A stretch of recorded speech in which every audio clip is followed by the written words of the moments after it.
Ay, Robert, ah, pinag-iisipan ko pa.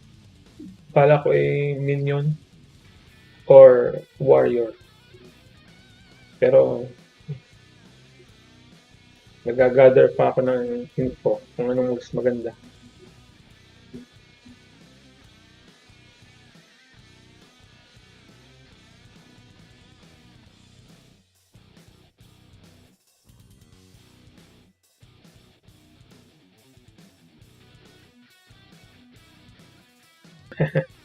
Hindi ba ang gagawin mo, minion?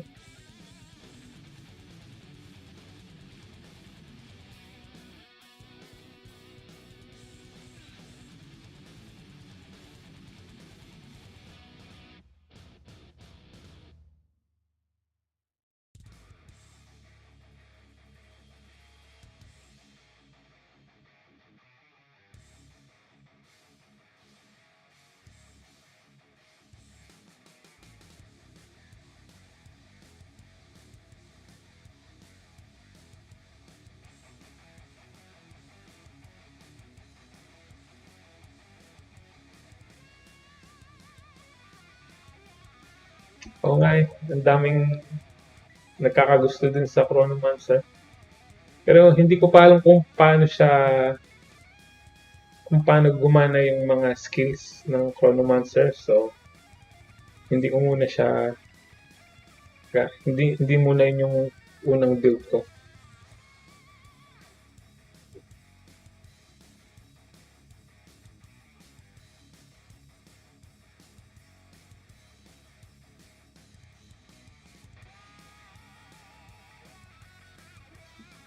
Robert, taga saan ka? Nasa Pilipinas ka?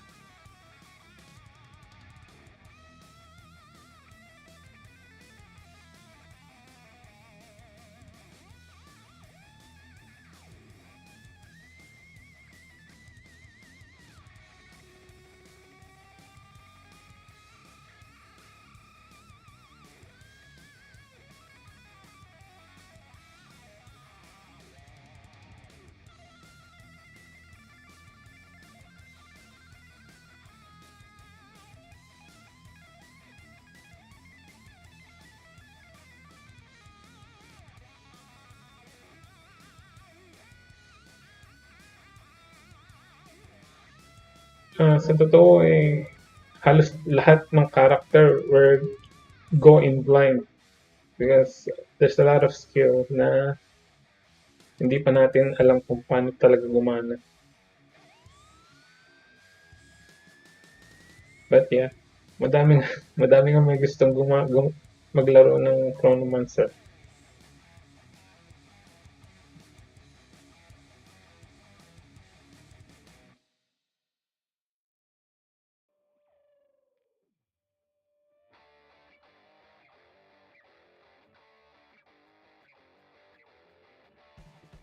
Kagaya, uh, taga, nakatira ako sa Canada pero lumaki ako sa Lipa, Batangas. Anong oras ngayon dyan? 1, 1 a.m.? 1:30 a.m.?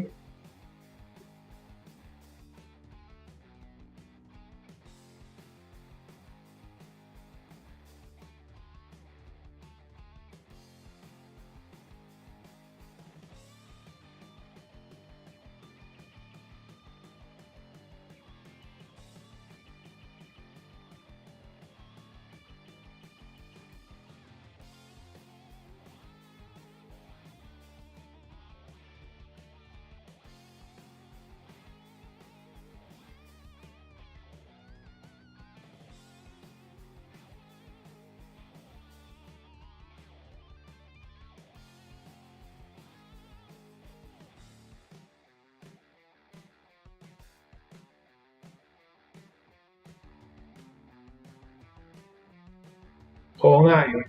Uh, Nag-iisip nga rin akong bumili ng bagong PC kasi gaming laptop ang gamit ko ngayon. Kaya babagal na. Parang hopefully nga kayanin ng minion build.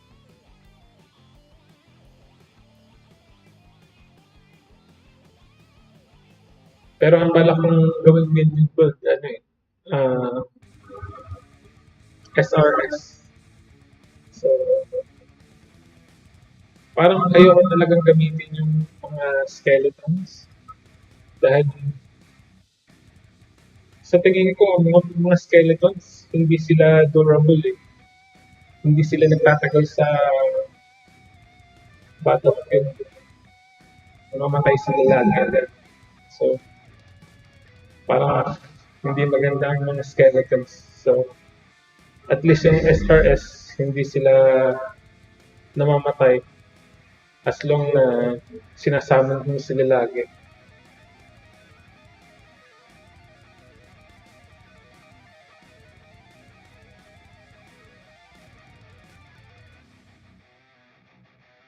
That's good. That's good. Mag, ang dami nagsasabi, mag-quit na sila sa job nila pagdating ng PoE2 para madaming oras.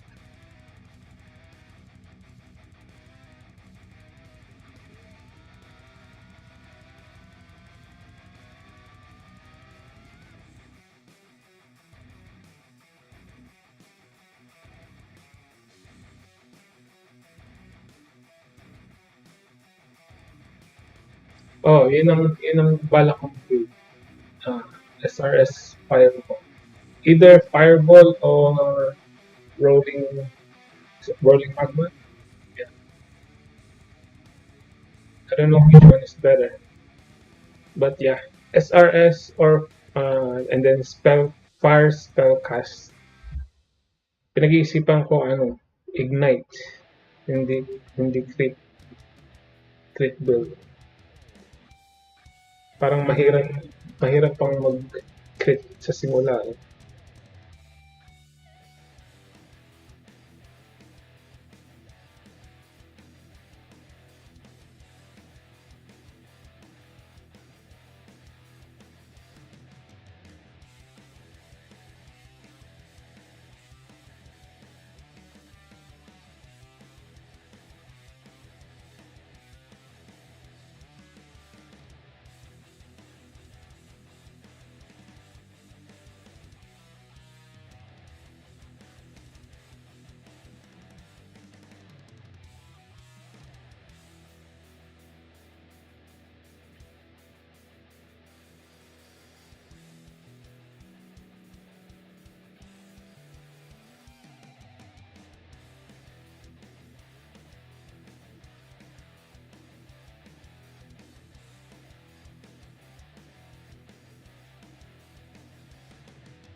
Maganda.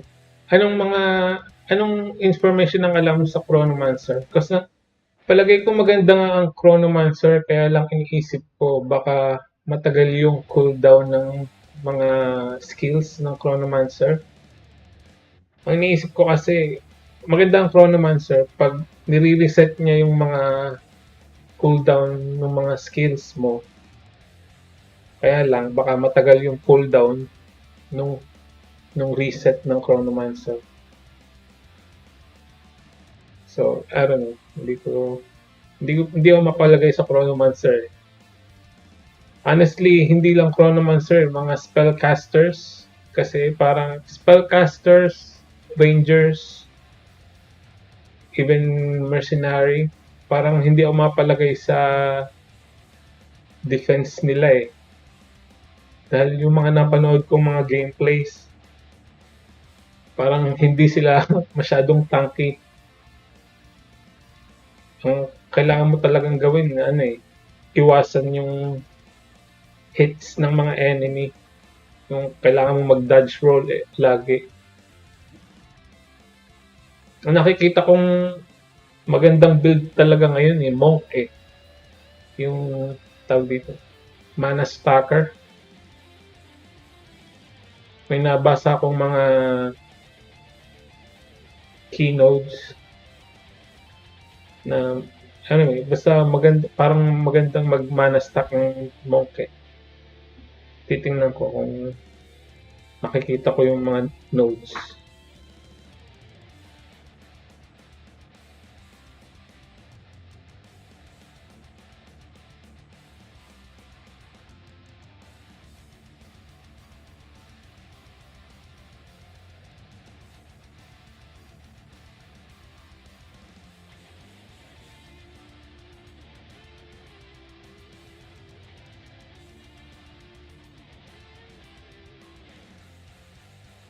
Hopefully tapos na yung exam nyo bago bago mag bago lumabas ang PoE 2 para wala nang storbo.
Ah, hindi ako sigurado pero palagay ko hindi dahil ang main point ng Chronomancer ay madalas niyang nire-reset yung skill niya. So parang ang maganda palagay ko ang Chronomancer maganda ay gagamitin mo yung mga skills na may mga cooldown dahil most skills na may cooldown are heavy hitter, like mataas talaga yung damage nila. So pag nire-reset mo lagi yung skills, obviously, magagamit mo lagi yung skills. Like yung meteor, I think may cooldown yung meteor, pero malakas talaga yung, hang on.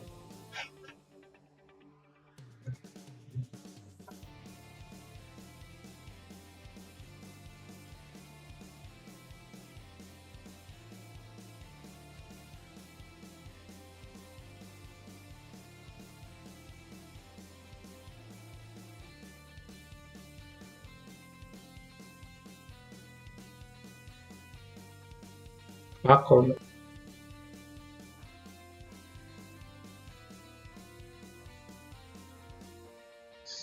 comment. Wala siyang cooldown. Well, maximize chunk daily damage.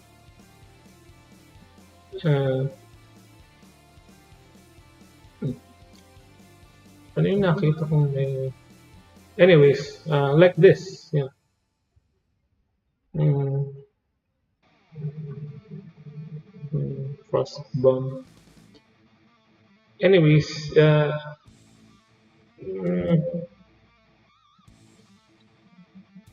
basta ang alam ko sa Chronomancer, ang pinaka main weapon niya ay yung nire-reset niya yung mga cooldown, yung mga skills. Kaya maganda, gagamit ka ng mga skills na heavy hitter na may cooldown. Pas i-reset mo lagi yung cooldown nila para nagagamit mo lagi. Ngayon, pag sa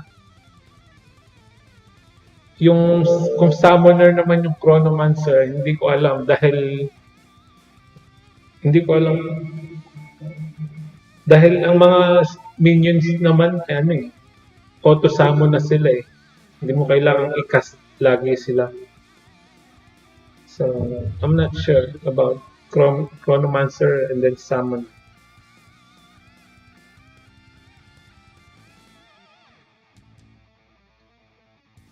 Ang gagawin ko ay summoner and then slash spellcast.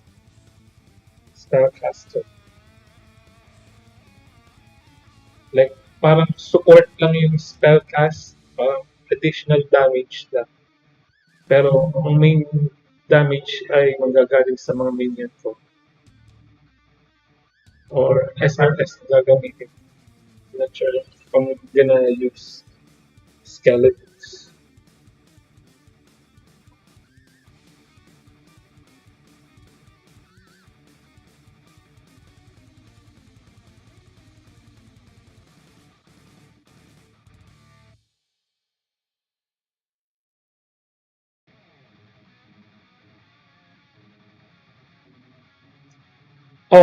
Yun ang magandang defense ng mga spellcasters, yung mga either stun or freezing. Yeah. Yeah. Palagay ko maganda ang gumamit ng mga freezing skills.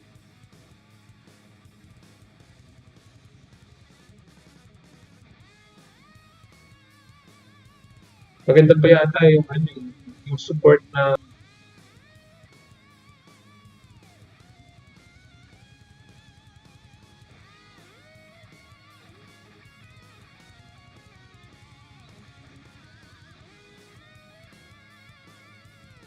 I'm not sure kung merong cast on freeze.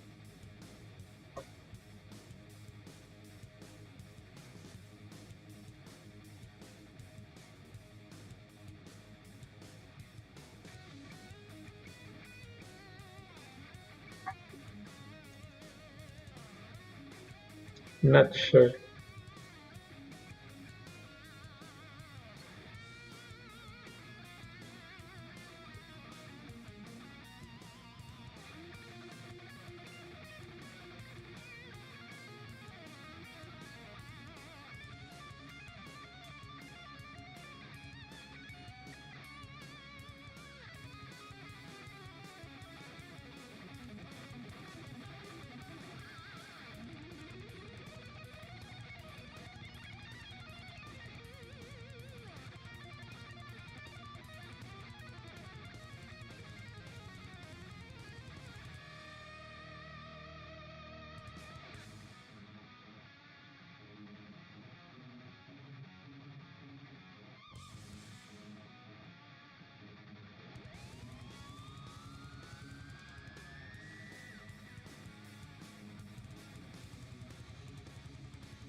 hindi ko makita yung mga meta skills na custom shock, custom ignite. Hindi ko kasi sigurado kung merong custom freeze eh.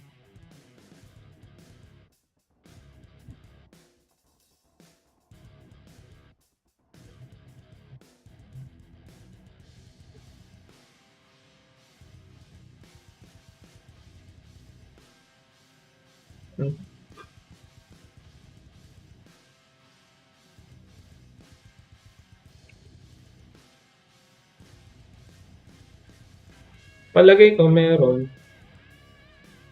Oo, palagay ko meron pa ring spark. Hindi na nga lang siya, iba na lang itsura nung spark eh. Parang mga linya siya ng lightning. Pero nakita ko sa gameplay, dun sa hindi naman trailer, dun sa gameplay, nakita ko may spark. Maganda nga ngayong mag-lightning skills eh, guys, kasi gawa may ano, yung mana stacker na, anong tawag doon?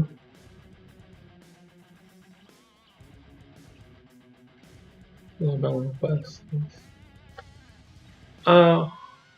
Ball skills? Wala. I'm not sure, pero palagay ko wala. Dahil walang pinakitang mga ball skills sa trailer eh.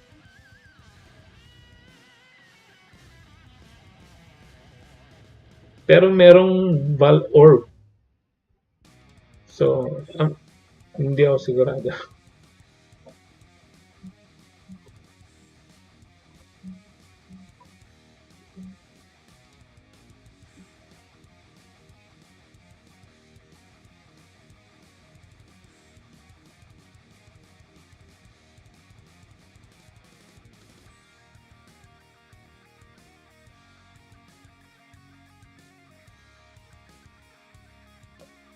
So about Chronomancer, panoorin natin po.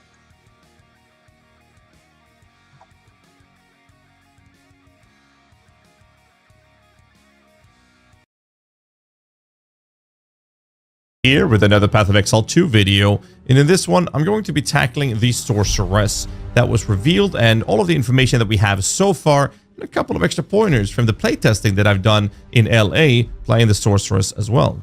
Before we dive into the ascendancies, there's a couple of factors that I think we need to take into consideration. Now, I've spent a lot of my time playtesting Path of Exile 2, and in the later playtest in California, LA, I've mostly been playing the Witch class and the Sorceress itself. That's where my time has been spent, and I've had an absolute blast playing it. And the class itself has felt like a big powerhouse of scaling power. That was not the experience we had in the earlier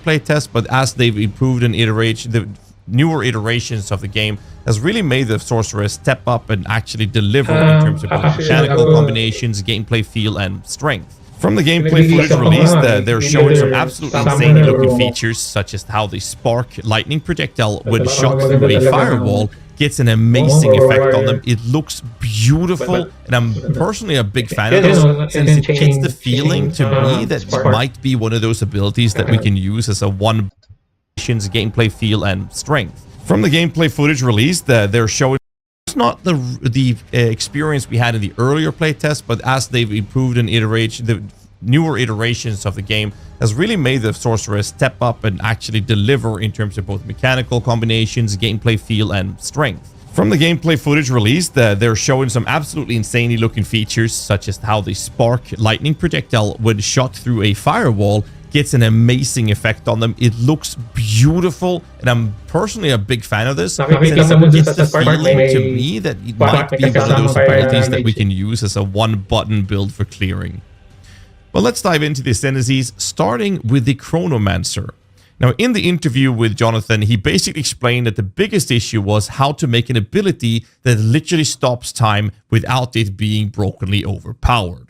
Personally, I find that very, very fun, but they seem to have found a really cool spot to make this ability work in the game without it being overpowered. The time stop ability is called Time Freeze, which is located on the bottom left corner of the Chronomancer Ascendancy node, and it does not affect allies, it does not affect allies' minions or your own minions, and that's how that ability works. However, the revealed information on the Chronomancer is very limited.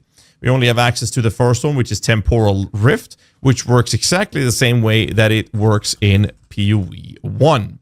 In PoE 1, as you can see right here, is in a situation where you basically reserve mana to apply a buff and leave an after images of your recent past, cast a spell again to return to your oldest after image and teleporting to that location, as well as resetting your life mana energy shield to the values that you had when you first cast the ability. So essentially, you can get this positioning situation and or resetting your mana and life, for example. So you can use the Temporal Rift, move somewhere, cast the biggest mana cost ability that you have, then pop the Temporal Rift again to get teleported back to where you clicked it, and have the mana, life, and everything and energy shield back to what it was when you first clicked the ability. The other one is called Time Snap. There's very little information about this other than that it resets your cooldowns, which would essentially allow you to cast Time Freeze, then Time Snap, and then Time Freeze again. There's been some pretty cool theoretical approaches of what you can do with this in the game already from other content creators. I believe it was Jungron who was mentioning the idea of the falling hammer from the warrior, for example, being able to cast that with a war cry to echo it, so you would have multiple these big hammers falling from the sky, then cast your Time Freeze, then cast a Time Snap, and do it all over again in a big combination with a massive amount of surging damage output. Now, obviously, we don't know all of the abilities. We don't know how this is going to feel and look or perform. So it's going to be very interesting to see how this will pan out once we get to play the game. Very excited for the Chronomancer. I hope you are as well. Now, the secondary ascendancy that we will have access to in the early access is the Stormweaver. Now, the Stormweaver is a personal favorite of mine, and the main reason for this is the whole idea of the crit shocking approach with the lightning storms. And I think this looks really cool, especially in the reveal gameplay footage, because the first ascendancy node here on the right that's being shown is the granting skill Elemental Storm. What this does is that it triggers an Elemental Storm that's dealing damage on a consistent basis to enemies in range whenever you crit with a spell. The other ascendancy that we see from the reveal is on the left-hand side in the middle, saying that targets can be affected by 2 of your shocks at the same time, with a 50% less duration of them.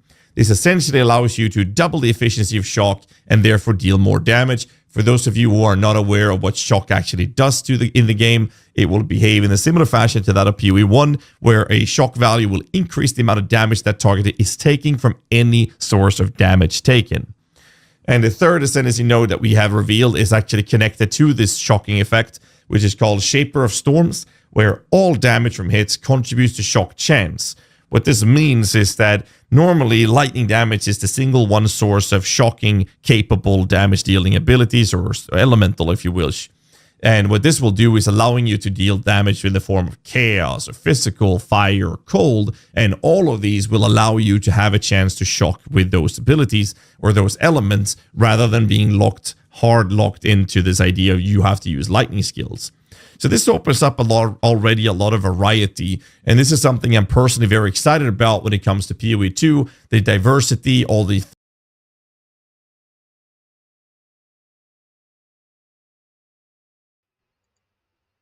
maganda nga rin cast on crit. Pwede kang gumamit hindi lang cast on crit kasi kung gagamit ka ng firewall at saka ng spark, so it's fire and lightning. Kung kaya ng spirit mo, kung madami kang spirit, pwede kang gumamit ng cast on crit, plus cast on shock, plus cast on ignite.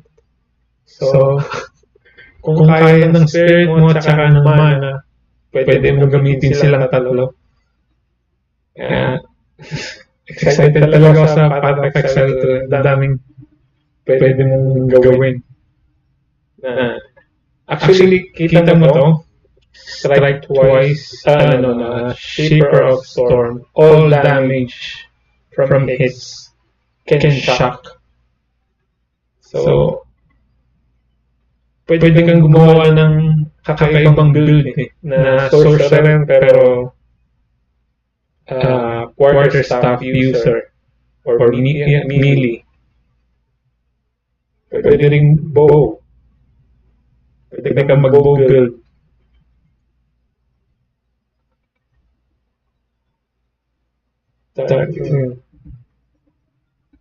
Lalo na yung mercenary. Palagi ko mercenary para siyang equivalent siya ng Scion eh. Dahil yung ascendancy niya in general lahat eh. Pwede kang gumawa ng kakaibang build. Hindi lang talaga crossbow. Pwede kang mag-melee, pwede kang mag-summoner. Mercenary na summoner. Yeah. Very excited sa Path of Exile 2. Things that we have not found yet or seen yet, and still allowing us to be in a position where we can have the build diversity from the get-go. When we go from the gate, we will open into the world of Raid Class in PoE 2 20 years after PoE 1. Now, sadly, there's not much else we can say about the Sorceress. I wanted to make a video where I deep dive or the revealed information that we have on each ascendancy, so I'll be doing one for the other classes as well. Sadly, I don't have much else to say about the Sorceress, but what I will say is that since you're still watching this and listening to me ranting on and on and on, I can only assume that you actually found yourself enjoying this video. Now, if that's the case, I would like to ask you that you hit the like button, subscribe for more content, it helps the channel out a lot, and don't forget to leave a comment down below saying what class you plan on starting or even ascendancy that you plan on. Business is the most competitive sport. I think about my competitive. Ready. Hey guys, Gassy TV here with another Path of Exile 2 video, and in this one, we're going to talk about the Monk and its 2 ascendancy choices that we'll have access to in early access coming December 6th.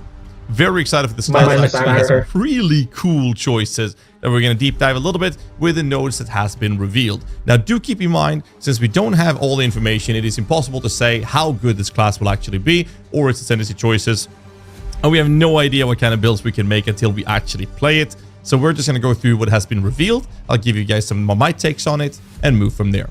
But before we dive into this video, I want to point out that we are this close to 100,000 subscribers, at which point YouTube will send me a play button. So I would very much video.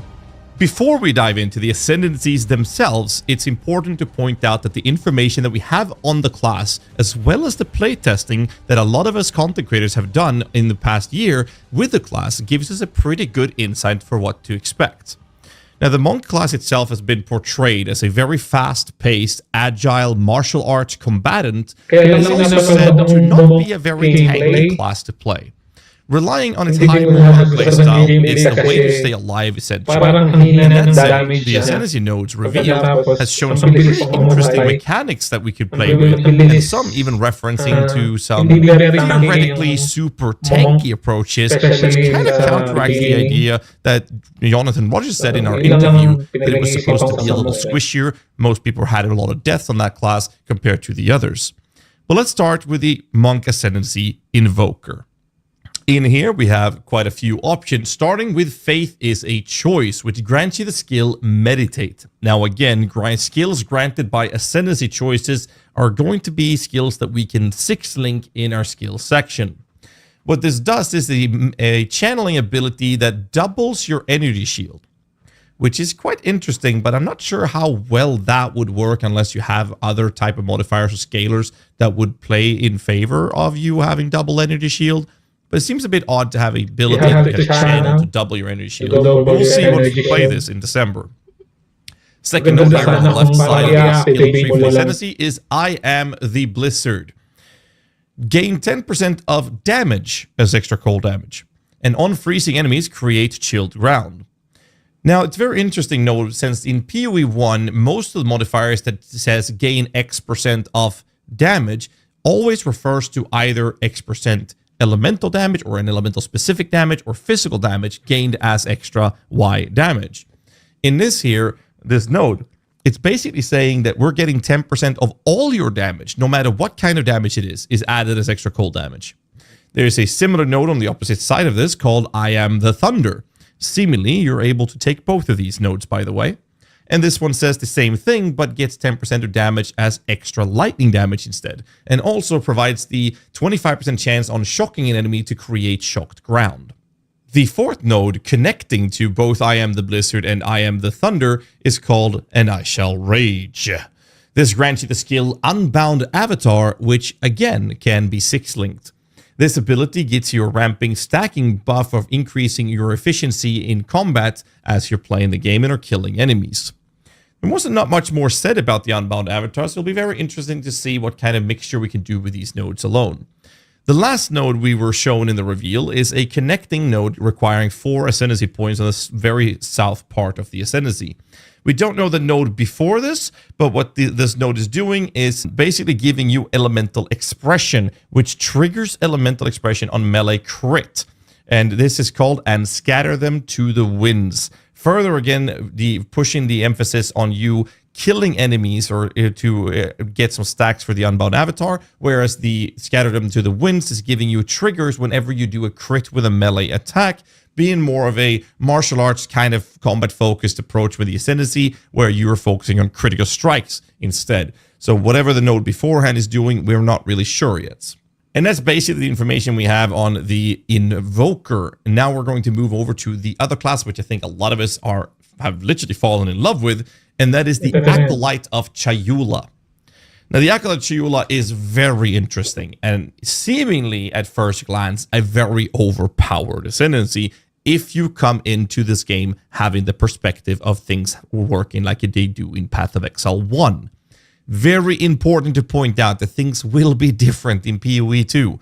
Therefore, at first glance, this looks insanely overpowered, but it might not be, but we'll have to see as we get to play this.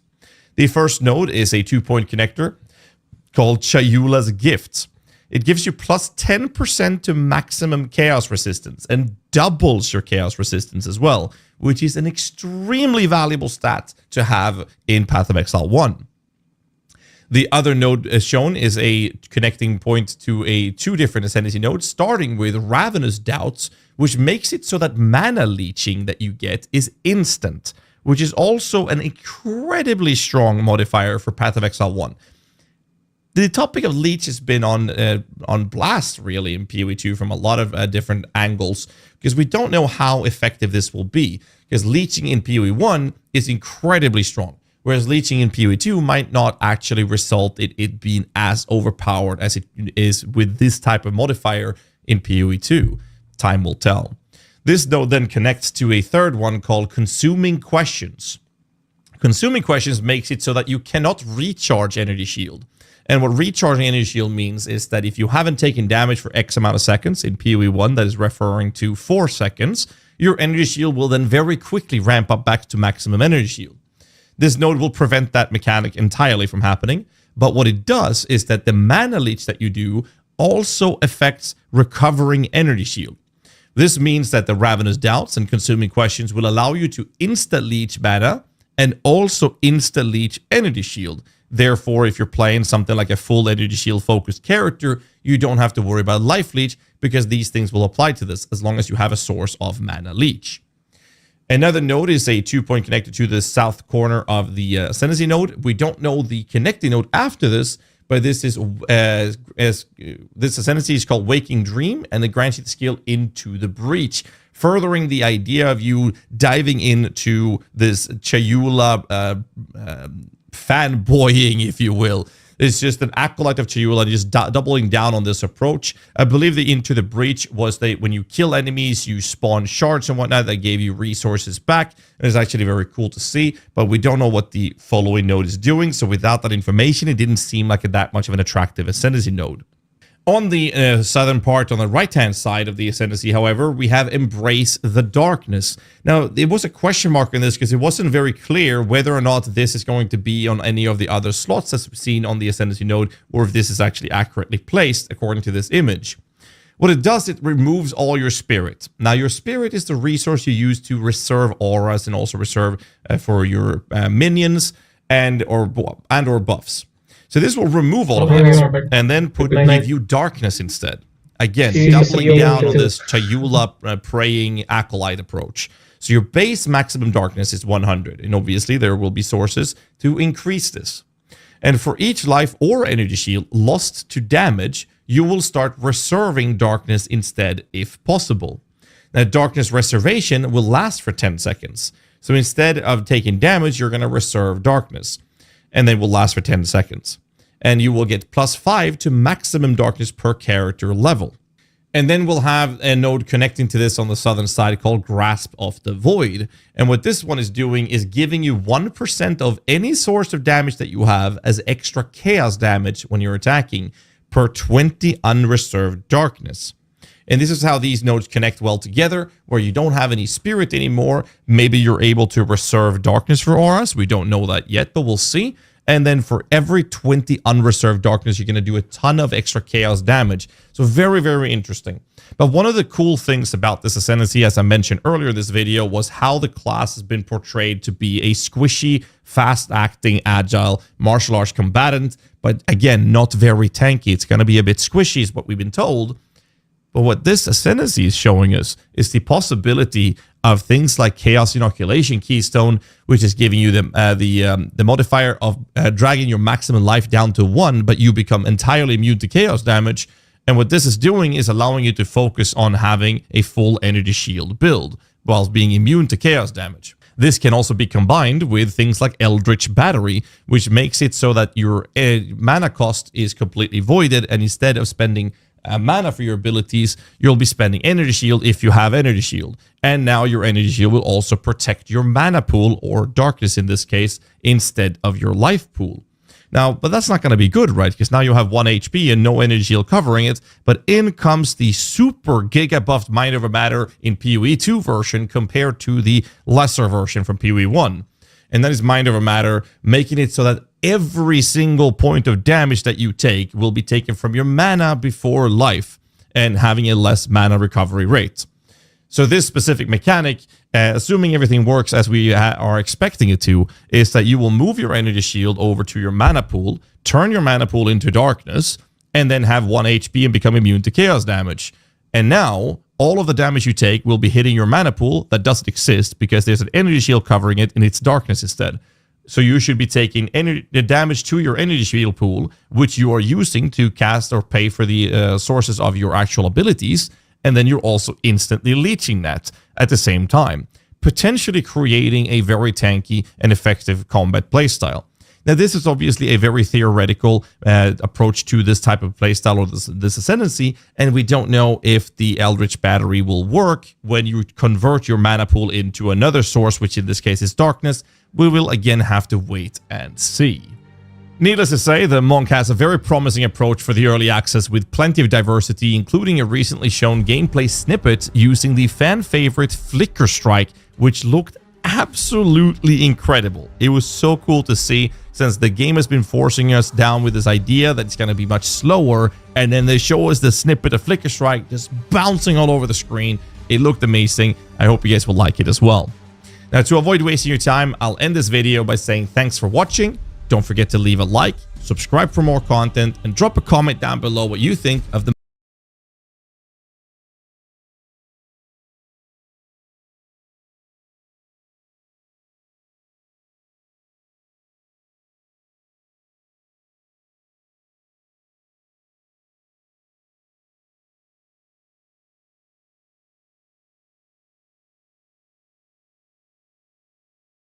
certainly the military.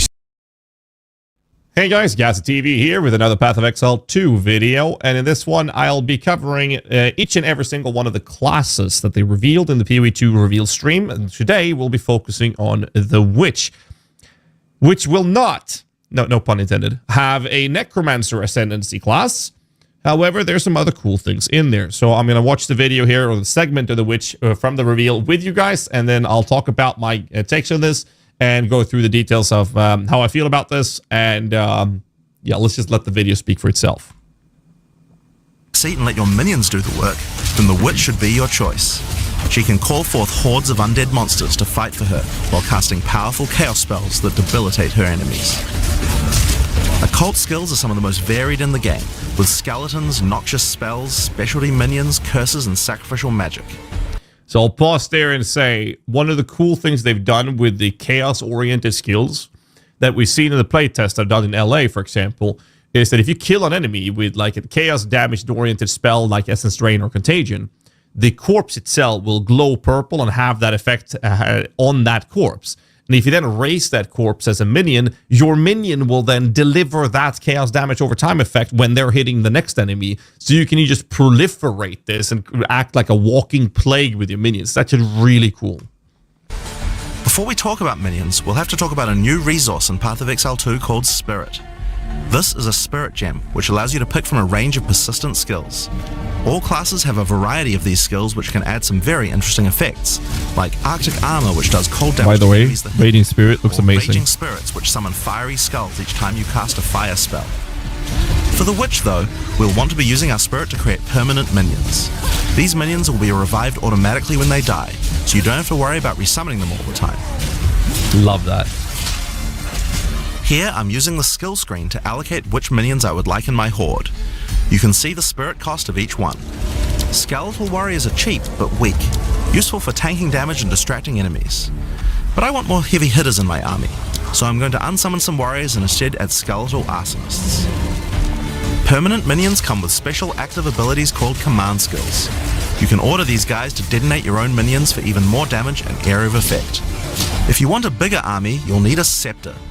This new weapon type is imbued with even more spirit, allowing you to summon even more friends. And if you want an even bigger army than that, you can take advantage of corpses to summon true hordes of minions. But what can a witch do while her army is at work? Well, she has a range of chaos spells to spread disease amongst your enemies, or bone skills to impale them. Or, you know, you could curse them to make them weaker so your horde can take them down. There are 25 active occult skills. By the endgame, you'll be the leader of a fearsome army of the dead, consuming everything in its path. So I want to point out the choice of words here. 25 occult spells is what they said, which means that they're referring to the minions being an occult spell, right? The sorceress bends the elements to her will, using them to unleash devastation on her foes. And that's the witch. So what I'll be doing now is I'll fast forward to the ascendancies, and when you get to the witch here, and we'll see if we can grab it. It's insane. Transforming into a demon, make sure you stack a lot of life. Will ignite. Let me get back to where this one's starting. With summon a loyal hellhound. The witch can ascend into the infernalist or the blood mage. So the two ascendancies is in the infernalist or the blood mage. Those are the two choices we get as a witch ascension. Now, we all expected necromancer. That's what we expected, but we get infernalist and blood mage. Now, that's pretty interesting, because I expected some full summoner-oriented focus here. Well, let's watch this, and I'll pause and I'll make some comments. As an infernalist, she can summon a loyal hellhound. A loyal hellhound. This grants you a skill, Summon Infernal Hound. And what they've done is that when Ascendancy gives you a skill, you can fully link it and have a 6-link skill version of your Ascendancy skill. So this you can put support gems on this guy. 20% of damage from hits is taken from your Hellhound's life before you. So this is similar to how Pocket Pox, you know, that Righteous Fire version that all our minions have. We basically just reach down a pocket and we pull out a little mini version of Pox himself, the Righteous Fire Guardian from the Radiant Crusade. Beautiful, by the way. Now we're going to get an actual fire version, but he doesn't have the Righteous Fire, so kind of a scuffed Pocket Pox, I guess, that actually hits enemies. But we take 20% of our damage from hits is going through the Hellhounds instead of ours. Companion. The Hellhound sets enemies on fire, as well as taking a percentage of the damage if the Infernalist gets hit. With Pyromantic Pact, you can turn your mana into Infernal Flame. So this is really cool, and it's going to be a little hard to explain, but I'll try. So what it says, so you can see it, it says that maximum mana is replaced by maximum Infernal Flame. And then it says that gain Infernal Flame instead of spending mana for your skill cost. So when you're casting spells, your Infernal Flame is going to go up instead of you spending mana. So you fill the bar instead of depleting it. Taking maximum life and energy shield as fire damage when the Infernal Flame reaches maximum. So you take max life and energy shield as fire damage. So whatever numbers, you have 1,000 life and 1,000 energy shield, you'll take 2,000 fire damage when that reaches full. So it's a big chunk of damage you take. Sorry. However, you also lose all of the Infernal Flame on once you reach the maximum Infernal Flame. So 10% of the Infernal Flame is lost per second if none was gained in the past 2 seconds. So you can ramp it up to almost full, and then if you haven't done anything in 2 seconds, you will now lose 10% of this every second. That's how this works. Flame. As you cast more spells, the flame builds up, and if it overflows, you'll take damage. Using Bringer of Flame, you'll want to make sure you keep the flames topped up. While your Infernal Flame is above 30%, all damage from you and your minions will ignite enemies. So what this does is Bringer of Flame is the next node. Is when you're not on low life Infernal Flame, or sorry, low Infernal Flame. That is when you're basically above what 55 or 50%, right? All damage from you and your minions contributes to ignite chance and magnitude. That's the magnitude of how strong that ignition is, which allows you to now have an Infernalist being 30%. Sorry, I thought they changed it to 50%. Desrin, unless they changed it in PoE 2. It refers to low Infernal Flame. And what it does is now we're weaving in methods. Oh, you just said it. Sorry, it's late here. I apologize. 30% then. So what it then does is now incorporating the idea of making the Infernalist work in conjunction with minions themselves. It's been a long day. It has been indeed. So basically, this is the way they're making the Infernalist work with like the occult minion gameplay, but it's not a necromancer per se, right? Which we are expecting the last ascendancy to be, which I think is going to be an occult version or occultist, right? And I think that's going to be split between chaos damage stuff as well as minion related stuff in a similar fashion to what they've done here. So what this just does for you is you're creating a fire minion mancer or summoner in which you're basically expected to have this Infernal Flame approach. And as long as you're above 30% then on Infernal Flame, that all your minions and all your damage is contributing to ignition's chance or ignite chance as well as ignition damage magnitude. She can also transform into a literal demon. So this is how Lilith looks when it's really well made. Sorry, I mean demonic possession looks. So this is Grant skill demon form. And the demon form is, again, a skill from the Ascendancy, which you can 6-link and socket in support gems into. And this looks fucking insane. I love the way this looks. Like look at it. In demon form, she takes an increasing amount of damage. So you take increased damage. Increase rapidly as well. And you so deal more damage. On transforming into a demon, make sure you stack a lot of life recovery. It's beautiful. She can also become a blood mage, a master. And we don't know the other nodes on the Infernalists, but it looks fantastic.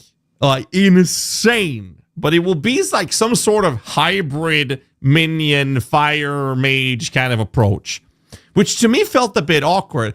But I'm hoping that the other Ascendancy nodes will be something like related more towards minions is what I'm expecting, because the whole thematic approach of the witch base class, especially when you're looking at the playthroughs, I have videos on that on the channel as well, that's talking about the witch playthrough, because we didn't have Ascendancies. In those, the witch class skill gems, they are all about minions. And then there's like a couple of small other things you can do, but it's 95% freaking minions. So I'm assuming that they will have more minion-related stuffs. So this is the Blood Mage version, which the artwork, fantastic. Insanely cool. So this is the Blood Mage, which we will have access to in early access. Master of life and energy. All Blood Mages must pay the price of making skills cost life as well as mana. So this grants you the skill Life Remnant, which he'll talk about here in a moment. So grant the skill. Again, we'll point it out again and emphasize. Skills granted by Ascendancies becomes a skill that you can 6-link and put support gems in. And that means that all your skills gains a base life cost equal to their mana cost. Does not replace the mana cost, but it'll now cost life as well as mana. But in exchange, every monster they kill will drop life remnants, which allow them to... And that's a perfect display right there. Let's see if I can back here a little bit. See that little blood that got sucked up by him? That healed him. That's the orb. After a killing blow, there's a chance that they drop this, which is very clearly visible. And by walking over it, he'll recover life back. So you spend life to cast your spells. And you pick this up, you'll get life back. So a really funny note that was mentioned in yesterday's interview with me and Darth Microtransaction on our Tavern Talk podcast with Jonathan Rogers is that one of the concerns I had was the first node on the Blood Mage, Sanguimancy, just says that you get life remnants, which is just life orbs drops on kill, and all your skills gain a base life cost equal to their mana cost. This just sounded like a negative impact to us, and it's like, that doesn't seem good at all. But Jonathan confirmed yesterday in the interview that when picking these orbs up, your life pool, let's give you a random number, let's say you have 1,000 life, you can get twice that as your max life as a thanks to these life orbs. That means that if you pick up life orbs, you can get to 2,000 life instead, which we know from the further nodes here later will actually impact it, for example, crit damage per bonus 20 life, for example. So you can actually get twice your HP pool. However, this also means that this is an ascendancy node that is mainly only going to be beneficial when you're clearing enemies and not during boss fights, unless the boss fights have a set of adds that allows you to drop these orbs, because otherwise you won't be able to get that double HP count versus single boss target fights. which allow them to quickly gain back that life. You see that blood orb there? With Crimson Power, she can gain large amounts of extra life, and with Vitality Siphon, she can use her spells to leech life back as well. And now you have again an emphasis on this hybrid approach of you dealing damage as well as your minions dealing damage, because now your spell damage is leeching life back, which you're spending with this specific approach of being a blood mage. Once you've got a significant amount of life, you can use Gore Spike to make your critical strike damage, bonus per life as well. A monk who is in tune. And that's all the info we have on the witch. Like literally, that's it. That's all the information we have on the witch itself, with the ascendancies that we're seeing. Like that's it. And like, again, this is at least minion related. We don't know what these other nodes are doing, and no idea whatsoever. And we don't know if there's other minion related stuff on the blood mage. I will obviously be digging through every class, but I'll start with the witch and the sorceress. And we have no idea. And the blood mage was exclusively you doing damage kind of nodes on the ascendancy that we saw. There was nothing there that was really minion related. So we have no idea what's going to happen there. But then again, if you look at the witch in the PoE 1, we have an elementalist, which is basically the sorceress. And we have the occultist, which is chaos, CI stuff, right? Or energy shield stuff. And then we have the necromancer, which is exclusively hard focus on the minions themselves. Whereas here we have a fire caster or minion kind of approach with the infernalist. And we have a blood mage, which is like basically life-based, crit-styled caster damage dealer, essentially. But in the showcase video, they're using minions. So maybe there are minions there, because essentially the way minions works in PoE 2 is that they're now allowing us to have them reserved as spirit, which is also the resource we use for auras. So when you're playing a minion build in PoE 2, you're basically choosing between running auras or minions. Maybe there will be situations where we might have a little mix between them, but in most cases, what we're looking at is having either or. And in every showcase we've seen, both the Infernals and the Blood Mage are using minions when they're playing. So I can only assume that there will be some sort of minion-related approaches on every ascendancy, because of the simple fact that the witch itself, the base class, have a list of skills that is specifically oriented around minions. From 95% of the skill gems are minion related. And there was 22 occult skill gems like we mentioned earlier. And that's all the information we have. Now, is this good or bad? I have no idea, because we need to see the other ascendancy nodes. But it was very surprising to see that they did not have a necromancer ascendancy that is specifically hard time focused on minions themselves. So maybe it will be a good thing, because it will create more diversity, obviously, if there are minion-related stuffs around the other stuff. But I do really like the idea of the Blood Mage. But let's be real. The Infernalist, I mean, yeah, what can I say? 30% all damage from you and your minions will ignite enemies. Look at this form. She can also transform into a literal demon. I mean, and look at the dodge rolls. You see that? Beautiful. Just beautiful. I don't even know how to express my hype. This is just absolutely insane. I can't stress how cool this is. So I'm very excited for PoE 2 early access coming 6th of December. We will be running an uncapped subathon for that, by the way, so make sure you tune in for that. We're going to have some our early access.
Hi, Barton Taylor. Welcome in. Thank you for the follow.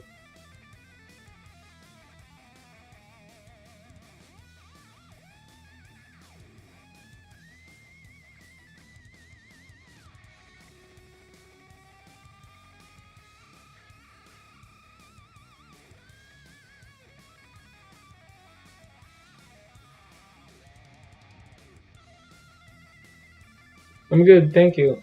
How are you? What are you doing right now? Are you gonna play Path of Exile too?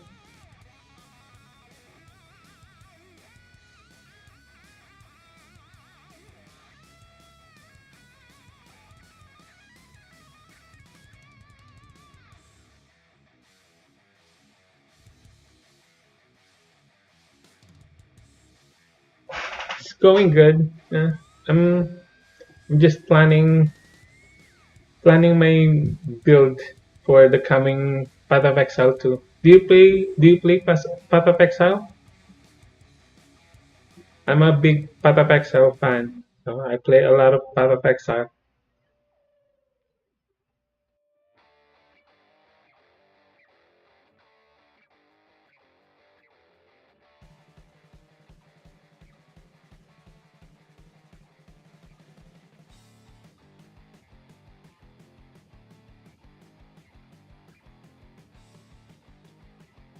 Yeah.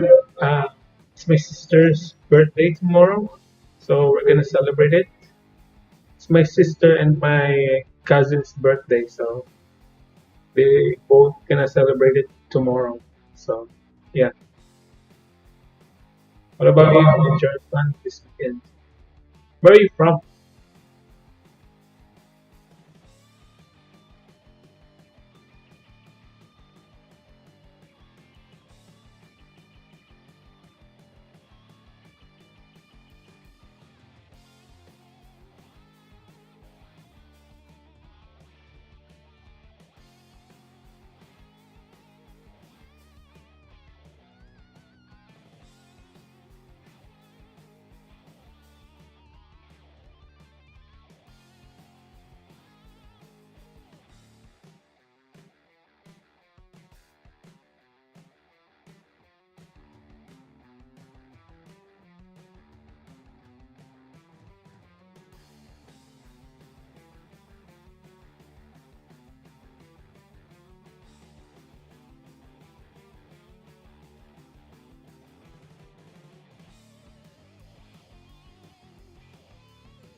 My all-time favorite video game, Path of Exile.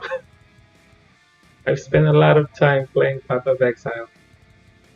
What about you? Are you a gamer?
My favorite hobby?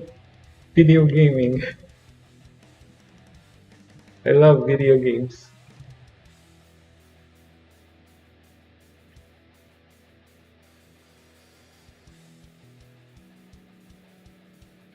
I don't know if you heard that. Yeah, I love video gaming. That's my favorite hobby.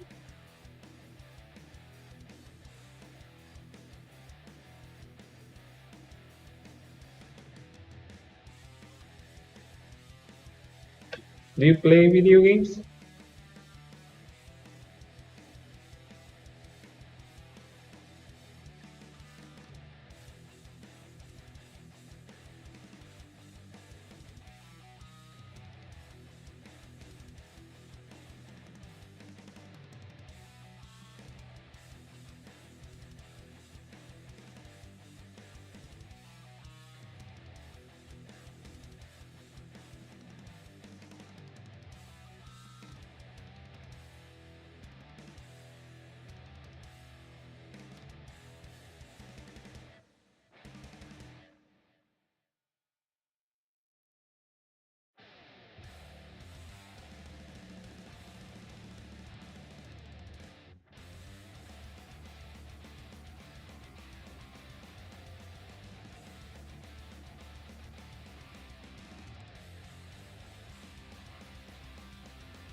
My comfort food? My favorite food is potato. I love potatoes. Anything potato, I love it. French fries, mashed potatoes. That's my favorite.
Um, Hi, Aliana Roy.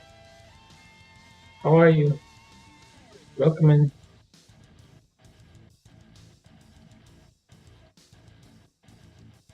I don't know if I'm pronouncing your name correctly.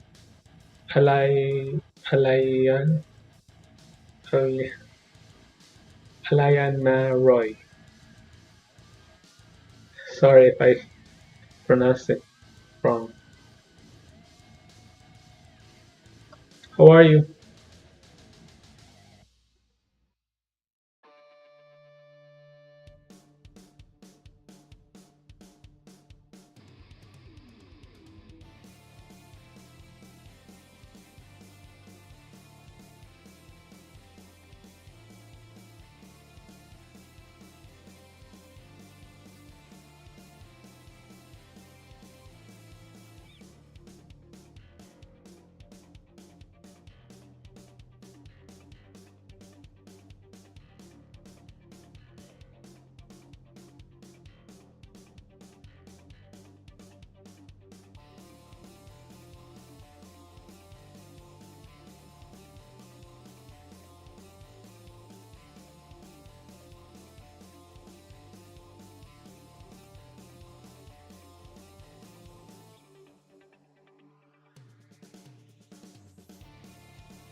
Thank you for the follow. I do. Thank you.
Teaser for Ball Lightning, Archmage, and Sigil of Power. So I wanted to watch this, and then we have a interview to watch as well. But we're going to check this one out first. This is a teaser for 3 lightning-oriented abilities, and let's take a look at it.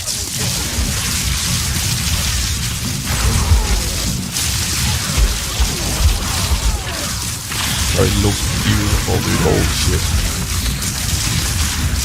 Wild Shard support is here as well. Okay.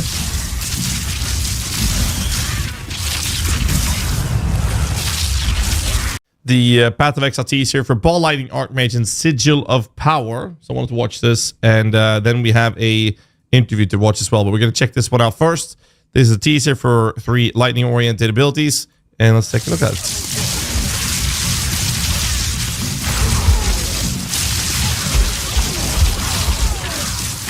It looks beautiful, dude. Holy shit.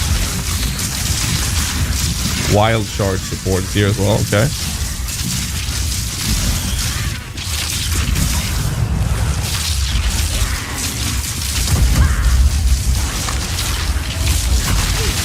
I remember the Storm ability. I played that on the Sorceress like a few years ago.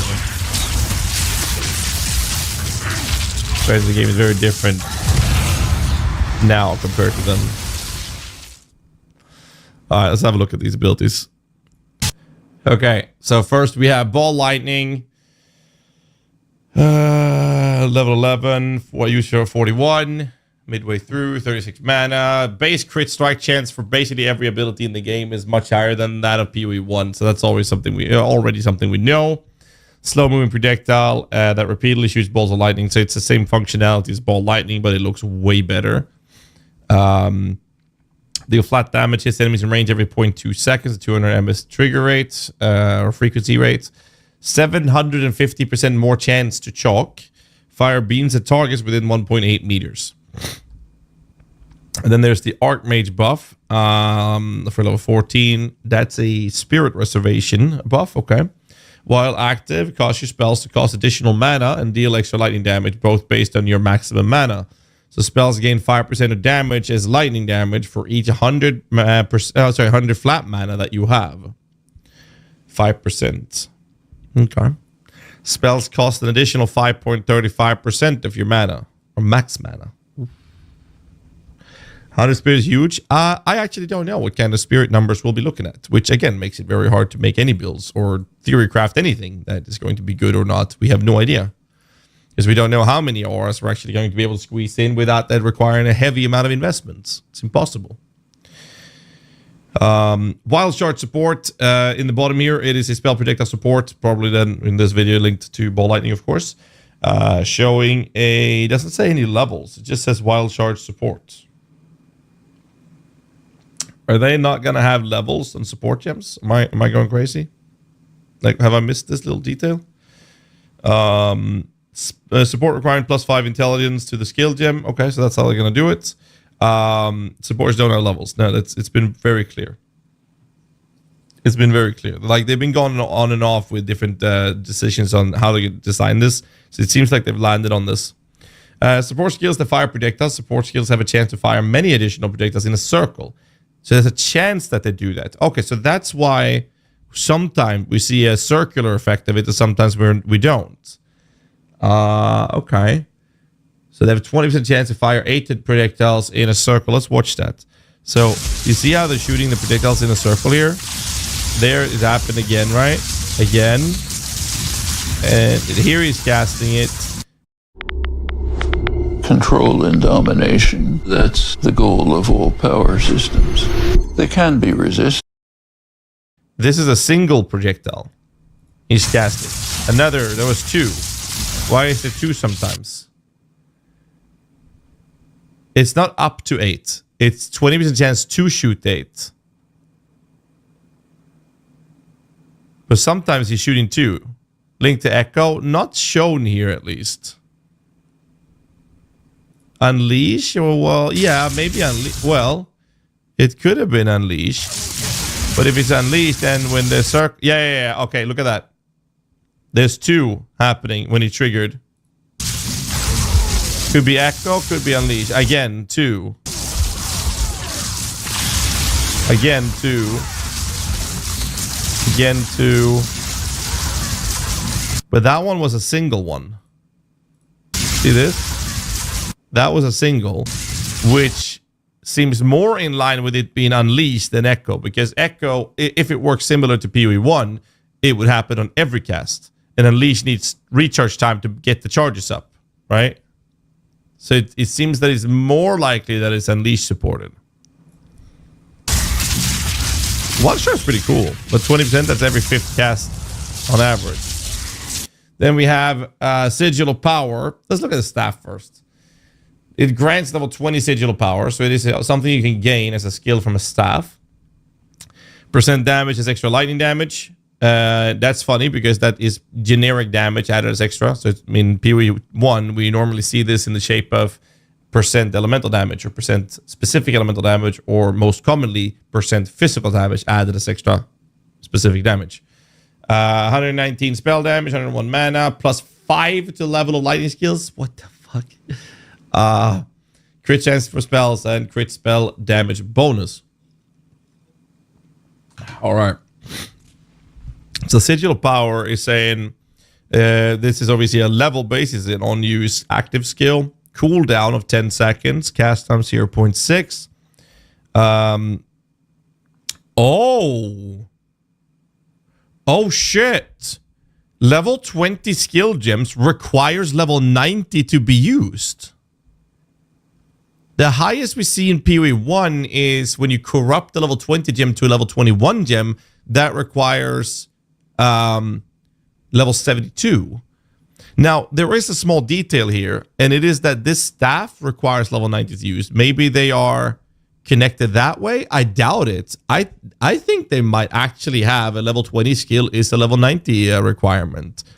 That could be the case. I actually believe that more than the skills requirement being requiring the staff. Another argument around this is, of course, that this is requiring 205 int, and the Sigil of Power is also requiring 205 int. So it could very likely be. That's the argument of connecting these two.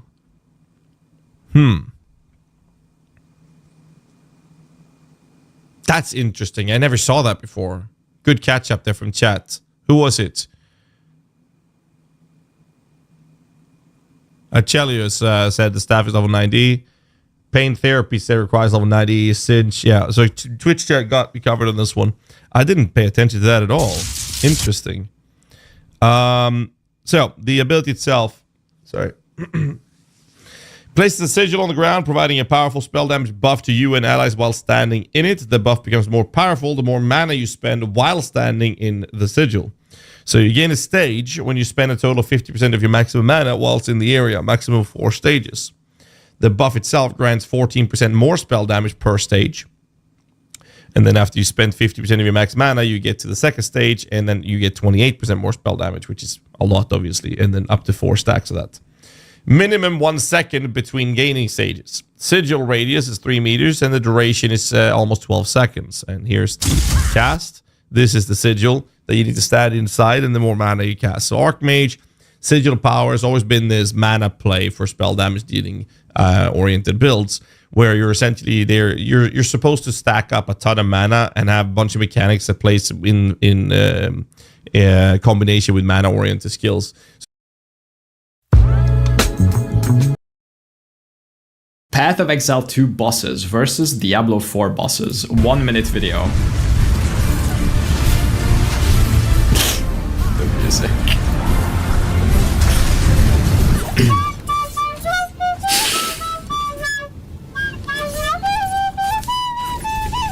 Rob about MP? What? Oh, it's so good, man. What? It looks like MP. Yeah? Looks like MP. Rare footage. Let me in! Korean gaming. He's losing. Like I don't know what I'm doing here. You say that, I can't unsee it. You can kind of find, so when you look at the map, right, there's gonna There are all sorts of things to discover. You may even find a lonely man who will give you a unique item for free. Each in-game mechanic needs to have a pinnacle in-game encounter. The most difficult content in Path of Exile 2.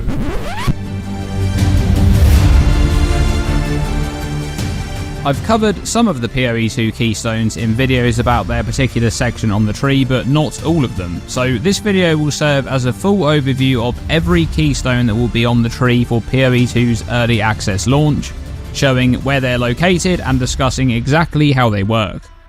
So here we are on the footage that I recorded in my playtime in Los Angeles, and we're beginning with Resolute Technique, which is unchanged from Path of Exile 1. Your hits can't be evaded, never deal critical strikes. This keystone makes it so that the accuracy hit check calculation is bypassed because the enemy cannot evade your attacks. As long as the attack makes contact, it will hit, but at the cost of preventing you from dealing any critical strikes. Blood magic has changed a little bit, and it's also moved quite significantly on the tree, now finding itself at an equal distance from the strength and strength int starting locations. This one removes all of your mana and makes skills cost life instead of mana. It doesn't grant 10% more life like it does in PoE 1. This one is very interesting considering that all characters will now have their entire mana pool, as reservations now use spirit instead of mana. It's hard to say exactly how useful blood magic will be without knowing how difficult it is to manage standard mana skill costs in the endgame. Next up we have Avatar of Fire, which has slightly moved towards the outer side of the tree but remains in the strength aligned area. Avatar of Fire has changed a bit from PoE 1, making 75% of all damage types be converted to fire while preventing you from dealing any non-fire damage. This means that it will also convert chaos damage too, which is new in PoE 2. We know that damage conversion scales differently in PoE 2. You can only scale the portion of converted damage with modifiers that affect fire damage dealt. The downside modifier of preventing non-fire damage on this keystone means that you'll need to find the remaining 25% conversion before you take the keystone to prevent losing a chunk of damage. But overall, this keystone has a lot of potential to completely convert any damage type over to fire and allow abilities to be played in completely different builds. Giant's Blood has been a fan favourite since the moment it was leaked from the Tokyo Game Show a few months back, and we're finally able to get the confirmed wording on this one. You can wield two-handed axes, maces and swords in one hand. Double attribute requirements of weapons. So this keystone is confirmed to not double the level requirement of two-handed weapons, as I had speculated may be the case in previous videos, and you can dual wield two-handed weapons. But to do so, you'll need a mammoth amount of attributes, particularly strength. This keystone is such a fun one, and it's hard to say how strong this is without knowing how accessible attributes will be, or how high the standard attribute requirements are on the top tier two-handed weapons. but if PoE 1 is anything to go by, you may need somewhere in the region of 850 strength if you want to dual wield the highest level 2-hand maces. That's a lot of strength, but there is a very big difference in what is gained from attributes going into PoE 2, where you not only gain a lot more life from strength, but you also have extremely limited life scaling on the passive skill tree, making this investment into strength a lot more useful than just satisfying the Giant's Blood requirements. I expect to see some fun builds using this one. Next up we have Unwavering Stance, which has moved a little bit closer to the edge of the tree. This is a really interesting keystone with a massive trade-off. You can no longer make use of the dodge roll, but your stun threshold is doubled.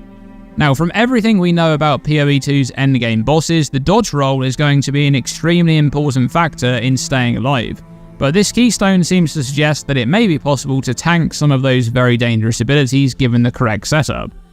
Stun threshold is based on a character's maximum life, so this keystone naturally pairs well with a character that is investing a lot into life scaling, such as one using the aforementioned Giant's Blood keystone.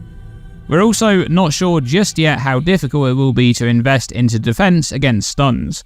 We don't know if stun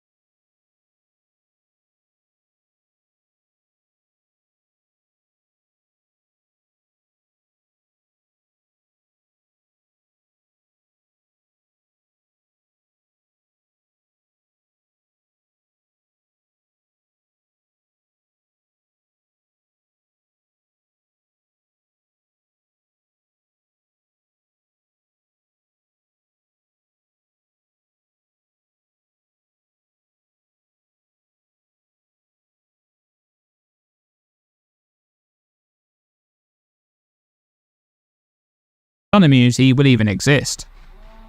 Bulwark's location is exactly opposite Unwavering Stance, which is fitting considering it also modifies the dodge roll, but these two keystones can't be used together. Instead of disabling the dodge roll, Bulwark makes it so that you lose your avoidance frames at the beginning of the dodge roll and you'll no longer avoid those incoming projectiles or strikes. In return, you'll take 30% less damage while dodge rolling. Okay, this one actually seems to be very good for a few reasons. One is the location on the tree. Many builds here will have good life scaling and decent recovery, which pairs well with consistent mitigation. But something really important to mention about Bulwark is that the 30% less damage from hits should be present for the full duration of the dodge roll, not just the avoidance part of the roll towards the beginning. Add to that the fact that this keystone makes it so that your dodge roll can now be used to help mitigate the damage of any incoming area of effect hits that previously couldn't be avoided with a dodge roll, and I can actually see this keystone being picked up quite a bit. Iron Reflexes is unchanged from PoE 1 and finds itself in a very similar place on the passive skill tree as well. This one converts all of your evasion rating into armor, preventing you from evading but improving mitigation against physical hits. However, there is something important to mention here about conversion in PoE 2. We know that damage conversion will work differently, in that it will no longer remember its origin types and therefore will only scale with modifiers that affect the end type. One would assume that the same conversion system would exist across all mechanics in the game, and that would mean that the portion of armor you gain from converted evasion wouldn't scale from any increased evasion modifiers, and would instead only be affected by modifiers that would affect armor. Glancing Blows has moved all the way to the lower side of the tree and has been restored to its original pre-nerf state. Block chance is doubled, but you take 50% of damage from blocked hits. By default, a blocked hit does no damage, but this keystone will help in being able to more consistently block incoming hits thanks to having a higher block chance, at the cost of now taking half of the damage from those hits. But there's something important to be mentioned with Glancing Blows, and that's the new active block mechanic in PoE 2. If you're using active block, you probably don't want to use Glancing Blows, because this keystone will make you take 50% of the damage of incoming hits, even though you already have a 100% chance to block hits from the front during the raise shield animation. With that said, however, glancing blows is still a great keystone to boost passive block gained from your shield or other stats. And keep in mind that a blocked hit also prevents any on-hit effects such as ailment application, even if that hit deals damage due to glancing blows. The true power of glancing blows though has always been when it's combined with recovery on block, so we'll have to wait and see if those kinds of modifiers exist in PoE 2. Next up we have Oasis, which finds itself in the middle of the strength, dex and dexterity starting areas. This keystone prevents the use of charms but grants more recovery from flasks. Now, charms are a new equipment slot which functions in a very similar way to flasks, using charges to automatically activate on a certain condition, such as taking cold damage. Importantly, charms can also be used to help solve ailments like bleeding or freeze, activating upon receiving the ailment to immediately remove that ailment. This keystone prevents their use entirely, and I'm not convinced that the upside is strong enough to justify it. One consideration here may be mana flasks, as we know that Mind Over Matter has a lot of potential, but the location on the tree for Oasis doesn't lend itself well in a Mind Over Matter build. Vile Pact finds itself moved towards the left side of the bottom of the tree, and it now makes all Life Leech instant but prevents the use of Life Flasks. We know that Leech is being simplified in PoE 2 to always leech a percentage of damage dealt, whilst the limiting factor will now be how much leech resistance a monster has. Instant Life Leech will still be a very strong modifier to have, but the trade-off here is that you need to kind of always be dealing damage in order to recover that life, as you won't be able to use your Life Flask in situations where you're required to stop attacking and move out of the way. One notable change from PoE 1's version of this keystone is that life regeneration is still in play for the character, so it's possible that you could forego the Life Flask entirely and just focus on Life Leech and life regeneration as your sources of recovery. Elemental Equilibrium is similar to PoE 1's version, but instead requires a specific damage type to then inflict the correct exposure. If you deal fire damage, you'll remove fire exposure and inflict lightning exposure. Cold damage will remove cold exposure and inflict fire exposure, while lightning damage removes lightning exposure and inflicts cold exposure. An important note here is that it looks like this keystone will no longer provide a larger exposure than other standard applications, and it will likely inflict a 10% exposure as long as that remains the default exposure applied by non-specified sources. This keystone will be very strong if you're able to inflict ignites with cold damage, if something like You've got the exercise plan, the skincare plan, but when's the last time you took care of your like the Elementalist exists in PoE 2? Heartstopper has moved to the middle between the Dex and Dex Int star locations, and it's been changed quite significantly. It now lessens damage over time taken by 75% if you've started taking damage over time in the past second, but makes it so that you take 50% more damage over time if you haven't started taking damage over time in the past second. The use of this keystone will reward fast response times to moving out of damaging areas or cleansing damaging ailments, to ensure that you're never taking damage over time for longer than a second, preventing the downside modifier from proccing. Remember that this keystone doesn't track each damage over time instant separately, and instead just checks if you're taking any sources of damage over time. For example, let's say you get inflicted by a bleed which barely deals any damage to you but lingers on you for a long while. If you step into a damage over time ground effect and the bleed has been on you for longer than a second, that means you're no longer considered to have started taking damage over time in the past second, and you now have the downside modifier active on you, and you'll be taking 50% more damage over time from all sources, including both the bleed and the ground door. The upside of this keystone is incredibly powerful, but the downside is equally as devastating if you fail to notice a damage over time effect on you, so you need to be very careful when using this one. Next is Acrobatics, which also finds itself between the Dex and Dex Int starting locations, right on the outside of the tree. Acrobatics changes the type of hits that you can evade, from being just projectiles and strikes, to now also including previously unevadable area of effect hits, but it does so at the cost of causing you to lose half of your evasion rating. The downside of this keystone is absolutely brutal, but its effectiveness really relies on how much evasion a character is reasonably expected to obtain. This keystone is likely to be very powerful in boss fight situations where you now have the chance to evade powerful slams, and a lot less powerful in a standard mapping setup, as in those situations, your evade chance will be much lower against far more incoming hits.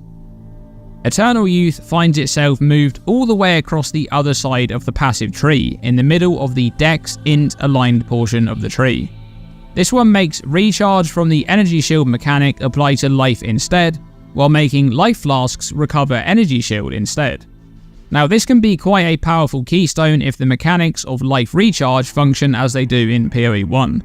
Taking damage to energy shield while Eternal Youth is allocated in PoE 1 will not stop or prevent life recharge from starting, and if this function still exists in PoE 2, using your life flask to keep your ES topped off to always buy time for life recharge to begin could be quite strong. However, do keep in mind that energy shield's base delay before recharge begins is 4 seconds in PoE 2, up from 2 seconds in PoE 1, but you can of course still invest into modifiers to speed this up. Chaos Inoculation finds itself in the same location in PoE 2 as it was in PoE 1, and it also does exactly the same thing. Your maximum life becomes 1 and you're immune to chaos damage.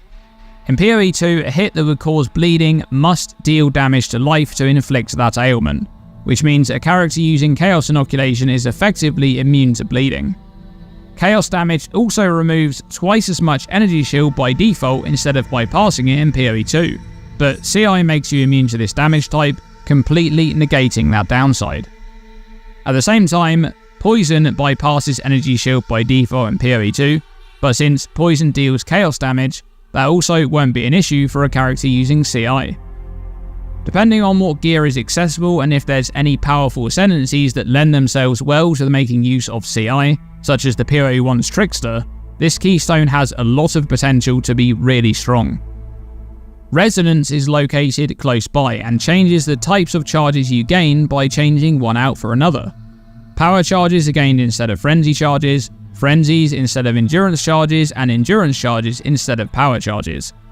This one will be one of those keystones which immediately enables a build or two in allowing you to gain a type of charge and spend that charge in a build that previously had a hard time in doing so. Keep in mind that charges in PoE 2 do not grant any inherent stats, and are used exclusively to empower ability usage. Speaking of charges, Conduit is located in the middle of the Int and Dex Int starting locations and makes any charges you gain be gained by allies in your presence instead. Because charges no longer grant stats, this one is unlikely to be useful for any minion builds and is instead targeted at group play, allowing for a character to generate charges for their party members to quickly spend on powerful abilities. Eldritch Battery is in a very similar place to its location in PoE 1, but its modifiers are massively changed. This keystone will now convert all of your energy shield into mana. That is wild. We know that in PoE 2, mana is going to be much more of an interesting mechanic on the average build, as all characters will have access to their full mana pool to make use of unless they're using blood magic. Eldritch Battery is going to be a way for characters to gain incredible amounts of mana, which will be particularly useful with Mind Over Matter, which now makes 100% of damage be taken from mana before life. There's potential here for a character to use this keystone together with Chaos Inoculation and Mind Over Matter and completely focus on building a giant mana pool and having a large amount of mana sustain, as mana then becomes their only hit pool. However, just like with Iron Reflexes, it's important to mention the change to conversion. If non-damage conversion follows the same formula as damage conversion, the portion of energy shield converted to mana will not scale with any modifiers to energy shield, and will instead only scale with modifiers that would affect mana. Whispers of Doom now moves more towards the top middle of the tree and is now a keystone, providing the additional curse but doubling the standard curse activation delay. We know that curses in PoE 2 will have an activation delay after they've been cast, before they take effect. This keystone is very strong if you're able to apply curses using another method, such as with Blasphemy or Hand of Chayula to fully bypass the downside.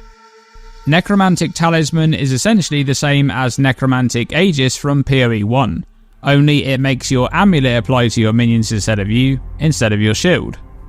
We don't know too much about amulet modifiers in PoE 2 or whether there are any interesting unique amulets to pair with this keystone, but the loss of the amulet slot in the context of PoE 1 is quite significant in terms of scaling minion damage, so we'll need to wait and see what's available for this keystone. Ancestral Bond will completely remove the totem limit and make the only restricting factor for placing totems the amount of spirit you're able to acquire. Each totem place will reserve 100 spirit while it's active, which is around the same amount of base spirit that an automated meta gem will reserve. We don't really know much about totems other than the few attack totems we've seen. The interesting thing about the attack totems we've seen so far, both Shockwave Totem and Ancestral Warrior Totem, is that they both have their own base damage rather than using your weapon, which means you could theoretically use a one-handed mace and a scepter in your offhand for spirit gain to help enable this keystone. Mind Over Matter is pretty much located exactly where it was in PoE 1, but it now makes all damage be taken from mana before life, essentially making your mana pool your primary focus for scaling EHP. The downside of 50% less mana recovery is very significant, however, as this affects all forms of recovery over time, including regeneration, leech, and mana flask usage, unless it's instant. This new version of Mind Over Matter unlocks some synergy with the new Eldritch Battery and with Chaos Inoculation, a combo which previously didn't function together. Zealot's Oath also has significant changes. This keystone now makes excess life recovery from regeneration apply to Energy Shield whilst preventing Energy Shield from recharging. What exactly is excess life recovery from regeneration? Well, this is likely to mean any time your life is full, your life regeneration is instead put to work to recover your Energy Shield. This is quite a powerful keystone for builds which have some Energy Shield but are also consistently in the thick of battle, such as a melee warrior who's unlikely to be buying enough time for their Energy Shield recharge to begin naturally. However, it's important to note that the actual amount of life recovery is applied to Energy Shield, not the modifiers themselves, meaning percentage-based life regeneration modifiers will still scale from your life, making this keystone considerably weaker in combination with Chaos Inoculation, outside of the use of flat regen modifiers. It also has significant synergy with the new Eternal Youth, as the downside of Zealot's Oath specifically prevents Energy Shield from recharging, but Eternal Youth makes life recharge instead, bypassing this downside. Lastly, Pain Attunement has moved far from the top right area to the outside of the Strength Int aligned area. Its modifiers are also massively changed. It now makes characters have 30% more critical damage bonus while on low life, but a 30% less critical damage bonus while on full life. We're not sure yet if abilities such as Petrified Blood will exist in PoE 2, so the usefulness of this keystone will rely on mechanics that can force a character to be on low life, or to be considered to be on low life, to activate this upside. And there you have it, every keystone in Path of Exile 2's early access build of the game. There's some really interesting ones in there and some big changes from PoE 1 as well. Thanks for watching this video, and as always, stay tuned and stay safe.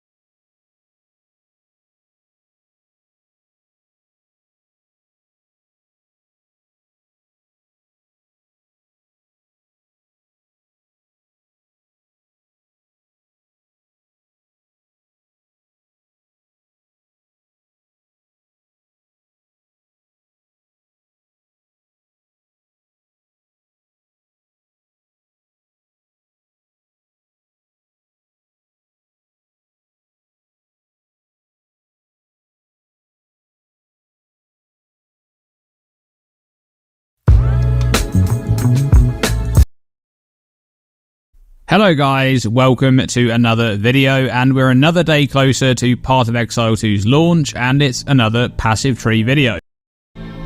We're beginning with Catalysis, which is located in the middle of the dexterity area towards the outer edge.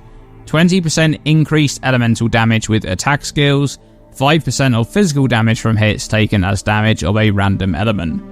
So we already knew that damage taken as was going to be a thing in PoE 2, as it exists on the Cloak of Flame unique body armor, and there also appears to be a section in the character sheet for these stats labelled as damage redirection, which will likely document all of those stats for a final breakdown of how damage is taken on the character.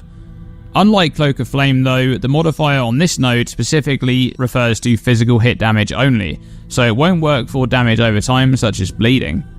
When you take physical damage from a hit, 5% of that damage will instead be taken as a randomly selected damage type on a per hit basis between fire, cold and lightning damage, which means it's then going to be mitigated by your resistance. I expect this notable to be picked up on pretty much every elemental attack build on this side of the tree, but it's unlikely to be taken on any other builds that won't fully benefit from the node, because 5% isn't really enough to justify the investment of points.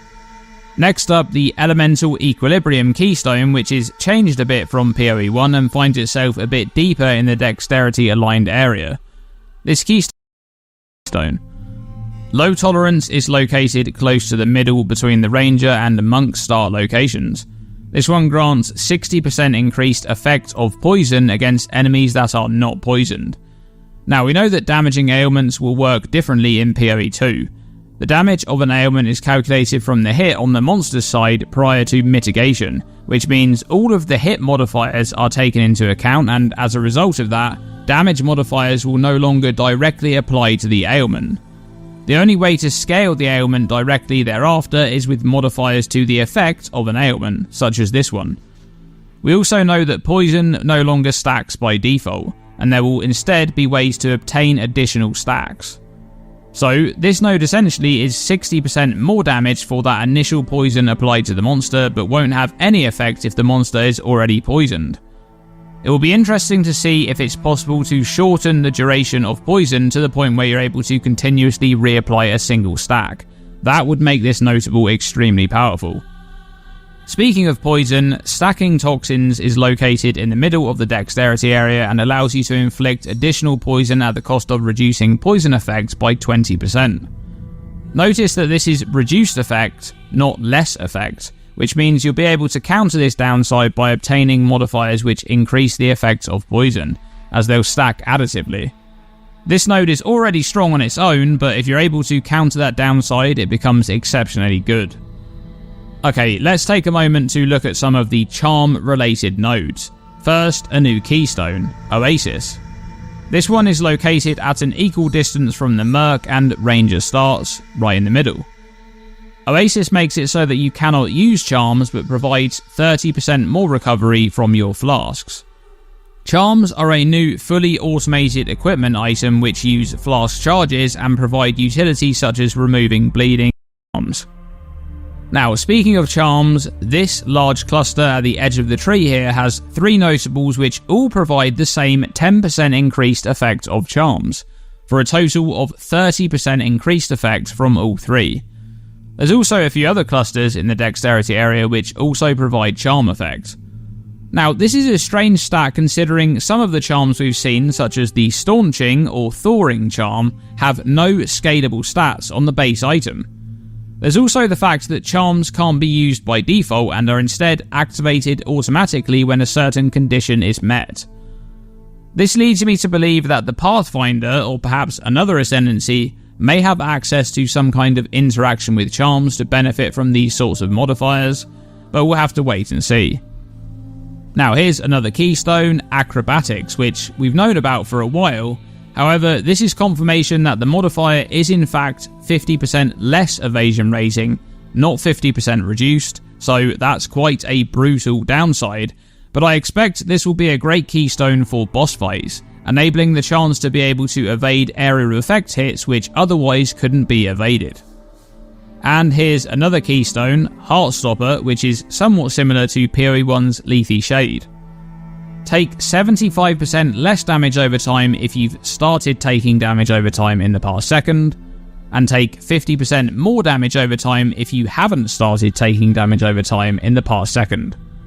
So this keystone rewards fast reactions to damaging ground effects, ailments, or anything else that deals damage over time to your character. Remember that each instance of damage over time is not counted separately.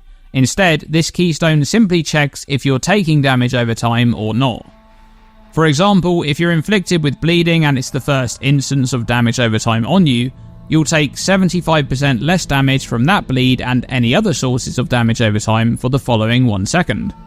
But after that second is up, you're no longer counted as having started taking damage over time in the past second anymore. So you'll now be taking 50% more damage over time from that bleed and any other sources of damage over time. To benefit most from this keystone, you'll need to react quickly to any damage over time that you take. Okay, I've left some stat stacking nodes till last. Firstly, Falcon Technique, which is accessed from the middle attribute highway between the Ranger and Monk stars. This notable grants 1% increased attack speed per 15 dexterity, providing a natural stat stacking angle for attack builds right off of the tree. If there's any good uniques which can combo well to provide more value from stacking dexterity, this node will be quite good. We know that dexterity will provide a lot more accuracy rating in PoE 2 compared to PoE 1, 2.5 times as much in fact. You'll gain 5 accuracy per point of dexterity in PoE 2, which is important because of the next notable, Falcon Dive, located further towards the outer edge of the tree. 1% increase attack speed per 250 accuracy rating. So you'll be able to gain quite a bit of attack speed from just stacking dexterity by combining these two nodes. Remember that speed modifiers have been toned back a lot from PoE 1, so any kind of movement, attack or cast speed increases will be much harder to come by and found in smaller amounts. But if you didn't want to stack dexterity, you could instead stack strength, because of another notable which I forgot to mention in yesterday's video, as it's located in the strength dexterity area of the tree, but it's not far from the Falcon Dive node, and that's the unexpected finesse notable, which makes you gain accuracy rating equal to your strength. You can see here in this combined image that these two nodes are actually fairly close to each other, so there's definitely some potential to combine the two, or you could always grab one of them on the tree and anoint the other one instead. And that's it, some of the more interesting nodes in the dexterity area of the PoE 2 passive tree. If you've enjoyed this video and want to see more of the nodes elsewhere on the tree, make sure to subscribe for more videos like this very soon. Thanks for watching this video, and as always, stay tuned and stay safe.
and I'm making a short series of videos covering some of the more interesting nodes.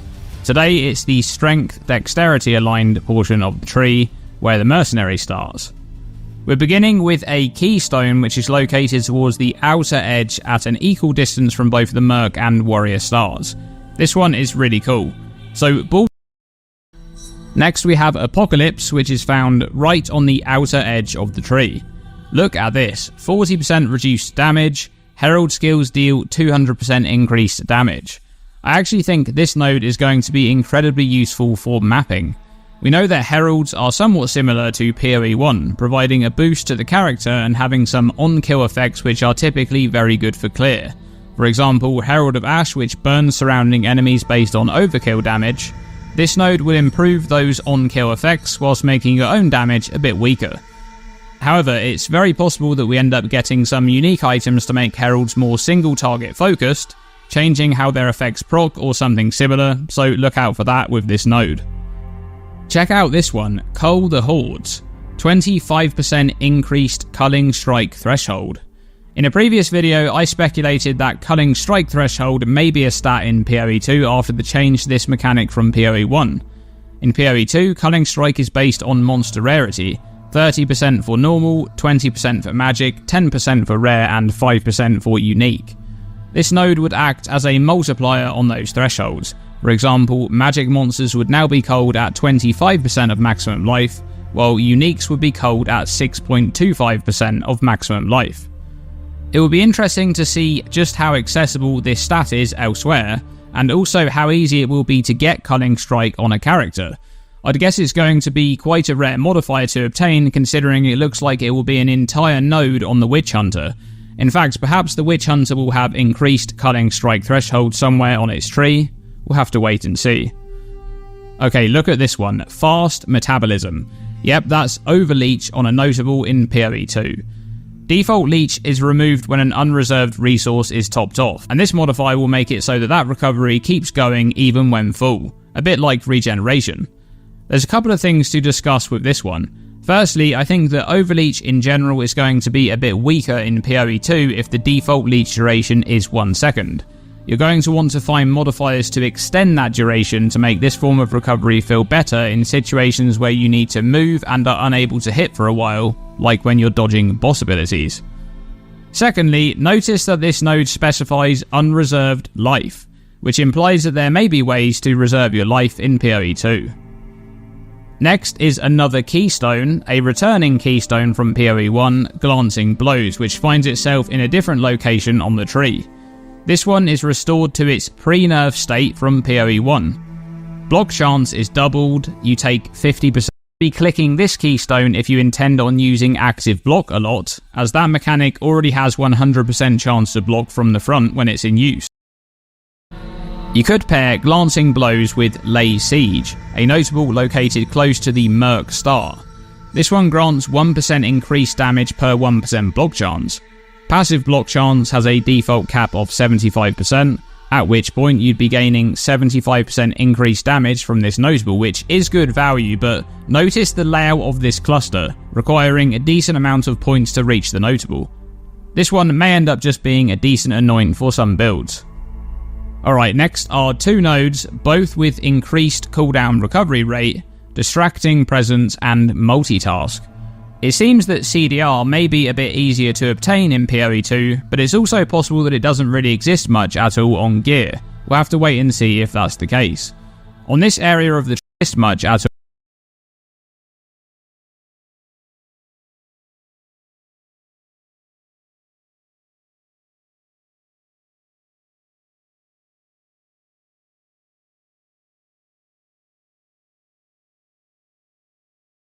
all on gear. We'll have to wait and see if that's the case. On this area of the tree, faster cooldowns will primarily benefit grenades, but the Hammer of the Gods skill also comes to mind. Distracting Presence is particularly interesting, reducing the CDR for enemies in your presence. This is pretty much the same as the Saboteur's Like Clockwork notable from PoE 1, only the radius on presence is larger than nearby. This node should be very useful on bosses to prevent them from using their abilities as often, creating more windows to deal damage. Look at this one, Quick Change Act. 50% increased weapon swap speed. That's an intriguing stat. This is located near the mercenary star. Now we know that you'll have weapon-specific passive skill points that can be allocated to each set, and you'll be able to assign a specific skill to a specific weapon set and automatically swap to that set when using that skill. When this happens, there's a short delay incurred by the weapon swap, and this node will help to get that skill use out faster by shortening the weapon swap animation. Of course, it will also affect any manual weapon swaps that you perform as well. If you're pathing through the middle section here, I could see this node being worth the 2 points. For example, on a grenade build that wants some utility-focused stats on a weapon while using flash grenade before switching back to a DPS setup. Next up we have repeating explosives, which is right on the outer edge of the tree. Not too much to say about this one other than it just being really strong, especially when used with a damage-focused grenade that's linked to multiple projectile support, where you get a ton of value out of each grenade rolling this chance to activate twice. Now speaking of grenades, check out this wheel right here, located right in the middle of the strength dex area. This wheel has 2 notables, cluster bombs and grenadier. These 2 notables, along with the previous repeating explosives notable, are going to be pretty much always taken on any grenade focused build because they're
they're just too good to pass up. The additional grenade projectile along with the extra cooldown use has some serious value for a skill like Flash Grenade, which only has a single cooldown use by default. These two nodes will essentially quadruple the effectiveness of this skill, as you'll now have 2 uses instead of 1, and each use will throw 2 grenades by default, allowing you to stun bosses much faster. In general, the extra grenade projectile is kind of crazy because we know that you'll only be able to use each support gem once in your build, and that means multiple projectile support can only go on one of your grenade abilities. Having this node will mean that each grenade skill would at least throw 2 grenades by default, which is just crazy value for a notable passive skill. Alright, I've left 2 wild notables until the end. Firstly, because they're just too good to pass up. The additional grenade projectile along with the extra cooldown use has some serious value for a skill like Flash Grenade, which only has a single cooldown use by default. These two nodes will essentially quadruple the effectiveness of this skill, as you'll now have 2 uses instead of 1, and each use will throw 2 grenades by default, allowing you to stun bosses much faster. In general, alright, I've left 2 wild notables until the end. Firstly, Polymathy, located at the outer edge of the tree, right in the middle. 10% increased attributes. All attributes. That's kind of crazy. We know that there will be a lower allocation of attributes on the tree, with each highway node providing 5 instead of 10, while the stat notables will provide 25 of an attribute instead of 30 in PoE 1. However, if attributes can be obtained in decent quantities on gear, this kind of notable becomes very desirable, especially in regards to strength builds, not just for the life they'll be gaining from that additional strength, but also in the use case of the Giant's Blood Keystone to help satisfy that doubled attribute requirement of weapons. Polymathy will likely end up being one of the very expensive anoints, considering it seems to pretty much be a best in slot for any attribute stacking build. Okay, my favourite notable on this section of the tree is left till last. Levitation will make you unaffected by enemy ground effects for a second when first standing on them. This one is so cool, and it will be incredibly useful if we have anywhere close to the amount of enemy ground effects that exist in PoE 1. Imagine just how useful this will be in boss arenas where there's some kind of ground denial effect that stacks up over time like we've seen in PoE 1 boss fights. And that's it, a handful of interesting nodes in the strength, dexterity portion of the tree. If you've enjoyed this video and want to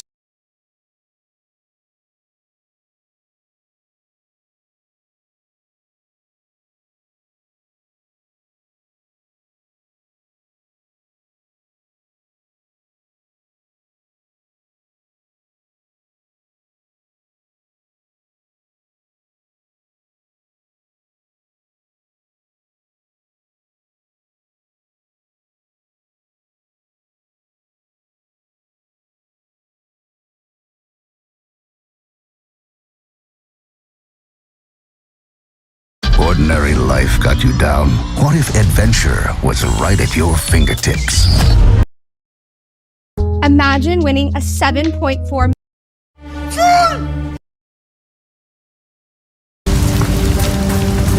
What have we got?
Bone Shatter is equipped.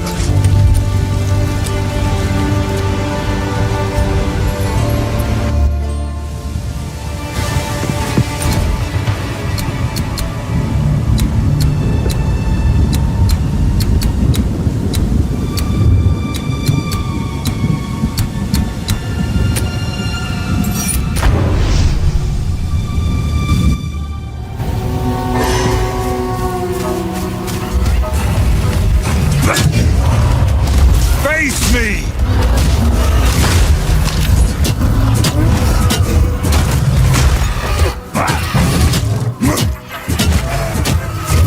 You were no one.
Get away from me!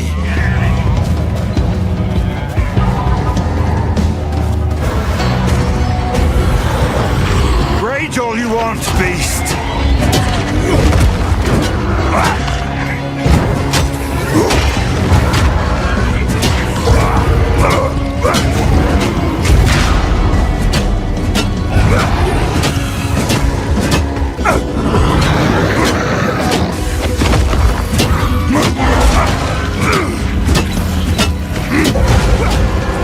Crush them!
So this is where the clanless live. There are far more of them than I expected.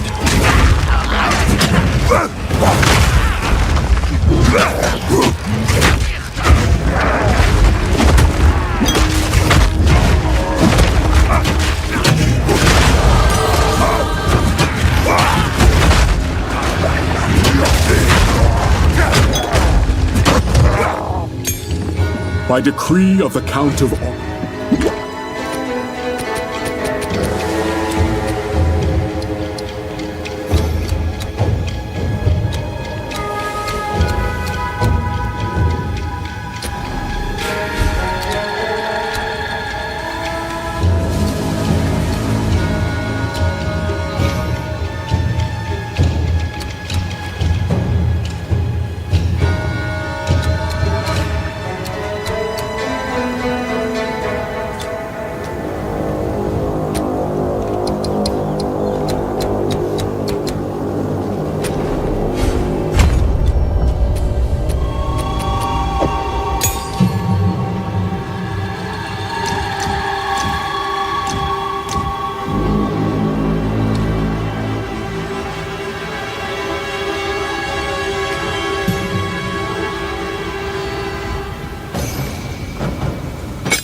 That voice.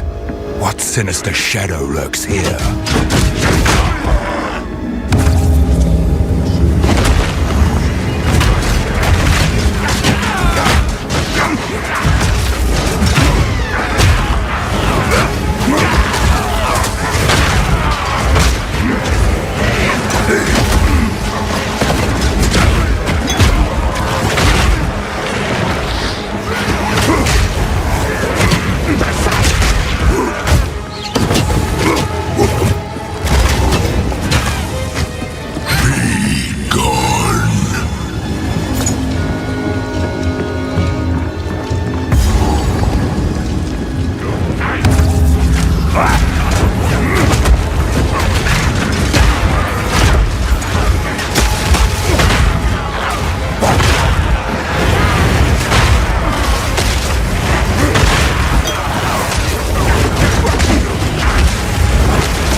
I've nowhere to keep that.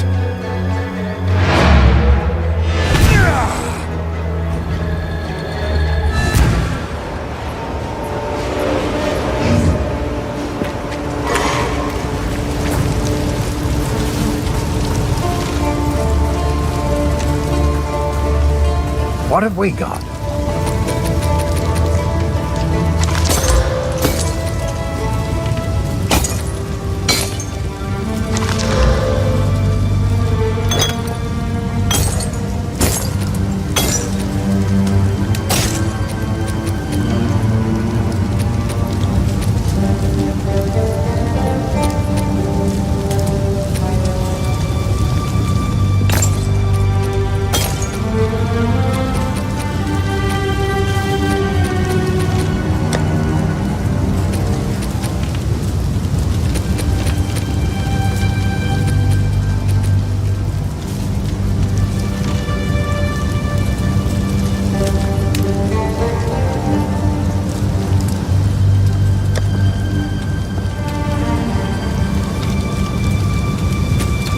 If you find a pint out there, do bring it back.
Fear will best you!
Destroy this before it goes any further.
I've nowhere to keep that.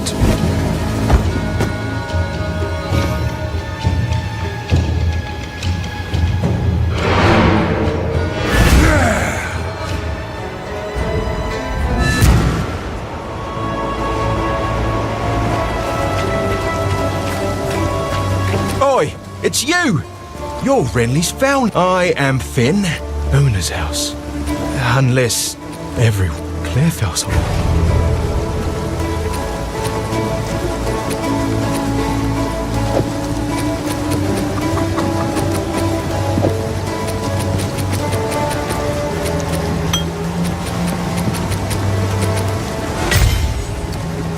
Come back soon. How can I help?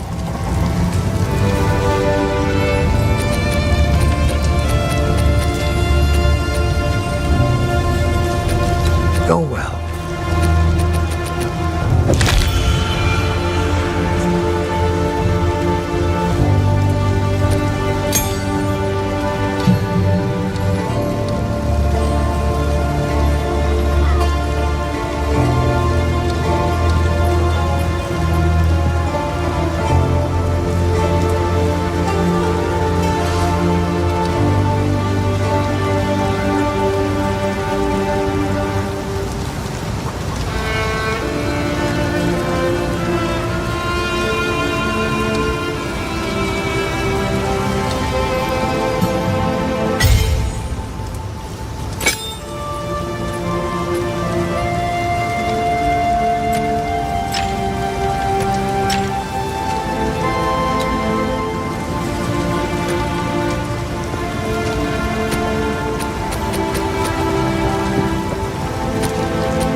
How can I help?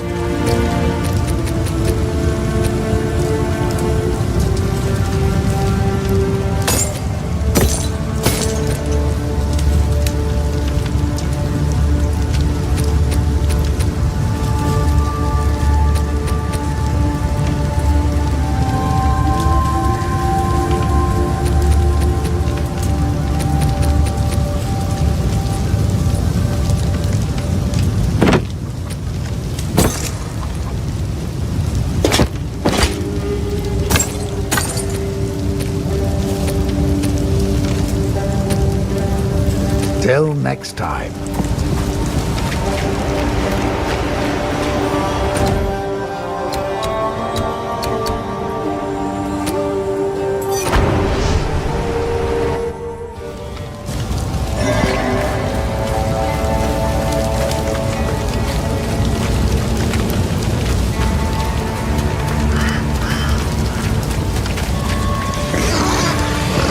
Crush them!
As you hold down the button for Perfect Strike, your character will charge up.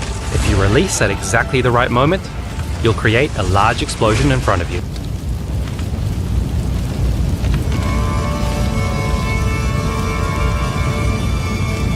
Shield Charge is best used for stunning a small group of enemies.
Tower!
To death.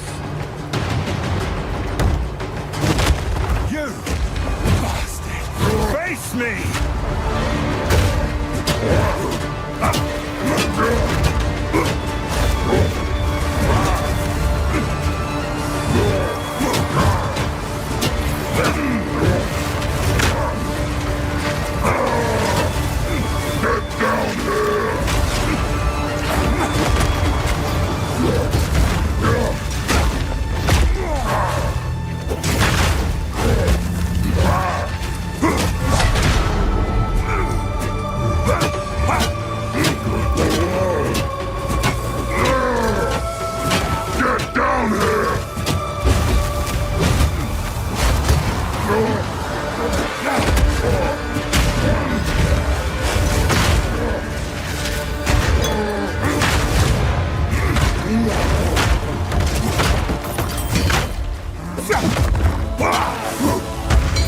My satchel is full.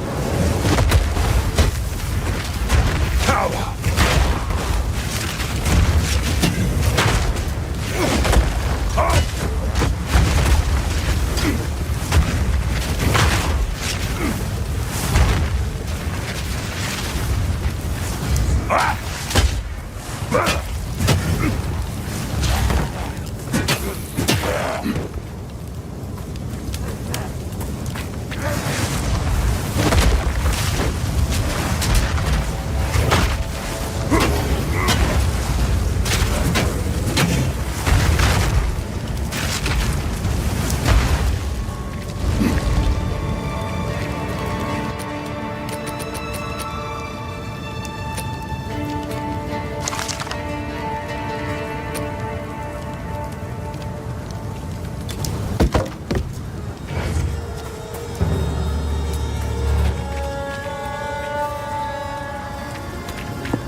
I'm not ready.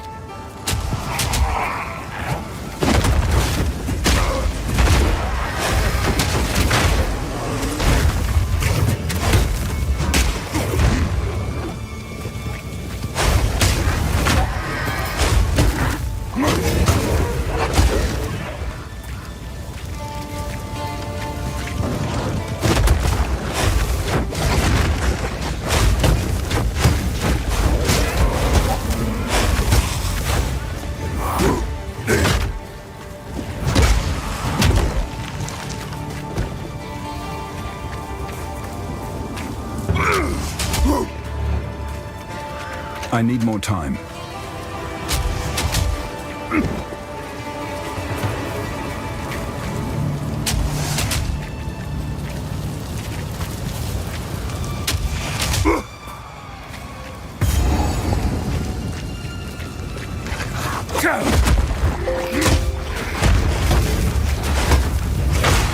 Meat creature! I've no more room.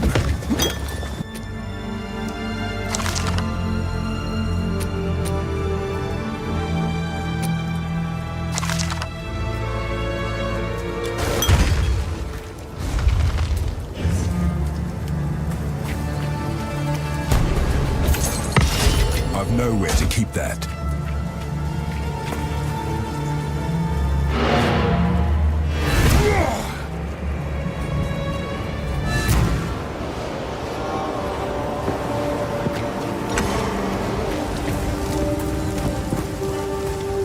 Our tools!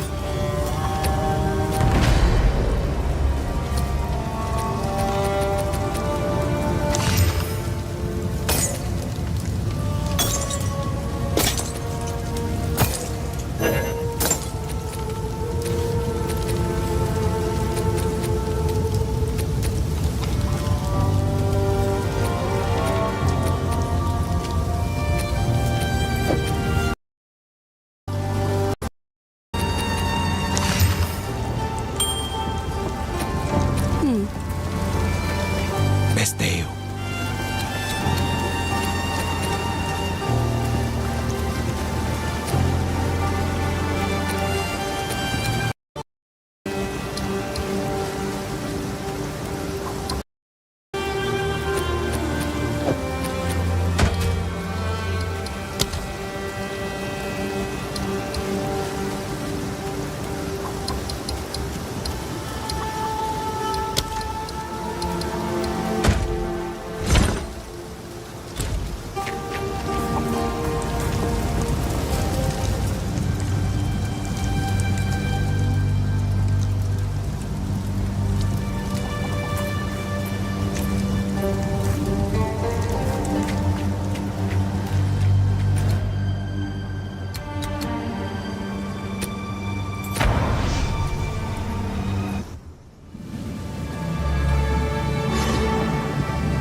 Destruction!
No warrior.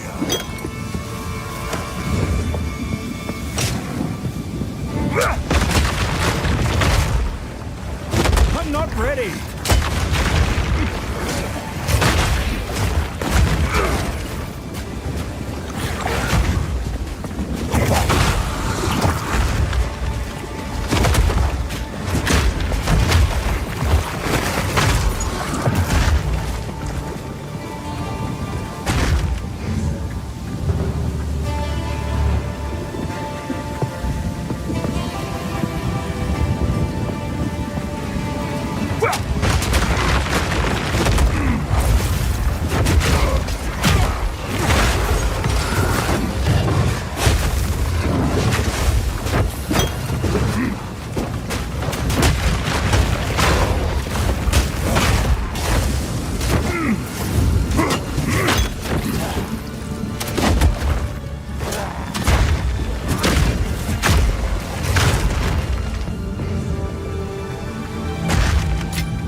Steel yourself!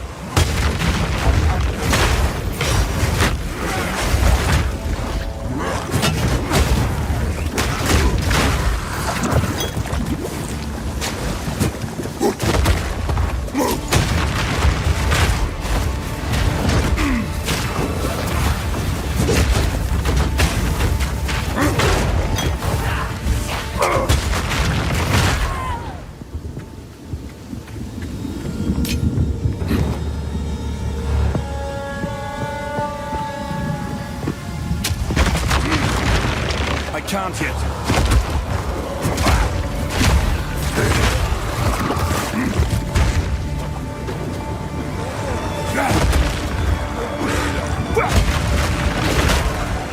I can't yet.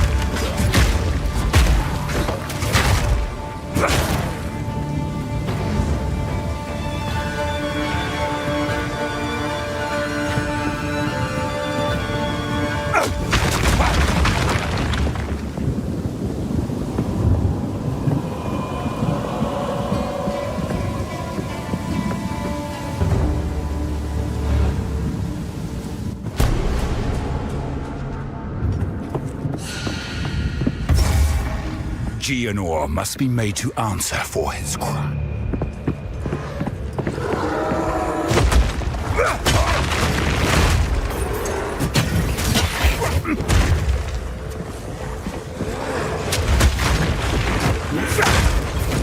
I can't yet.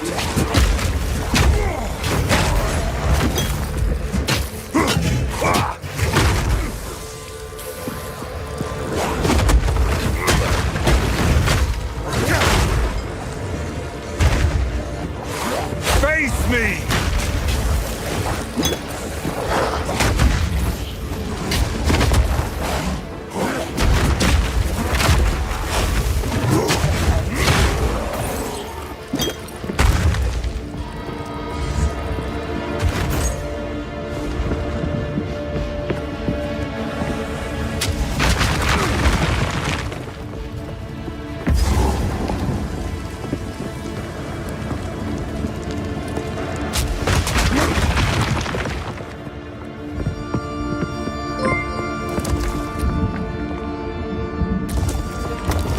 What madness is this?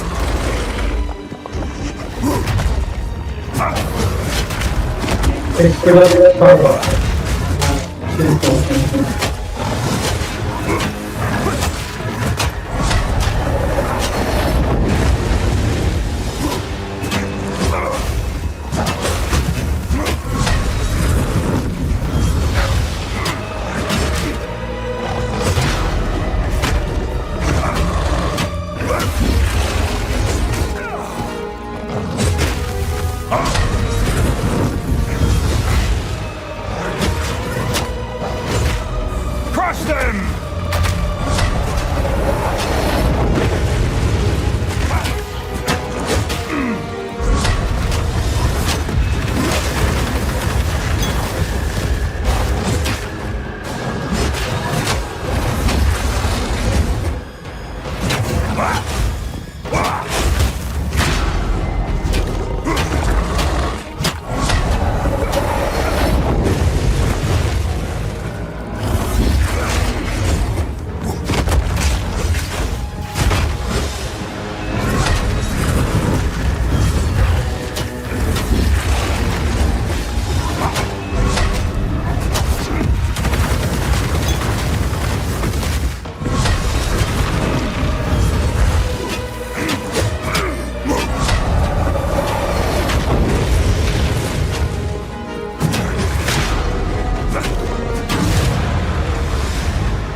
Nothing sacred anymore.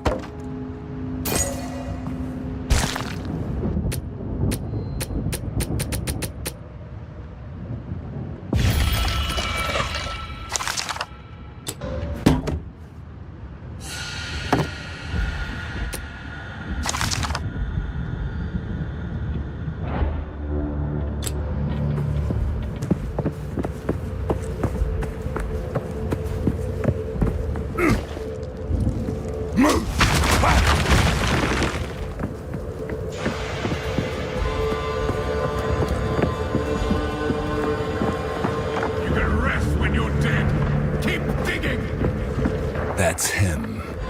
One of us will not leave this manor alive. Let's try!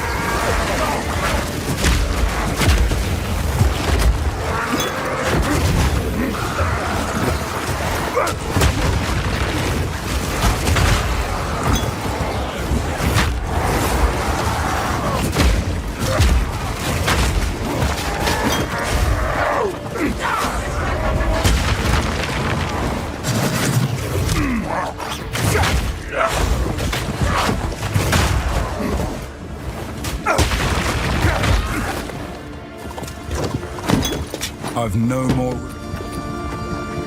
room.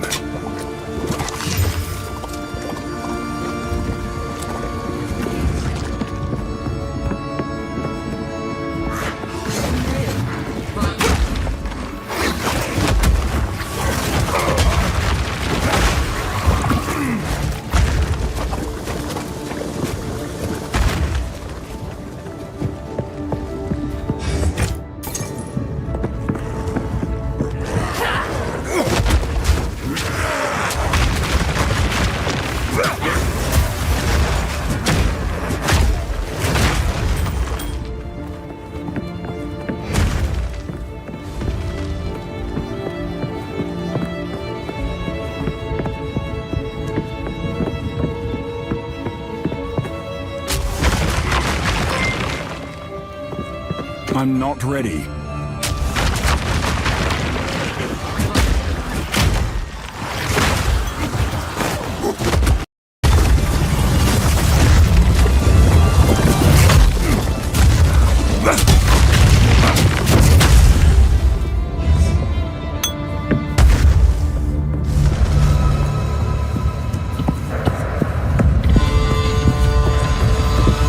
Thanks to the follow, Chris.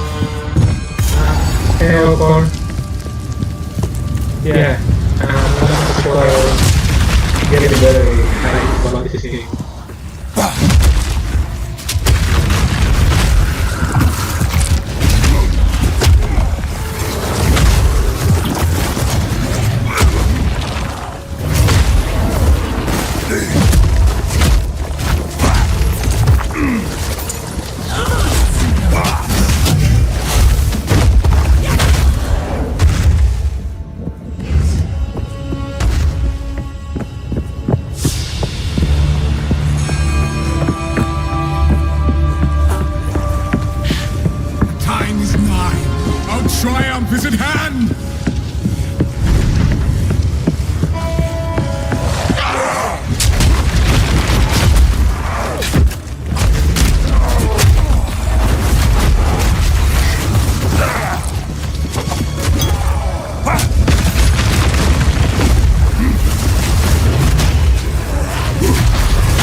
While Bone Shatter is equipped, monsters display these indicators when they are close to being heavy stunned. Use Bone Shatter to heavy stun them instantly. As you hold down the button for Perfect Strike, your character will charge up. If you release shield.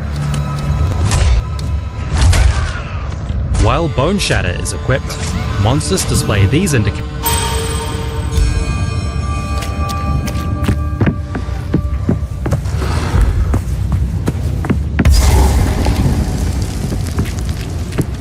Horrific! They're insane!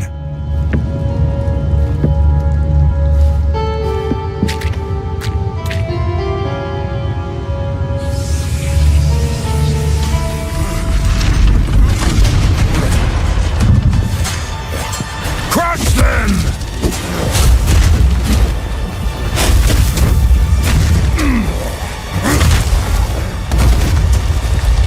Husband, this interloper has the power we need. Kill him, and you shall have everything I promised. No noose this time. I'll remove your head myself! You are nothing but a tyrant! Bend the knee! First one's iron!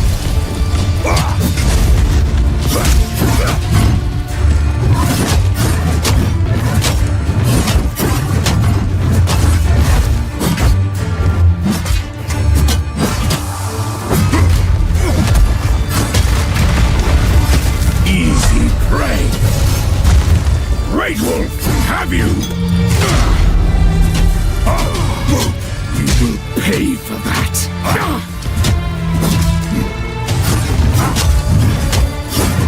First one's iron! Rihanna! Open the cage! Release the beast!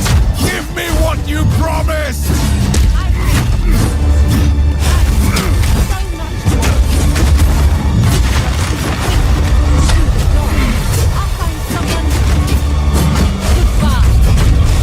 How dare you abandon me after all I've given you!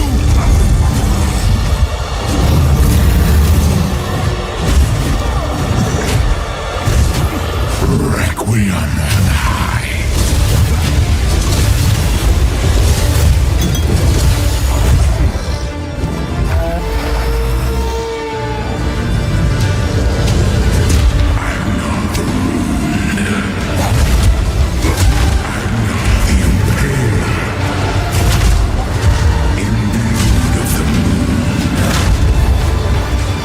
Swift as death.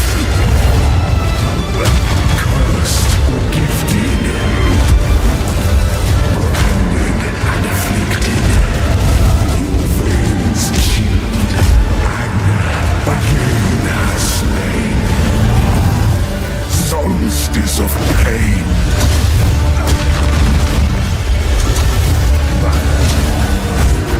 I will take out your heart and savor each bite.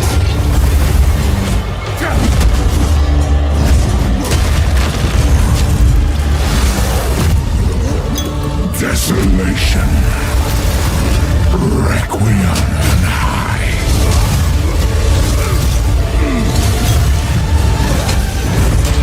I smell your blood. And I am ravenous. Destruction!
That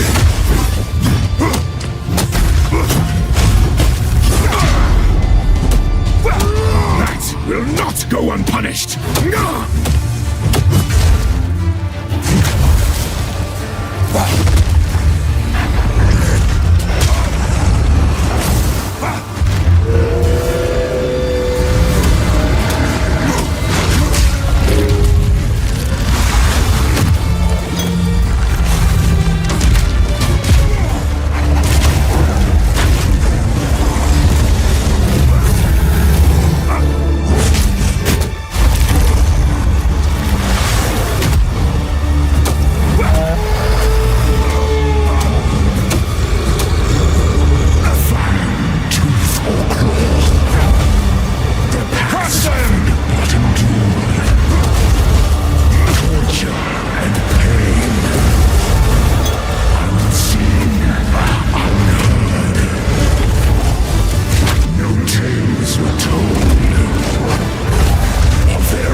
Upon this tyrant soul!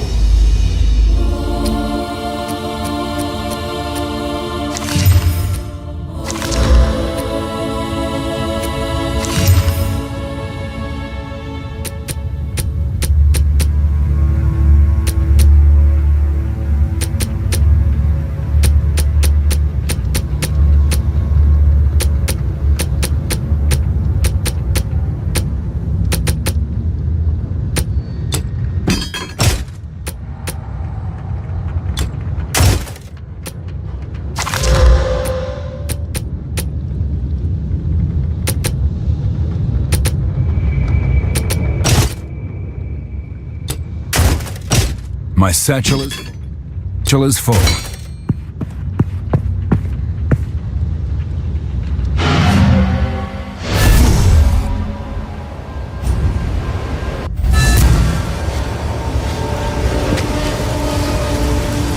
Count Geonor is dead. We can finally start. Go well. You've done well. The darkness.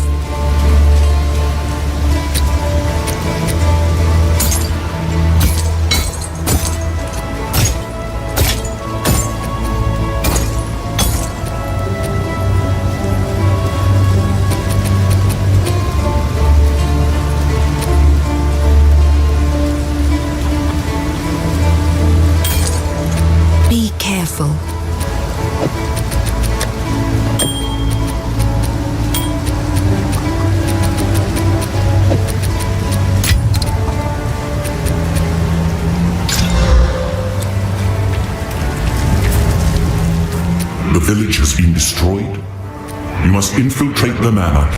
We must pursue the fledgling beast. Betrayal of... The Countess has escaped with the beast. Every attempt to control it has ended in cataclysm. We must pursue her to the plains of Bastille. We should find the Marikath caravan. Only they can lead us through that harsh and unforgiving land.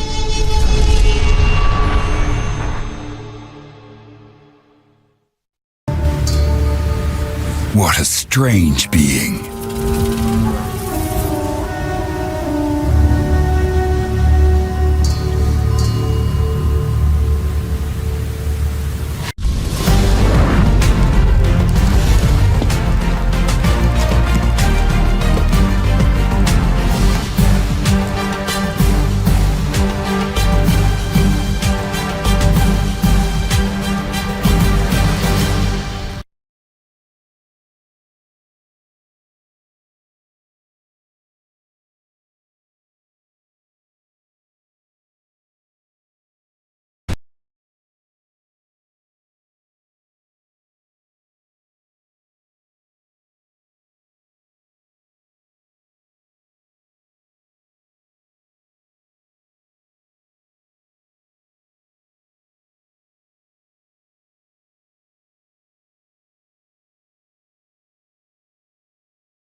Let's talk PoE 2 Witch today, because the minion system is straight amazing. I got to play the Witch early at Gamescom. That's what the gameplay behind this is. And I kind of want to give you a feeling for how she plays in the early game, how the minion system works, and then we'll take a peek together at the Ascendancies. I started the game and instantly stumbled up in two spells, a Scepter with Ray Skeletons, and also the Unearth spell. Unearth being super amazing fun. You shoot these bone spikes out of the ground to damage everyone in front of you, and if you kill an enemy, their corpse will be turned into these bone constructs that fight on your side. Essentially start into the game and already have a little army running with you. As I then enter the encampment, I talk to the blacksmith and get my first skill gem. And here you can already increase your army of minions. My choices were between the contagion spell, Skeletal Warriors, or just add Skeletal Snipers to the fray.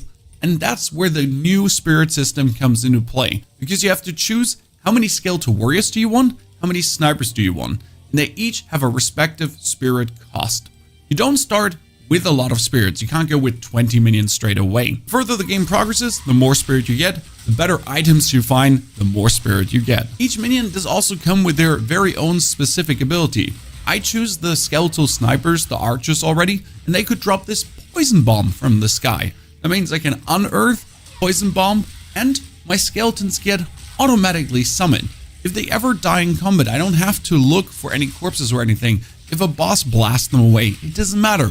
They get resummoned after a time. Then I found my first support gem, and you can juice up your minions with this. Multiple poison damage, have them also break the armor, or for example, have your minions explode when they reach low life. Quite some fun choices already early on. And the gameplay felt pretty good from the very early beginning on. You have your minions, you make new minions with your Unearth, and if you choose to kill someone with Chaos Magic and then raise his corpse with the Unearth, you would keep spreading the Chaos Magic to everyone like a goddamn wildfire. Your minions are also very aggressive going forward, taking the aggro. Yes, if I do run in, I will get in, but it didn't feel like my minions were getting ignored like in other ARPGs and I was getting the hell beaten out of me. Now this is obviously the very early start of the Witch, but she has so much more amazing stuff to come down the line. Just listen to Jonathan about Spectres. This is a Bind Spectre gem. Using it, I can take the body of any enemy and capture its spirit so that I can keep it as a minion. Any monster can be captured, but the spirit cost depends on how powerful the monster is. It takes a lot of spirit for such a powerful enemy, so I'll have to unsummon a lot of my other minions, but it certainly seems like it might be worth it. This will be the main fun with playing the Witch and minions, choosing what your army should be. Snipers, warriors, mages, archers, specters. What are you taking into battle with you?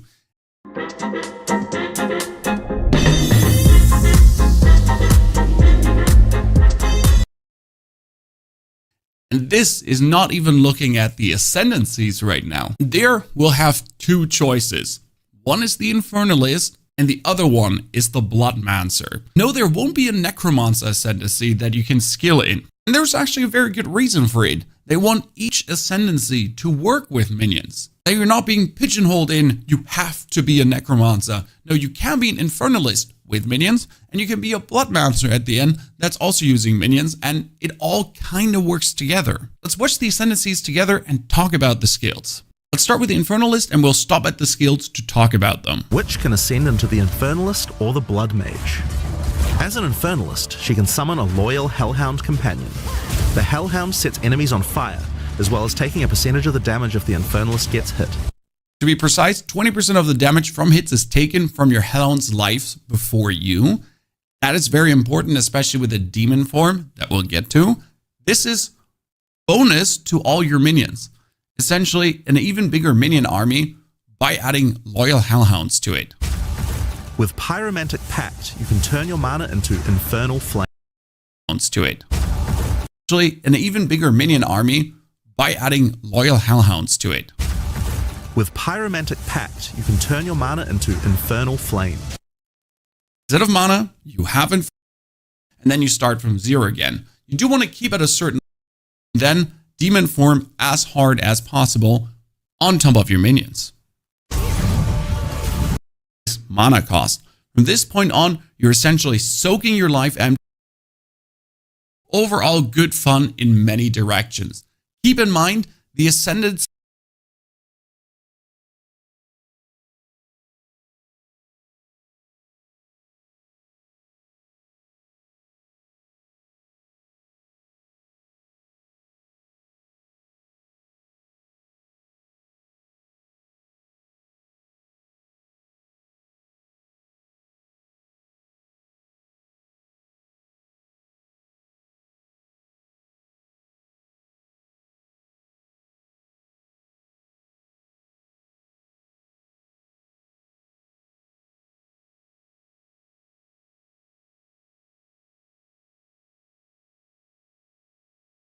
The Witch in PoE 2 is the most interesting minion class I've ever played in an ARPG, but this class goes so far beyond minions.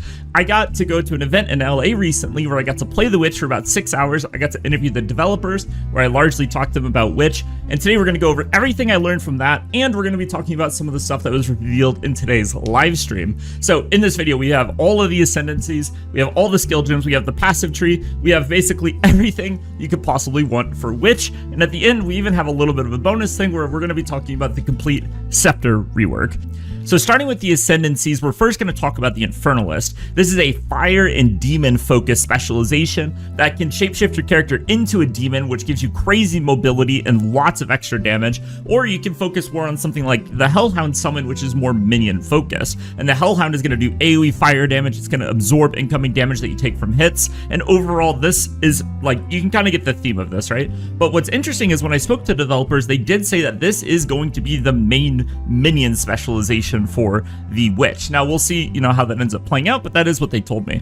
The other specialization is a blood and bone specialization that immediately makes all of your skills cost life as well as mana, but it gives you access to a lot of different healing. So it seems like whenever you kill enemies, they actually drop blood orbs that you can pick up to heal yourself, and this skill tree also has access to lifesteal and access to different damage multipliers. Now, one thing that's interesting is this does give you extra damage based on maximum life, which is kind of cool, and they also showed some extra nodes that do give more maximum life, but I didn't really see anything in the blood and bone tree that really stuck out to me. I have a feeling that we kind of maybe missed some of the major nodes, so we're gonna have to see more of how that plays out when we can see the full tree. But with that being said, we're going to be jumping into the skill gems now, starting first with the minion skill gems. Now, the way that skills are organized in Path of Exile 2 is essentially, it's effectively by class, but it's sorted by weapon. So what we're going to be looking at is the Scepter skills technically, but they're really like the Witch skills. That's kind of the idea. So for starters, we have the basic Skeletal Warriors.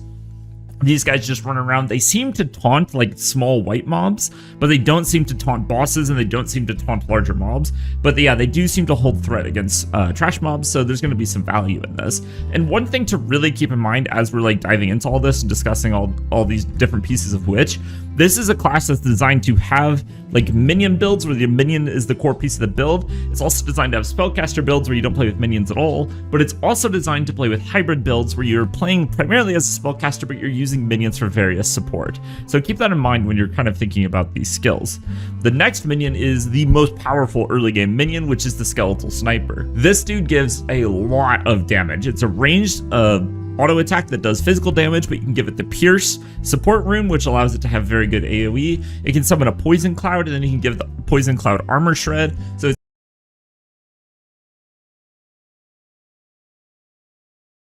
able to absolutely decimate enemies' armor, and because the attack damage of your minions is so low, shredding the armor of enemies actually ends up being a pretty big damage increase. Overall, actually, I found snipers to be the best early game minion, and my final composition ended up just being 7 skeletal snipers just stacked up.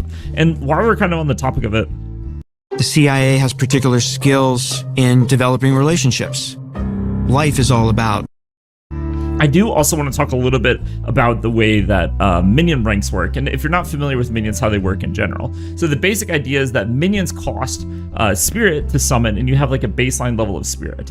The spirit is coming from your scepter in large part, but it's also coming from a few other sources, and every minion has a different spirit cost to have out, and you can basically customize your army and spend however much spirit you want to get exactly how many guys you want of each different type. And so what's really interesting about minions, and the thing that makes them very weird, is actually the more ranks of a specific minion you get, so the higher the rank of the skill gem, the cheaper the minion becomes. But, and I confirmed this from the developers, the stats and damage of the minions, the health of the minions also scale with levels. So you have a double factor scaling with minion ranks where they're getting more health and they're cheaper to summon, which means you can have more of them. So minion ranks end up being really important. But you know, if you're looking at the stats, you're seeing this reservation, that's what this is in reference to. It's in reference to the spirit cost to actually summon the minion. The next spell is Unearth. This is a really cool minion spell. Basically, you're gonna do a frontal of physical damage, like in a cone in front of you, and any corpses in that cone will get turned into like little like bone scorpions. Those dudes do loads of damage. This skill is ridiculously powerful for mapping and for like, you know, general like AoE clearing, but it feels really weak on bosses because you don't have enough corpses to be able to cast spells. Now, I did get confirmation that there will be an aura that you can toggle that costs spirit to reserve and will spawn corpses regularly that will be better against bosses. I don't know if it'll actually be worth it to run it, but Unearth in general, especially like in the early game, fantastic for farming, not so good for bossing.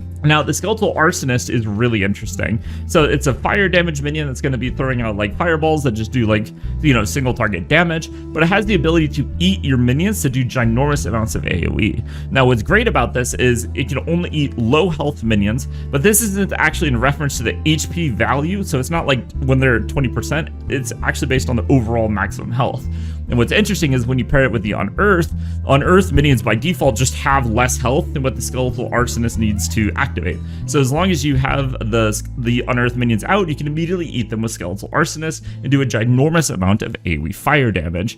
Now, one combo I didn't get to test because I missed this is that the Skeletal Sniper can summon a Poison Cloud that does AoE damage like poison, but you can actually blow this up with what it calls a Detonator skill, doing a lot of damage. And this skill, you know, also uses the keyword detonate on the Arsonist. So I think the idea is that you're supposed to, like, you make the little constructs with the Unearth, you put out the poison with archers, and then you blow up the construct with the Arsonist, which also blows up the Poison Cloud, and so you're getting a double dip explosion of damage. And then you can also put support gems that make it so whenever your minion dies, it explodes for AoE. You have all of these stacking things that you can get. This actually seems like a pretty decent setup. This might be competitive with pure archer for early game, but I didn't get to test it.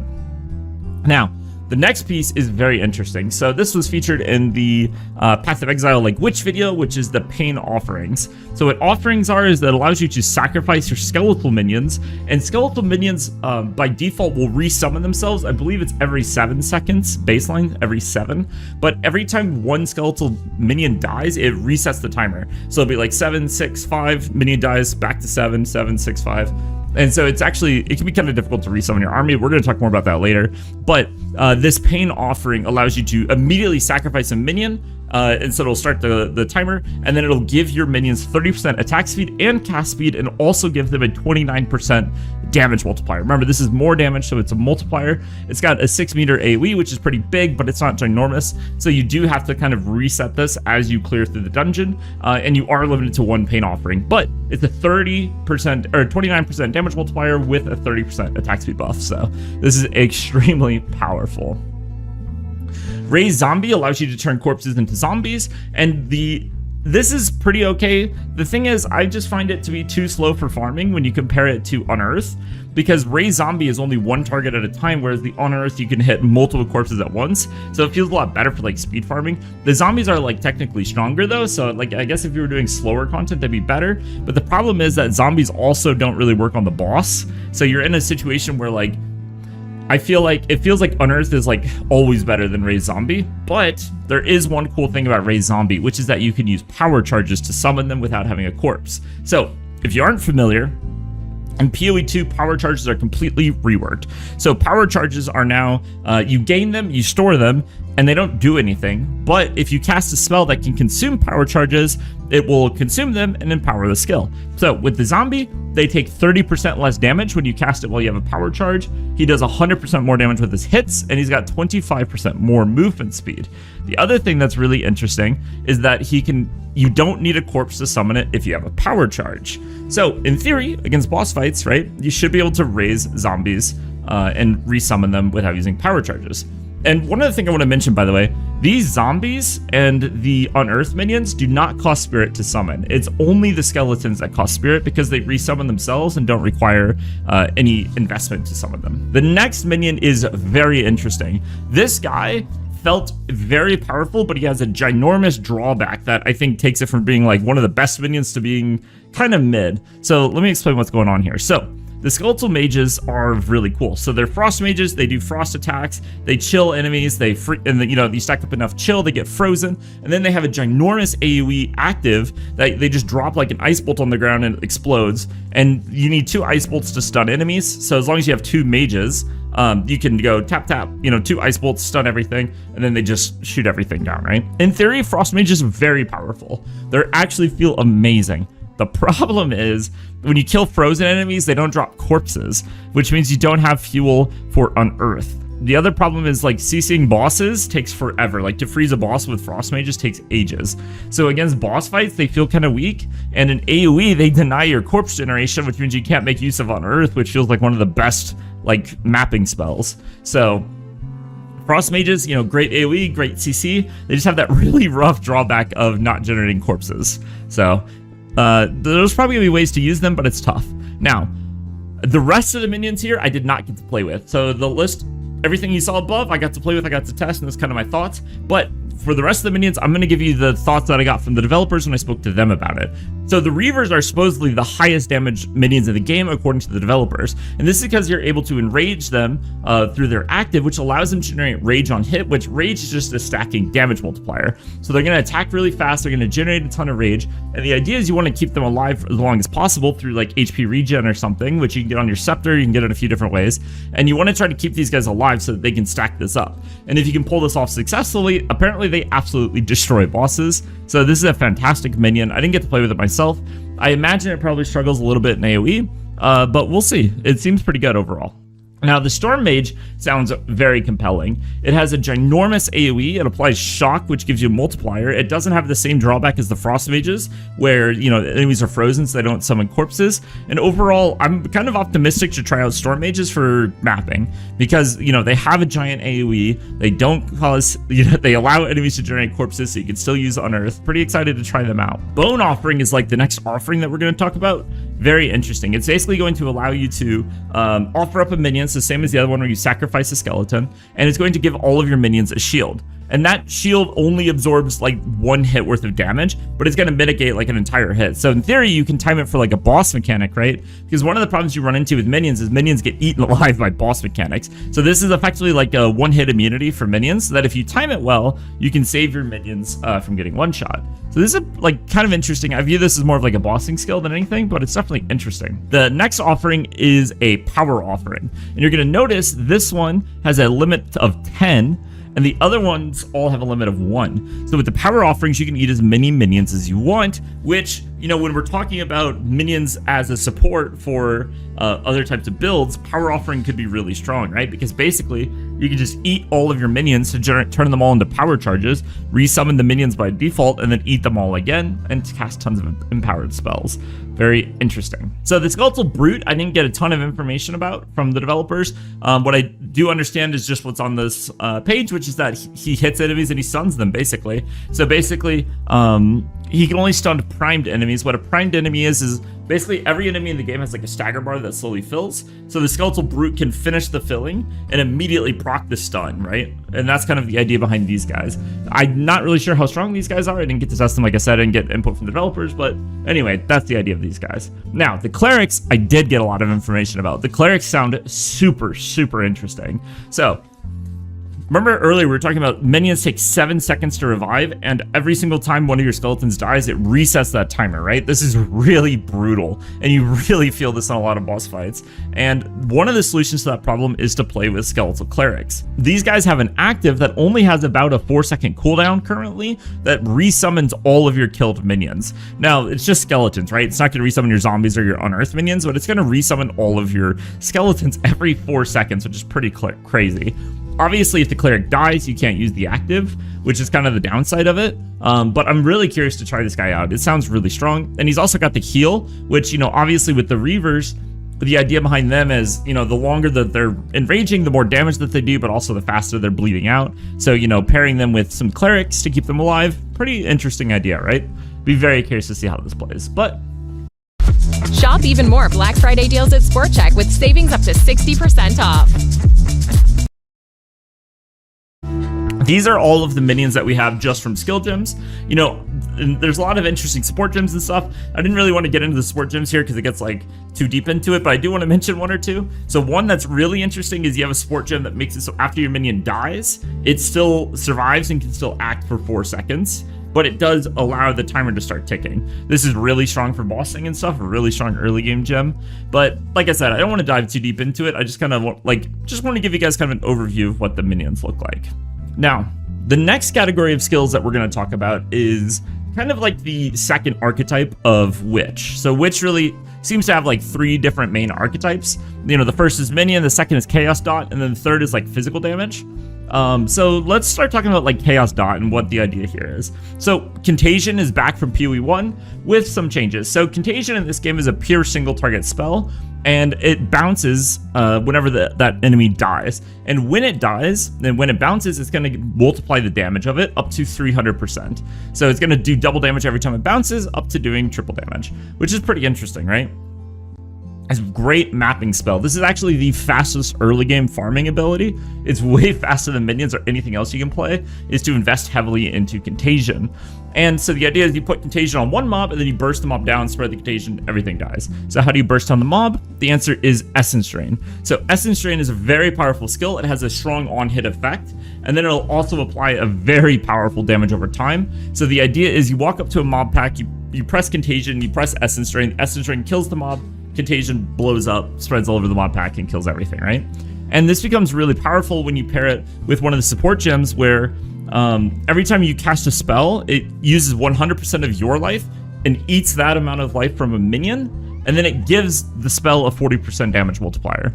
But if there's no minion to eat, this support doesn't work. It only works if there's a minion with enough health to eat, and it's going to give you a 40% damage buff, which is really strong when paired with these already really hard-hitting spells. These are kind of like your 2 early game spells, right? This is what you're going to be playing early on, and the next group of spells you unlock much later. So I got to play with those first 2, really powerful, but this next one, Dark Effigy, is super interesting. So you're going to summon a totem, and the totem is going to spam apply chaos over time dots to everything around it, which is pretty interesting, right?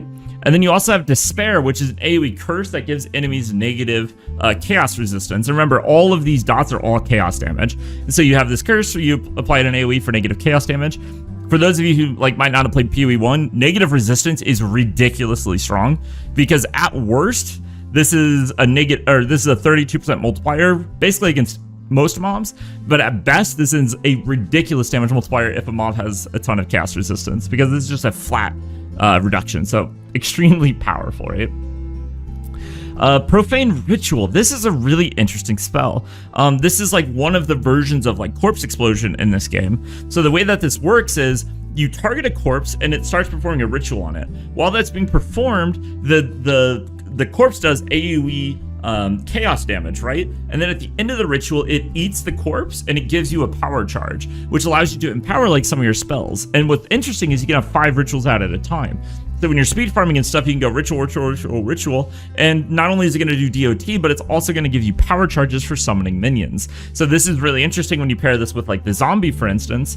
So in theory, you could use this to like stack up and store a bunch of power charges like before a boss fight, so that when you go into the boss fight, you can summon all your zombies, right?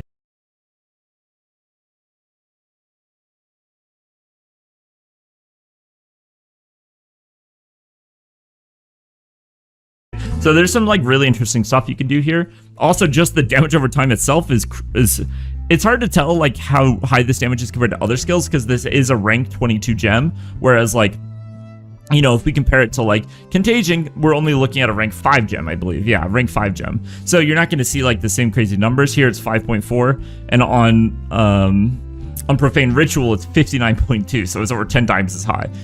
We'll see how high the damage actually is, but this is a really compelling spell, right? This is really interesting.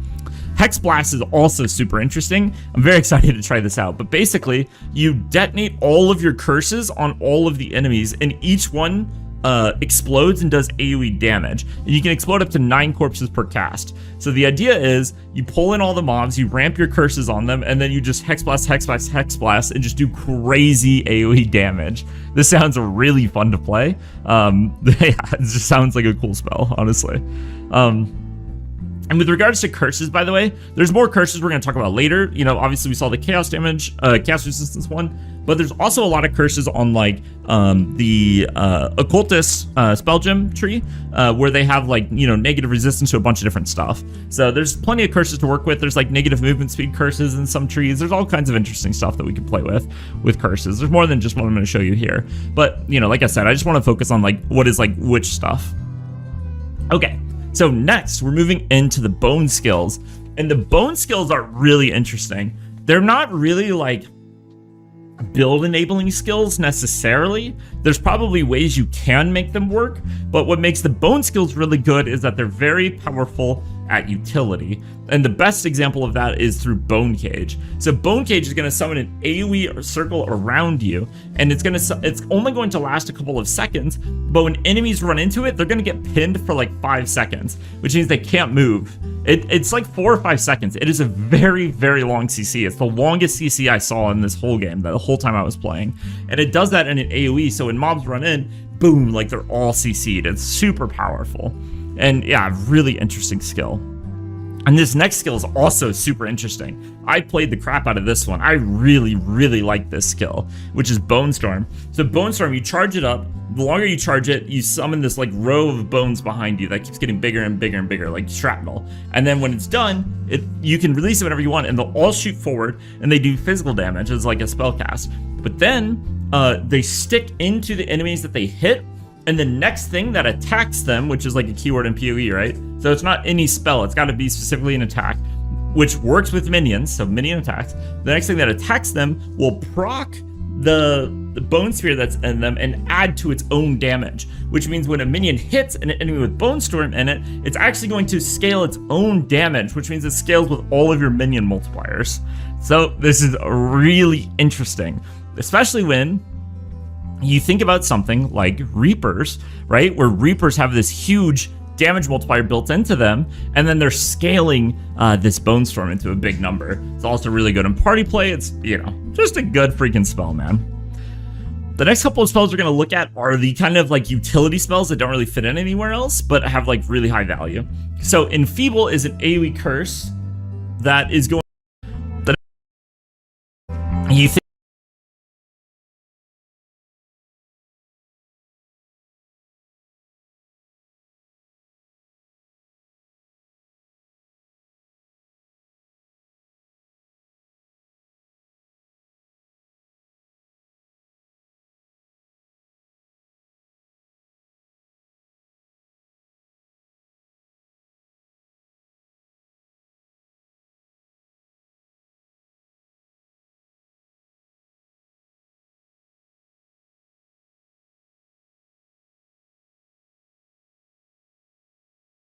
Think about something like Reapers, right? Where Reapers have this huge damage multiplier built into them, and then they're scaling this Bone Storm into a big number. It's also really good in party play. It's, you know, just a good freaking spell, man.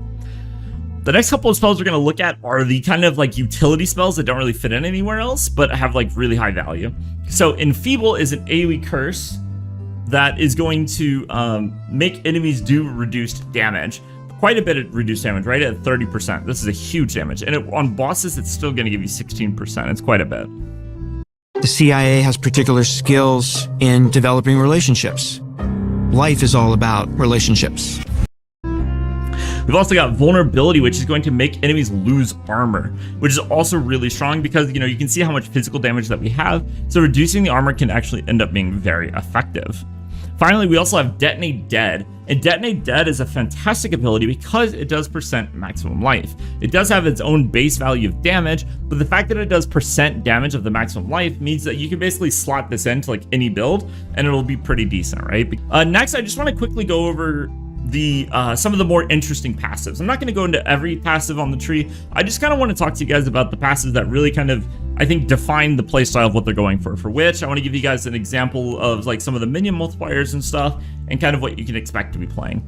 So for starters, one thing that's very different than other games is that your starting spell nodes and a lot of your minion nodes all throughout the tree are going to read like this one, where it says 8% increased spell damage and minions do 8% more damage. This allows you to spec into minions while still being able to do damage with your own spells. Now, you know, as an example, Power of the Dead here, giving them attack speed and damage, this is only hitting minions, right? So it's not every single node that's going to be hitting both minions and you, but a good percentage of them do, especially early on in the tree, which is really nice. Makes your leveling a lot smoother.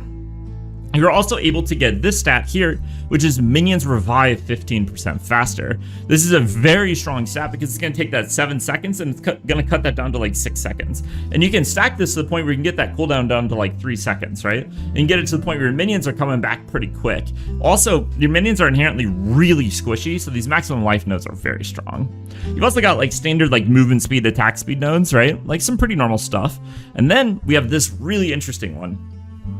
40% increased minion damage while you have at least 2 different active offerings. This is a really interesting node because it's basically trying to push you into the offering playstyle where you might sacrifice 2 minions so that you can buff up your whole army. You can give them like the shield. You have a lot of choices for what kind of sacrifices to go for, but not every minion build is going to want to play 2 sacrifices, right?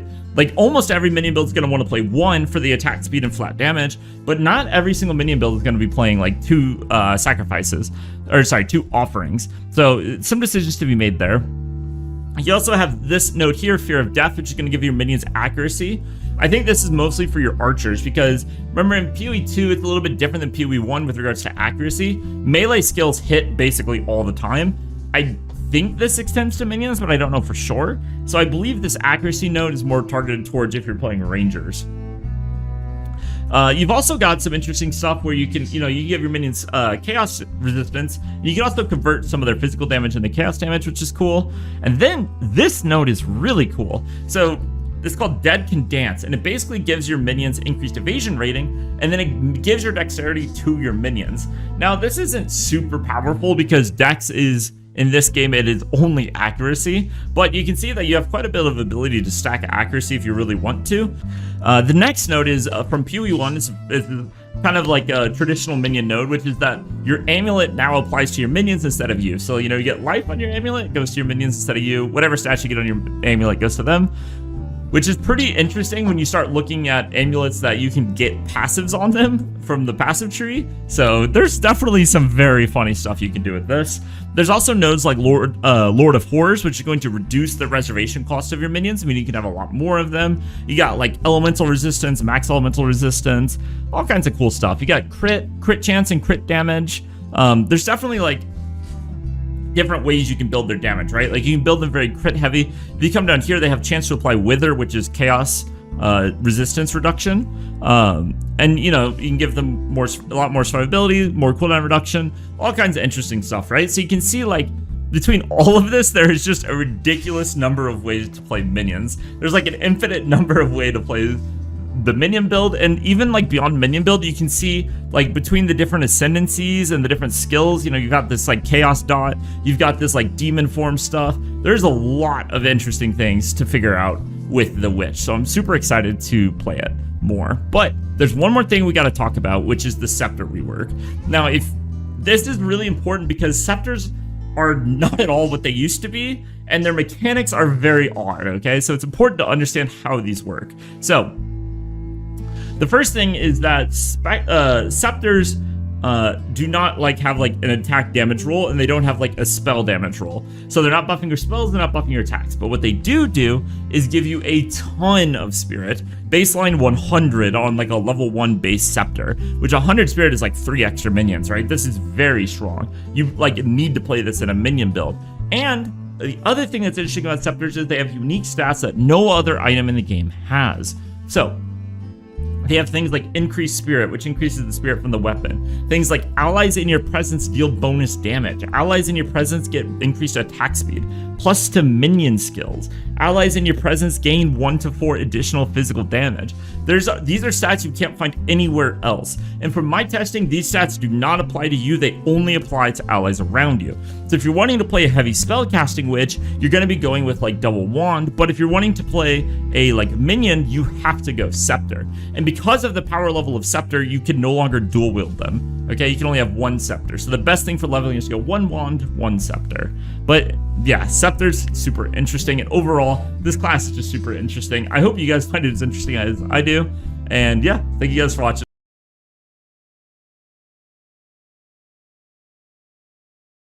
I'll see you in the next video. Peace out.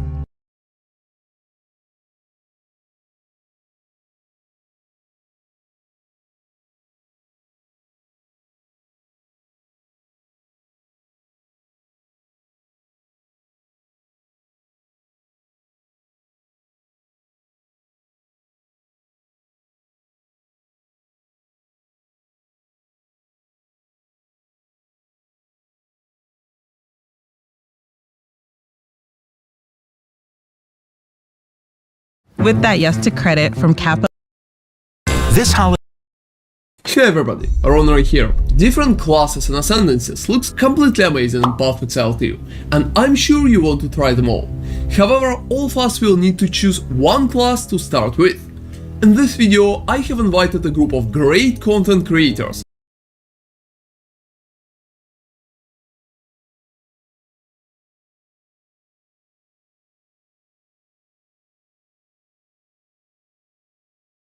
Hey, it's Drybear. Path of Exile 2.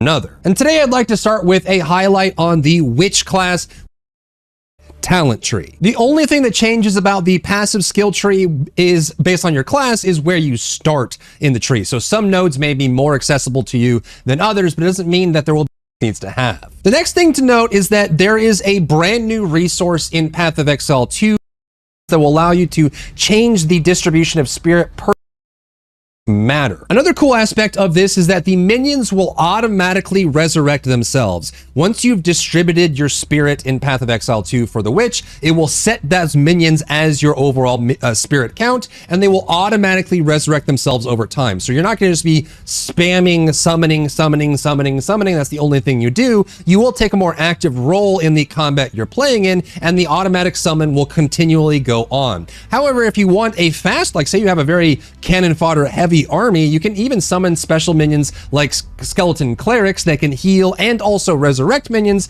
which means that they will speed up the rate that they resurrect, but it's a process that happens on its own. And while we won't be getting golems in Path of Exile 2, at least initially, you can actually resurrect specific enemies into your army, even if you kill elites or rares that have special effects by using specters. Now, the amount of spirit cost will depend on how powerful the minion was or the enemy was when you killed them, but you can choose to construct your enemy, your army out of enemies that you've encountered. They will have their skills. Normally, the damage that they have will scale with you, which means you can create very dynamic and widely varied compositions of armies depending on the situation you're walking into. So let's talk about what you're going to be doing instead of just spamming summon like traditional minion games.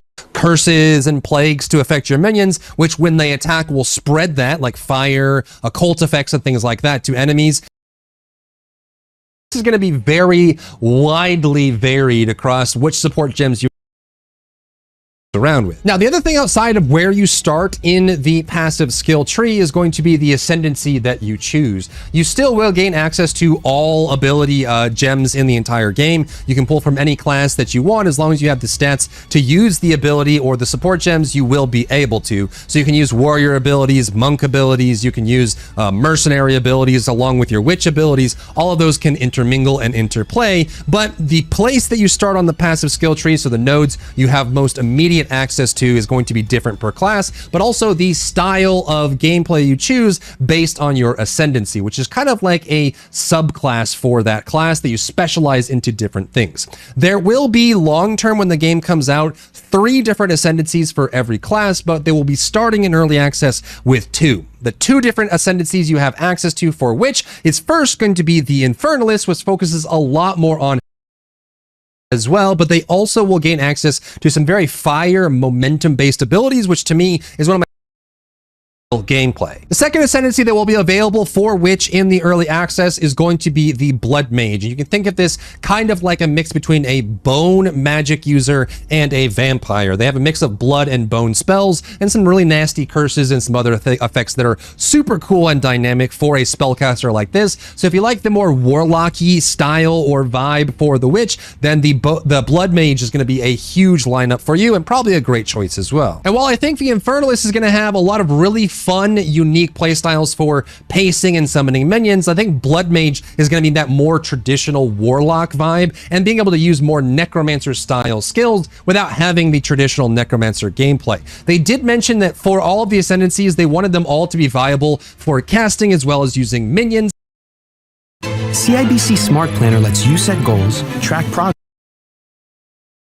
Hey everyone, it's Ali, and as we're getting closer and closer to Path of Exile 2, I've been seeing people ask questions about some of the core systems, all the way from new players to veterans of PoE 1, and what I wanted to do today was discuss all of the skill changes, as well as give you an overview of how skills are going to be working in PoE 2, just so we're all as well informed as possible walking into early access. Skills have come a pretty long way in comparison to how they work in PoE 1. In PoE 1, you used to have sockets on your gear where you socketed in your skills, as well as supports that synergize with your skill to either change how it works fundamentally or make it do more damage. In PoE 2, there's now going to be a separate window that is going to be completely separated from any of your gear. In here, you're going to have 10 slots in total, allowing you to run 10 skills of your choice. In some cases, you will have meta skills where, for example, Blasphemy will allow you to then link other skills to it, such as curses, for the Blasphemy itself to then make into an aura. But in most cases, especially for all the skills you're going to be using to do damage, it's simply just going to be a skill that you then link supports to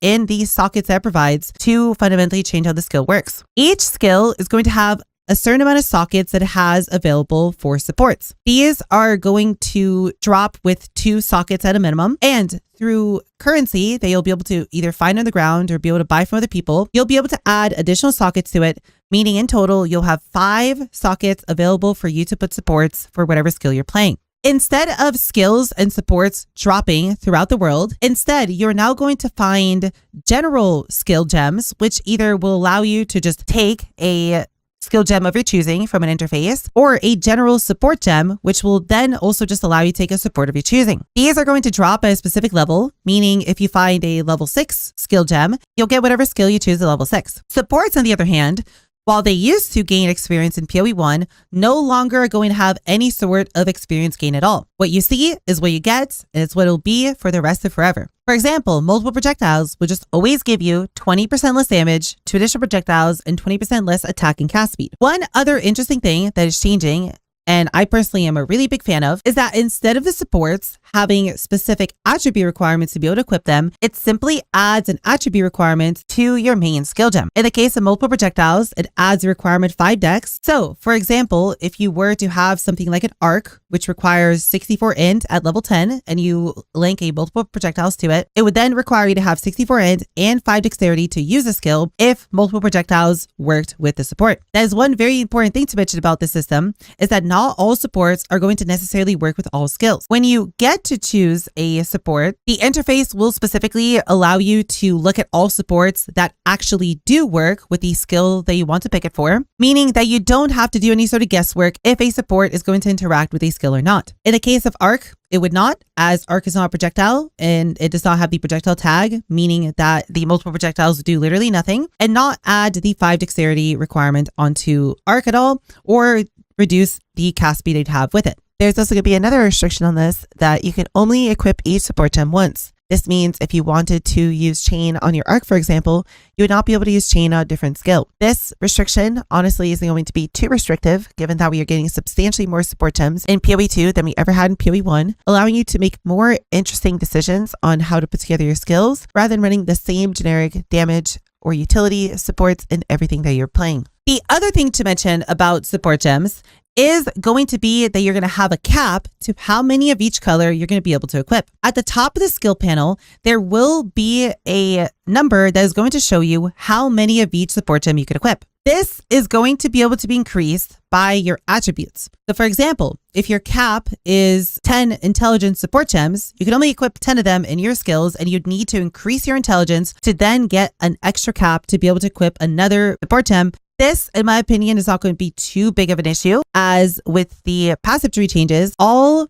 travel nodes are now going to give you the option to choose what attributes they give you, meaning if you have a bunch of intelligence points and your cap on how many intelligence supports you can use is too high, you simply just change some of your intelligence points on your passive tree to dexterity, for example, to get an additional socket if you needed a specific dexterity gem. This might be a little bit restrictive while you're leveling, as you're not going to have that many attributes, but it seems like this support gem cap doesn't scale, meaning it should be the same amount of attribute required per point. So once you get to endgame, where you have a lot more attributes, it shouldn't be too difficult and too restrictive to either shift some attributes around or just not worry about this cap at all. Another thing to mention is that here, instead of now holding your gems, is instead going to have sockets for you to be able to equip runes in them. These runes are going to give you various stats based off of what item you equip it in, and presumably some of these runes are going to have attributes on them, meaning if you can't necessarily fix it through your passive tree, you can potentially fix it through a rune on a piece of gear. The last thing that we need to mention about gems is going to be the separation of mana into an additional stat called Spirit. In PoE 1,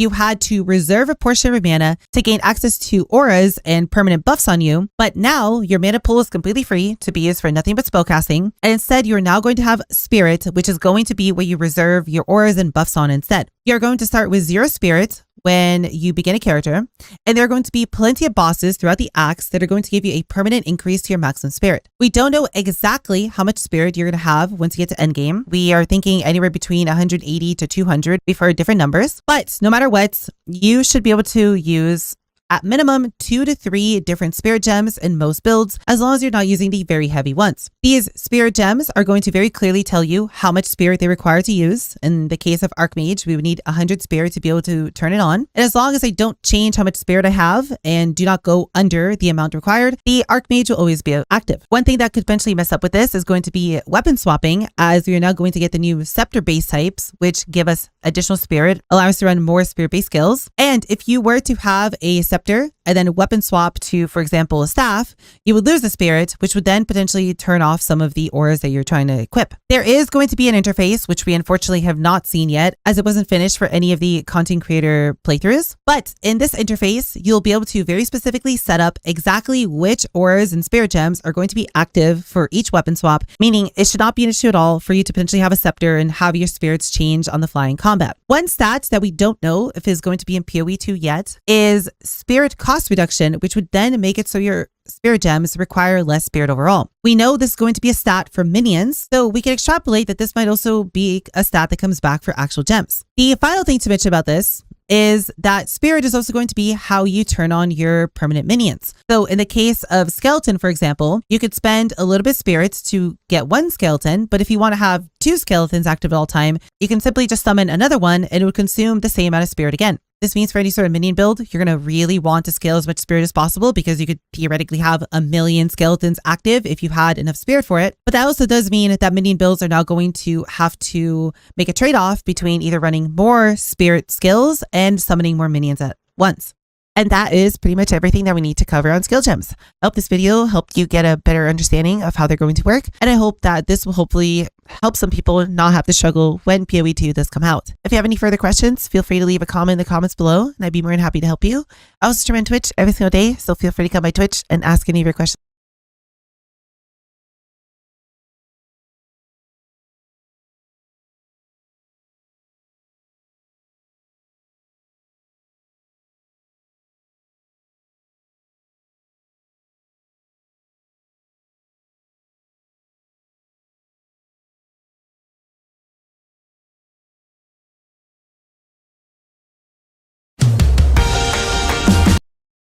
Stay.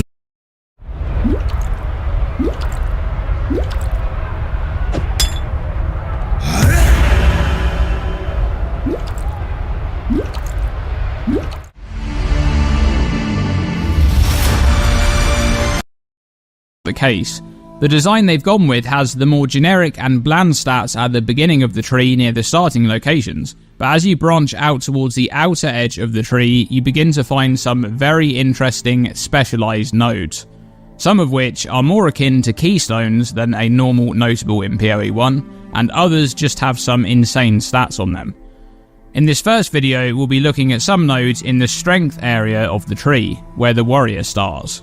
Beginning with this one, Unbending, which is located pretty much in the middle of the strength aligned section of the tree.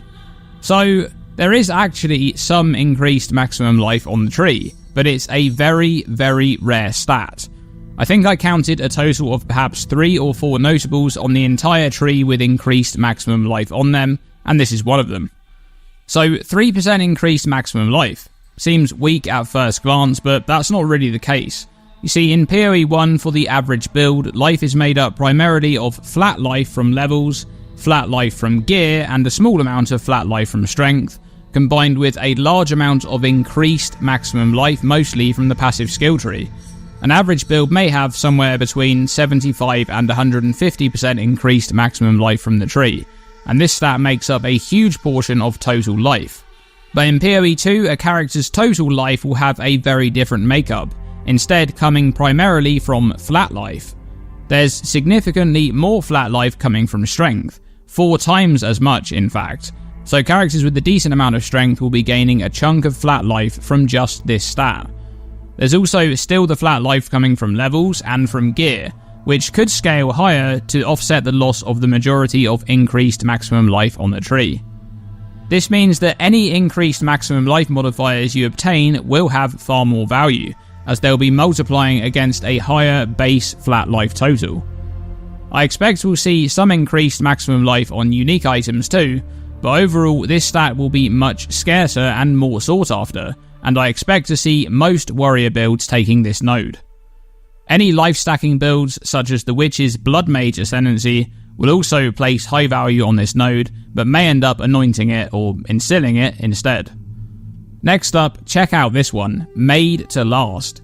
0.5% of physical damage prevented from hits in the past 10 seconds regenerated as life per second. Seems familiar? Yep, that's a weaker version of the Juggernaut's Untiring Ascendancy node from PoE 1. I was surprised to see this one as a notable on the tree in PoE 2, but it's a fun one to have. One thing that really stood out to me during my playthrough, and the sentiment that I've heard from others, is that PoE 2, at least in the early game, is a war of attrition. Recovery of resources feels incredibly valuable, especially in those boss fights where flask charges can run out quickly. Anytime you're able to save a flask use because of another form of recovery that you have, it feels really good.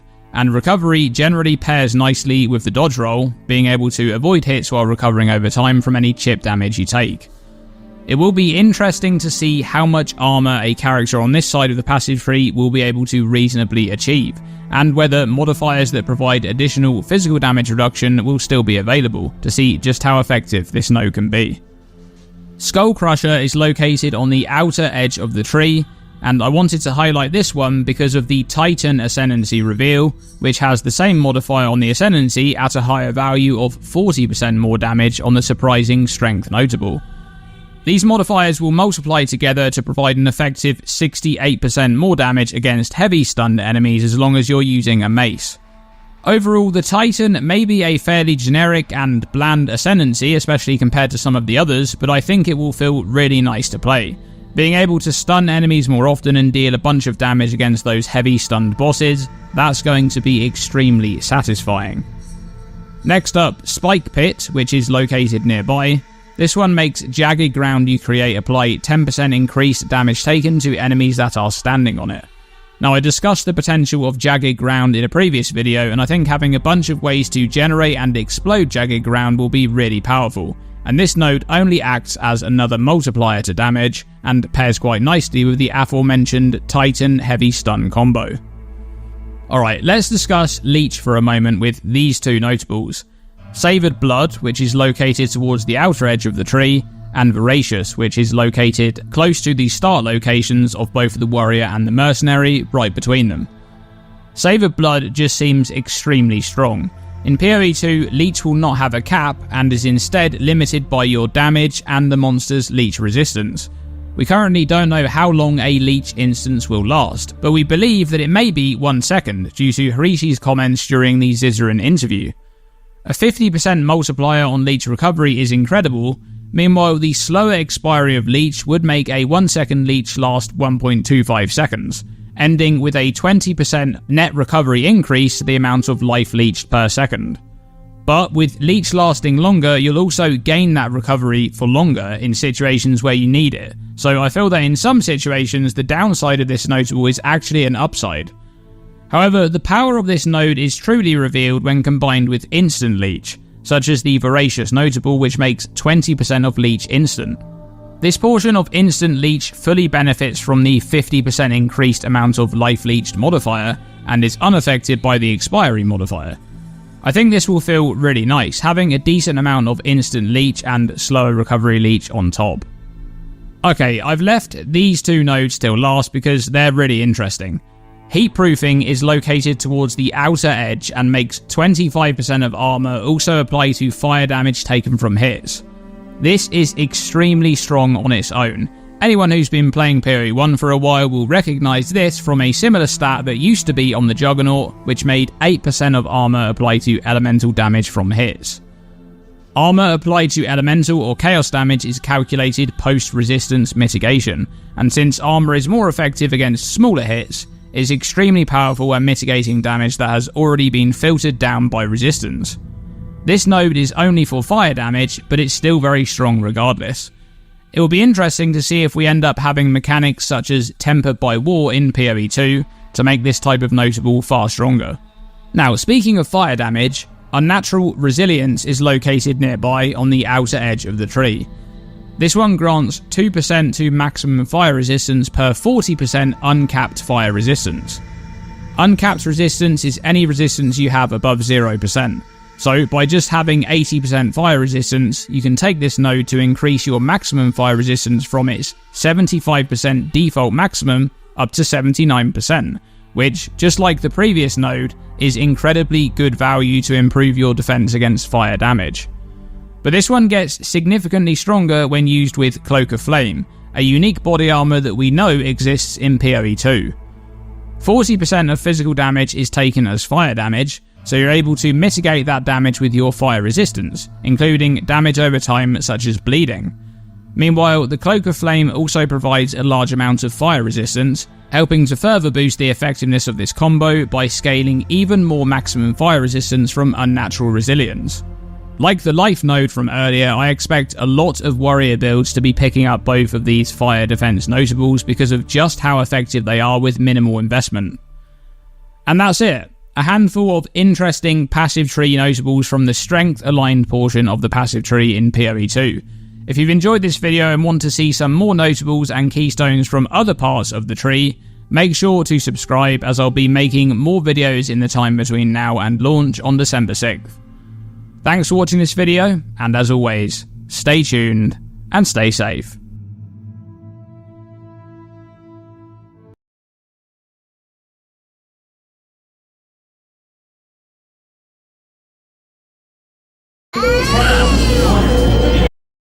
All right.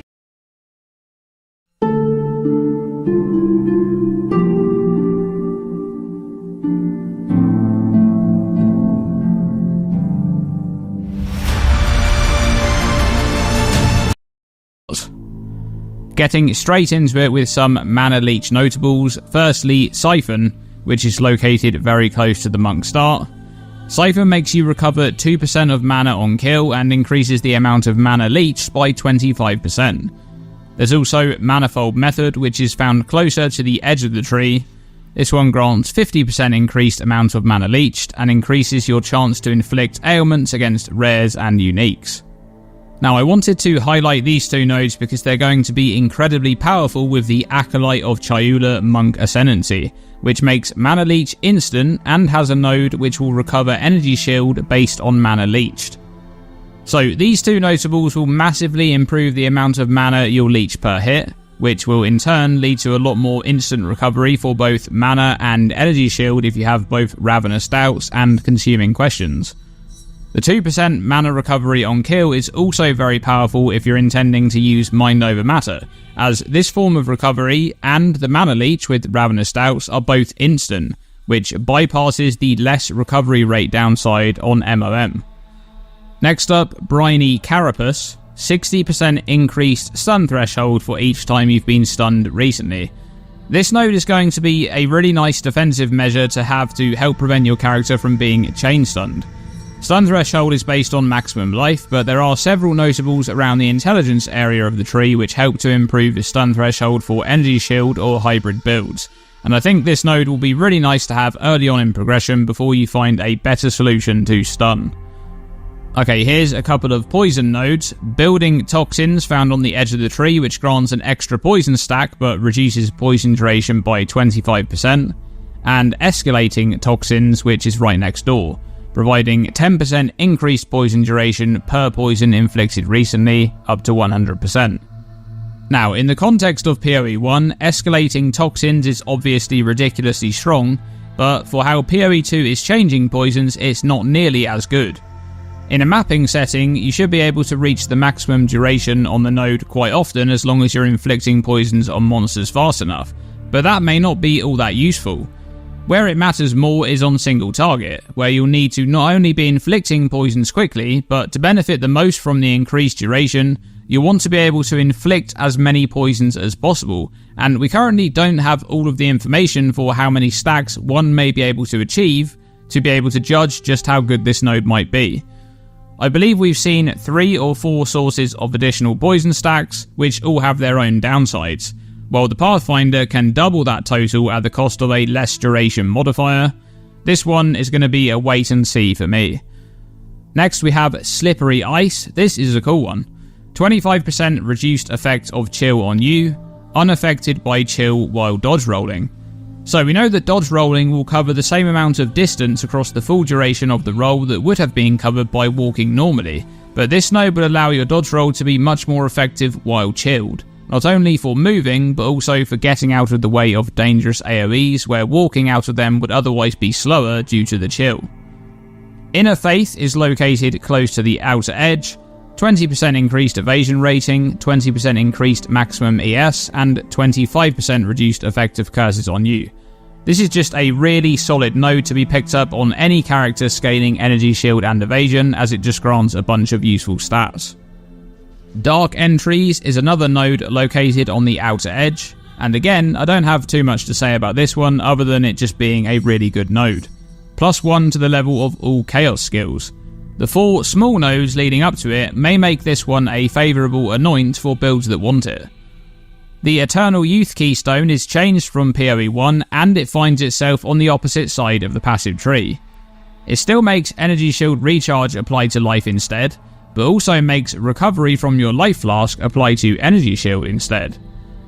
Now, one interesting thing I'm noticing on the passive tree for PoE 2 is that options for energy shield recovery are extremely limited compared to PoE 1. For example, in the version of PoE 2 I played in LA, there was no Ghost Reaver keystone on the tree, and I didn't see any nodes for energy shield leech. And I think this is very deliberate, as there's a lot more nodes to invest in to scale energy shield recharge instead. However, Eternal Youth provides an alternative for ES recovery using your life flask, as there's a decent amount of notables in the area that grant life flask charges over time, and some that grant a chance to not spend any flask charges too. Next is another keystone, Resonance, which makes you gain a certain type of charge instead of another. Power instead of Frenzy, Frenzy instead of Endurance, and Endurance instead of Power. This one will enable some builds to be able to use or boost the use of skills that they otherwise wouldn't have been able to do before, and keep in mind that charges in PoE 2 do not have any inherent bonuses like they do in PoE 1. Wild Storm is another very strong notable located towards the outer edge of the tree. 15% more maximum lightning damage. Since lightning damage modifiers typically have low minimum and high maximum damage ranges, this one is great to boost that maximum damage range even further and improve the average damage roll. Okay, check out this notable, Spaghettification. This one is crazy. 3% move speed, 29% increased chaos damage, minus 13% chaos resistance, 23% reduced light radius, and 7% increased attributes. This is just a really strong node for any chaos damage build. The light radius modifier is going to be somewhat annoying, and you'll need to overcome the chaos resistance downside too, but the rest of the stats gained are just incredibly useful on pretty much any build utilizing chaos damage. I expect to see this one getting picked up a lot. Alright, the best nodes are saved till last, and there's 4 of them. Let's start with Energize, located on the outer edge of the tree. 35% chance for trigger skills to refund half of energy spent. So the energy mechanic is a system tied to some trigger-based meta gems which reserve spirit, and these gems will gain energy whenever a condition is met. For example, Cast on Shock gains energy upon shocking an enemy. Once enough energy is reached, the socketed spell is triggered and energy is fully depleted. But this node will provide a chance to retain some of that energy so that the next trigger goes off sooner. The value of this notable goes up massively the more energy gems you're using. One with the Storm is a Quarterstaff notable found on the outer edge of the tree, which makes Quarterstaff skills which consume power charges count as consuming an additional charge. Flicker Strike, anyone? Okay, lastly, these nodes. Yes, the Trickster is back in PoE 2, well, not as an Ascendancy, but in Spirit. Spectral Ward grants +1 to maximum ES per 12 evasion on your equipped body armor, while Subterfuge Mask grants +2 evasion per 1 maximum ES on your equipped helmet. We currently have no idea about the scaling we're going to have access to on endgame bases. For example, how much armor or evasion or ES will they provide at the top end, and how high can any local modifiers scale up to? Regardless, I expect to see a lot of monk builds taking these nodes. And that's it, some of the interesting nodes in the int dex portion of the tree. If you've liked this video and you want to see more of other parts of the tree, make sure to subscribe, as I'll be putting out more videos like this in the time between now and launch. Thanks for watching this video, and as always, stay tuned and stay safe.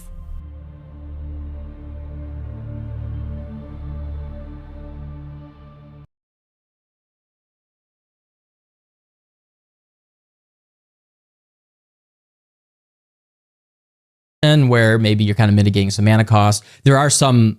I am one of the only, if not the actual only content creator that has now played Path of Exile 2 all the way from ExileCon, the most recent one. I don't know when that was, a year and a half ago. I've been to every single playtest, including the most recent one. And in fact, the only other PoE content creators that I know were at the last playtest were me, MP Havoc, Big Ducks, and then, you know, some ARP. I'm trying to freeze them, trying to like shatter them, do some AoE, and just trying to demonstrate here what the, you know, what the experience is with these early skills. At least what you're gonna expect. No, like I said, I'm not trying to glaze up things that they're demonstrate things how they aren't. Don't worry, there's a lot of contrast in this video a little bit later on. So anyway, that's the pack of monsters there, and then the highest damage support gems that I can, while not taking too many downsides or getting as much, you know, a little side utility in addition to that. That's what we see a lot of the time in Path of Exile 1. And kind of a cool thing, actually not kind of a cool thing, I think one of the most interesting shards going through the flame wall, seeing them lit up and all that, igniting the monsters. The effects are like almost a little too subtle, but it adds a lot of style to it. And I think it's really nice. Instead of like the Path of Exile 1, like insane flashiness. So yeah, they added a lot.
Hello guys, welcome to another Path of Energy Shield for Energy Shield Recharge to actually begin.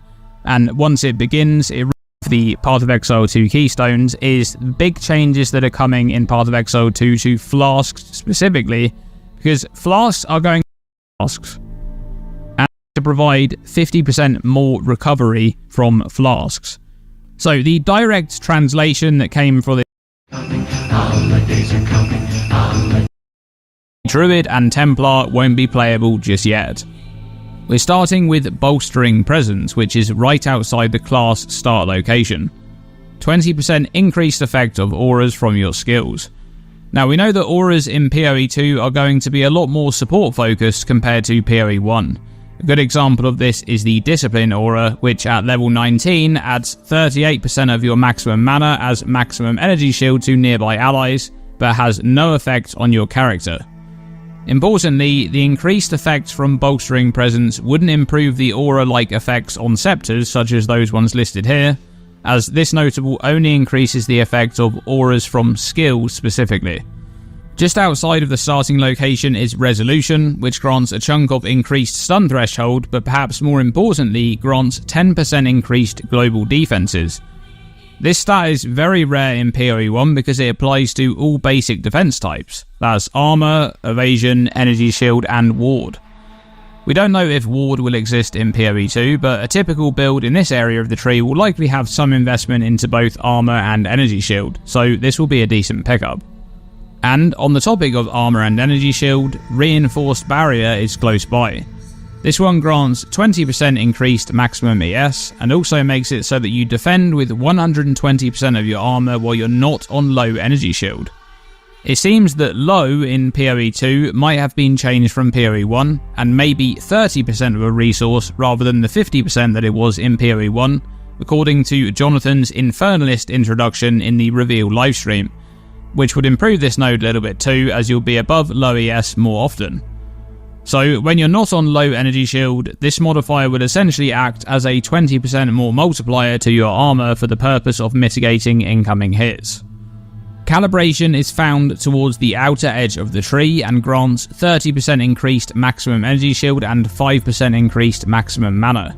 This is a decent node for any ES based build, and it's even better if you're also stacking mana. Covering Ward provides 25% increased energy shield recharge rate, but also grants a small chance to proc energy shield recharge when you block. This node will be great on a build using active block, being able to bring up your shield and block some hits after taking damage, with the potential for one of those blocked hits to force recharge to start so that you can recover that lost ES. And when you're able to proc that recharge, you can improve how much energy shield is recovered over time using Adamant Recovery, which is found on the outer edge of the tree. This one provides more synergy for builds scaling armor and energy shield together, making increases and reductions to armor also apply to energy shield recharge rate at 40% of their value, essentially boosting the value of any increased armor modifiers you can obtain. Alright, let's check out a few minion nodes in this area of the tree. Flesh crafting on the outer edge of the tree makes minions gain 15% of their maximum life as extra maximum ES. That's a generally good node to beef up your minions and keep them alive longer. But if they're a permanent minion, they'll revive automatically a short while after dying, and the Restless Dead node will help out with that. Minions revive 25% faster. Minions that reserve spirit will automatically revive as long as no other minions have died in the last 4 seconds, and this node would shorten that window so that they have less downtime. Now look at this crazy cluster here, this spiral themed cluster. There's 3 notables here and each of them require 4 points to path into the notable. Spiral into Insanity is going to be great for most chaos damage builds, whilst Spiral into Depression should be useful for a decent amount of builds in this area of the tree, providing a boost to armor and ES, and a small boost to movement speed as well. Spiral into Mania does seem like the odd one out here as it appears to be a bit weak, but do keep in mind that cast speed is generally more difficult to obtain than it was in PoE 1. However, the awkward access to this cluster may make these nodes a bit unfavourable with how many points you're required to spend to reach them. Okay, let's take a look at a few totem nodes, beginning with Supportive Ancestors, which provides 25% increased damage while you have a totem summoned, and grants totems 2% increased cast speed and 2% increased attack speed per summoned totem that you have. As of right now, the passive tree only really has support for attack totems, as they're the only ones we can really use at the moment. The spell totem support is likely to come whenever the Templar makes its way into the game, but there are a few notables in the strength area of the tree that grant +1 to the maximum limit for attack totems, allowing you to summon more totems which would improve the effectiveness of this node. But you could instead make use of Ancestral Bond, a returning keystone from PoE 1 that has been changed quite significantly. It now removes the limit on the amount of totems you can summon, but makes it so that each active totem reserves 100 spirit. This keystone will open up a different way to scale totem builds via investment into spirit. Interestingly, when this one was first leaked, it was 50 spirit per summoned totem, and it's now 100, so 50 was likely a bit too low after their internal testing. But the number on this keystone needs to be just right, because all of these builds using this keystone will be foregoing the use of powerful persistent buffs to be able to use more totems, and I think this will be fairly difficult for them to balance. Zealot's Oath is another returning keystone from PoE 1, and this one is also significantly changed.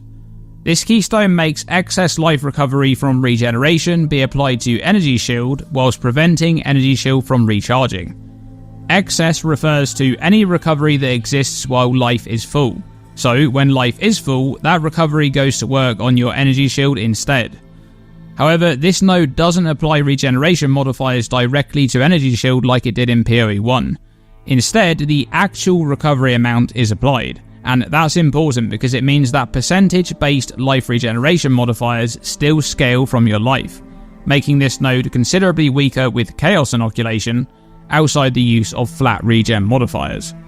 Another important note here is that Zealot's Oath specifically stops your Energy Shield from recharging, so it has some synergy with Eternal Youth, which makes life recharge instead of ES. Okay, the best is saved till last of course, and it's Ancient Aegis, found on the outside edge of the tree. Recover Energy Shield equal to 1% of armor when you block. So this is the modifier on Aegis Aurora from PoE 1, at half of its value, but even at half of the value this is still extremely strong. Not to mention the fact that active block exists in PoE 2, allowing you to pretty much guarantee some blocked hits to be able to recover Energy Shield quickly. We don't really know just yet how much armor an average character will be able to obtain in the endgame, but if it's half or even a third of what we have in PoE 1, this node is going to be quite useful indeed. And there you have it, some of the more interesting nodes in the strength intelligence aligned portion of the PoE 2 passive skill tree. Thanks for watching this. Welcome to another Path of Exile 2. Damaging ailments in Path of Exile are comprised of 3 ailments, each of which deal damage over time while in effect. These ailments are Bleeding, Ignite, and Poison. Bleeding is inflicted by physical attack damage and deals physical damage over time at a magnitude of 70% of the base physical hit damage that inflicted the ailment per second, for 5 seconds, and does not stack. The damage dealt by bleeding triples to 210% per second while the target is moving. Ignite is inflicted by fire hit damage and deals fire damage over time at a magnitude of 90% of the base fire hit damage that inflicted the ailment per second for 4 seconds and does not stack. Ignite is guaranteed to be inflicted by a hit of fire damage, which is also a critical hit. Poison is inflicted by physical and chaos hit damage and deals chaos damage over time at a magnitude of 30% of the base physical and chaos hit damage that inflicted the ailment per second, for 2 seconds, and stacks with no limit. There are many modifiers on the passive skill tree, on ascendancy notables, and on unique items which interact directly with these ailments. More common modifiers increase ailment duration or improve a character's chance to inflict those ailments, but some modifiers can directly alter the default behavior of an ailment. For example, the Crimson Dance Keystone, which makes it so you can deal damage with up to 8 stacks of bleeding simultaneously on a single target, at the cost of dealing less damage and losing bleeding's inherent property of dealing bonus damage while the target is moving. Now, Path of Exile 2 will be making some very significant changes to ailments. Firstly, let's discuss the broad changes to ailment application and the damage dealt by ailments. In PoE 2, you won't be able to invest into modifiers which grant you a percentage-based chance to inflict a specific ailment like you can in PoE 1. At the same time, critical strikes in PoE 2 will no longer guarantee the application of elemental ailments. So, how do you inflict ailments?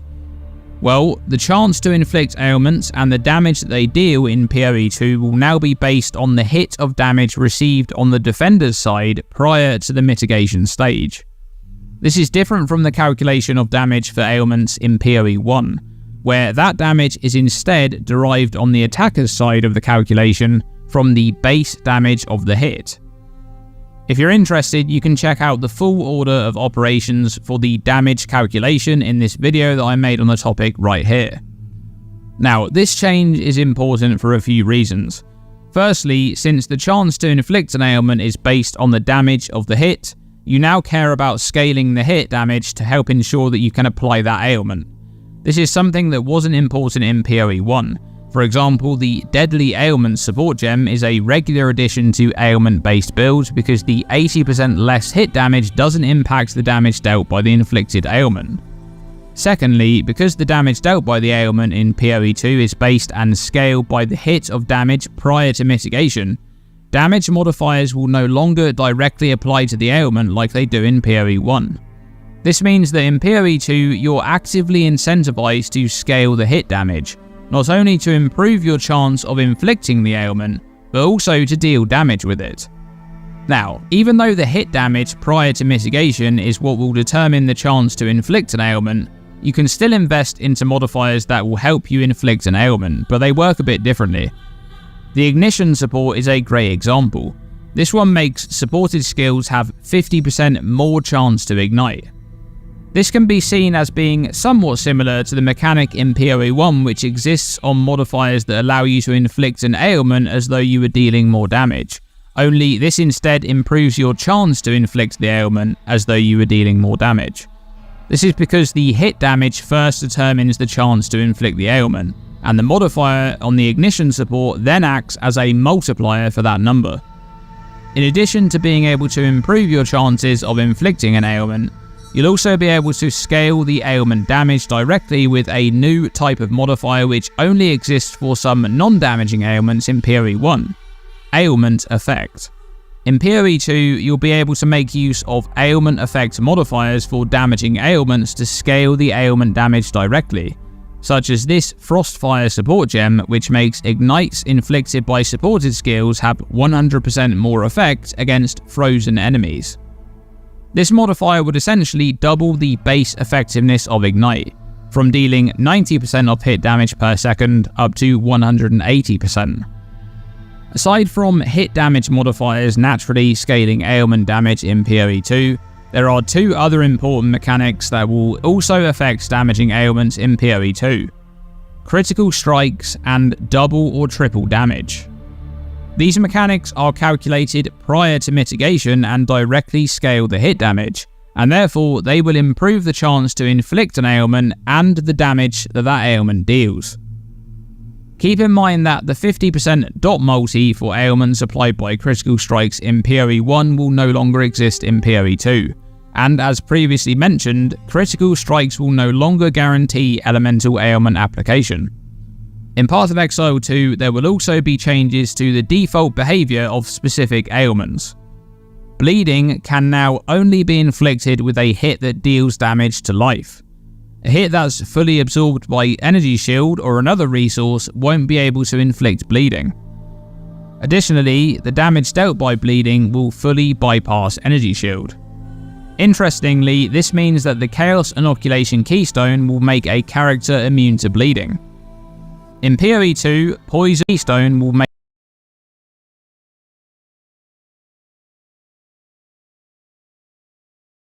a character immune to bleeding. In PoE 2, poison will not stack by default, but you will be able to invest into additional poisons such as this multiple poison support. Like bleeding, poison will also bypass energy shield, which is already true in PoE 1 since it deals chaos damage. However, this will be an ailment specific stat in PoE 2 because non-poison chaos damage will no longer bypass energy shield.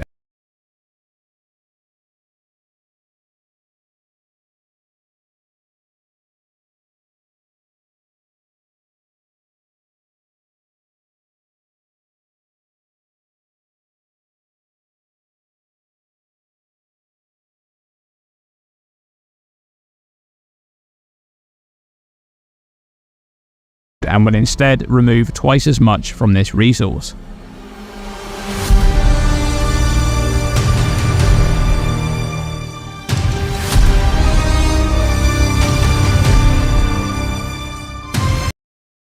We make thousands of financial decisions every day. Welcome to another Path of Exile 2 mechanics video. You can check out the written.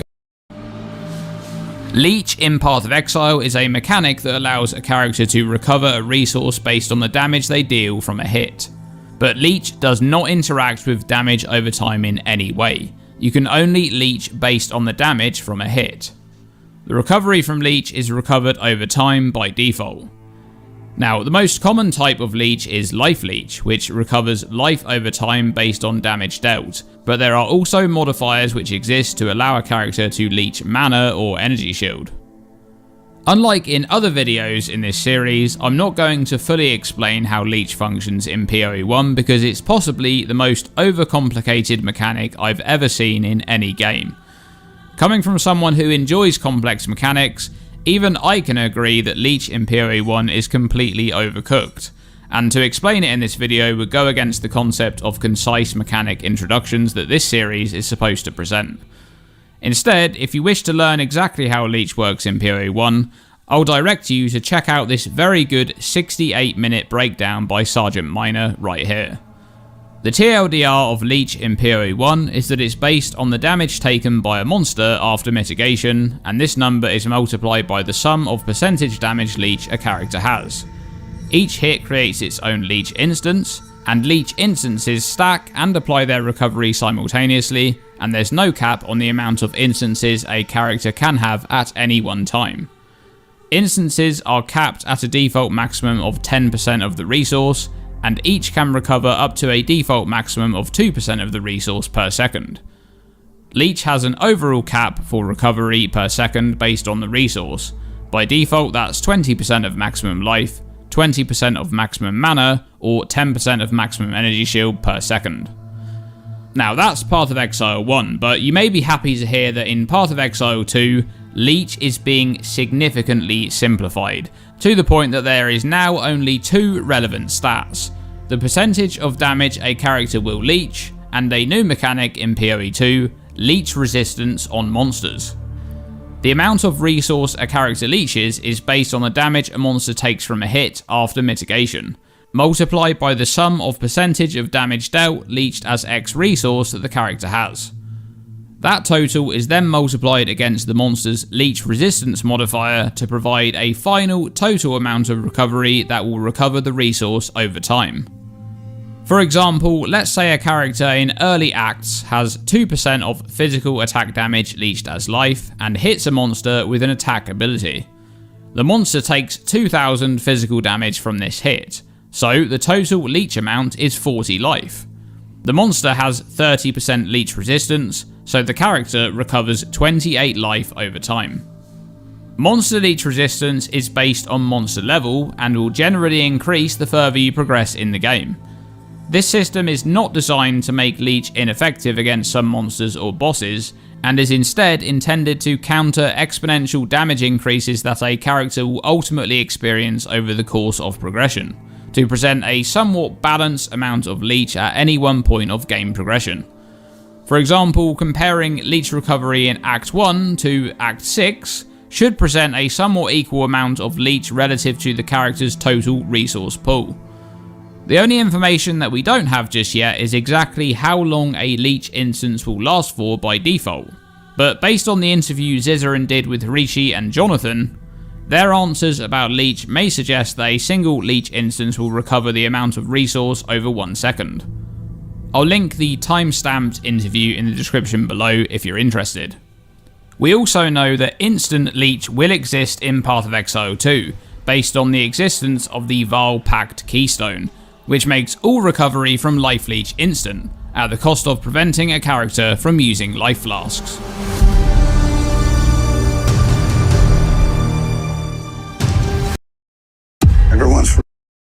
At Merrick, this real deboned beef goes from our... Welcome to another Path of Exile 2 mechanics video. Path of Exile 2's early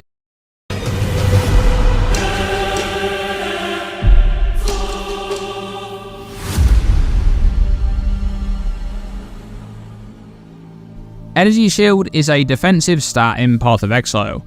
By default, Energy Shield provides an additional pool of hit points that protects life. Any damage that would be taken from life is instead taken from Energy Shield first, with the exception of Chaos damage, which fully bypasses Energy Shield. However, there are many mechanics such as Shavron's Wrappings or the Coruscating Elixir, which stop Chaos damage from bypassing Energy Shield. Energy Shield Recharge is a mechanic that recovers Energy Shield over time at a base rate of 33.3% per second, but it only starts after no damage is taken from Energy Shield or the resource that Energy Shield is protecting for a period of 2 seconds. Energy Shield Recharge is interrupted if any damage is taken to Energy Shield or the resource that it's protecting. However, Energy Shield Recharge is not stopped upon reaching full Energy Shield, or if the loss of resources occurs from non-damaged sources such as spending life with life tap support. The Eldritch Battery Keystone can make Energy Shield protect mana instead of life, causing the character to spend Energy Shield before mana for skill costs. Mind Over Matter can then be used in combination with Eldritch Battery, causing damage that is redirected to mana to be taken from Energy Shield first. Energy Shield also has an inherent stun prevention mechanic. When a character takes damage from a hit while they have Energy Shield, unless they're also using Eldritch Battery, they'll have a 50% chance to ignore being stunned by that hit. This stun prevention mechanic is entirely independent from other sources of stun avoidance and is rolled separately. The Chaos Inoculation Keystone can be used to make a character immune to Chaos damage at the cost of losing all but 1 life, making Energy Shield the primary resource pool for absorbing damage. Now, Path of Exile 2 is making some significant changes to core Energy Shield mechanics, and this is mostly in regards to which damage types bypass this resource. In PoE 2, Chaos damage will no longer bypass Energy Shield by default unless it is specifically Chaos damage coming from the poison ailment. Any non-poison Chaos damage will instead remove twice as much Energy Shield after the mitigation calculation. Physical damage from the bleeding ailment will also bypass Energy Shield. However, bleeding can only be inflicted by a hit which deals damage directly to life. Therefore, the Chaos Inoculation Keystone, which is currently planned to be the same as it was in PoE 1, will provide immunity to bleeding, as a hit can never deal damage to life to be able to apply the ailment.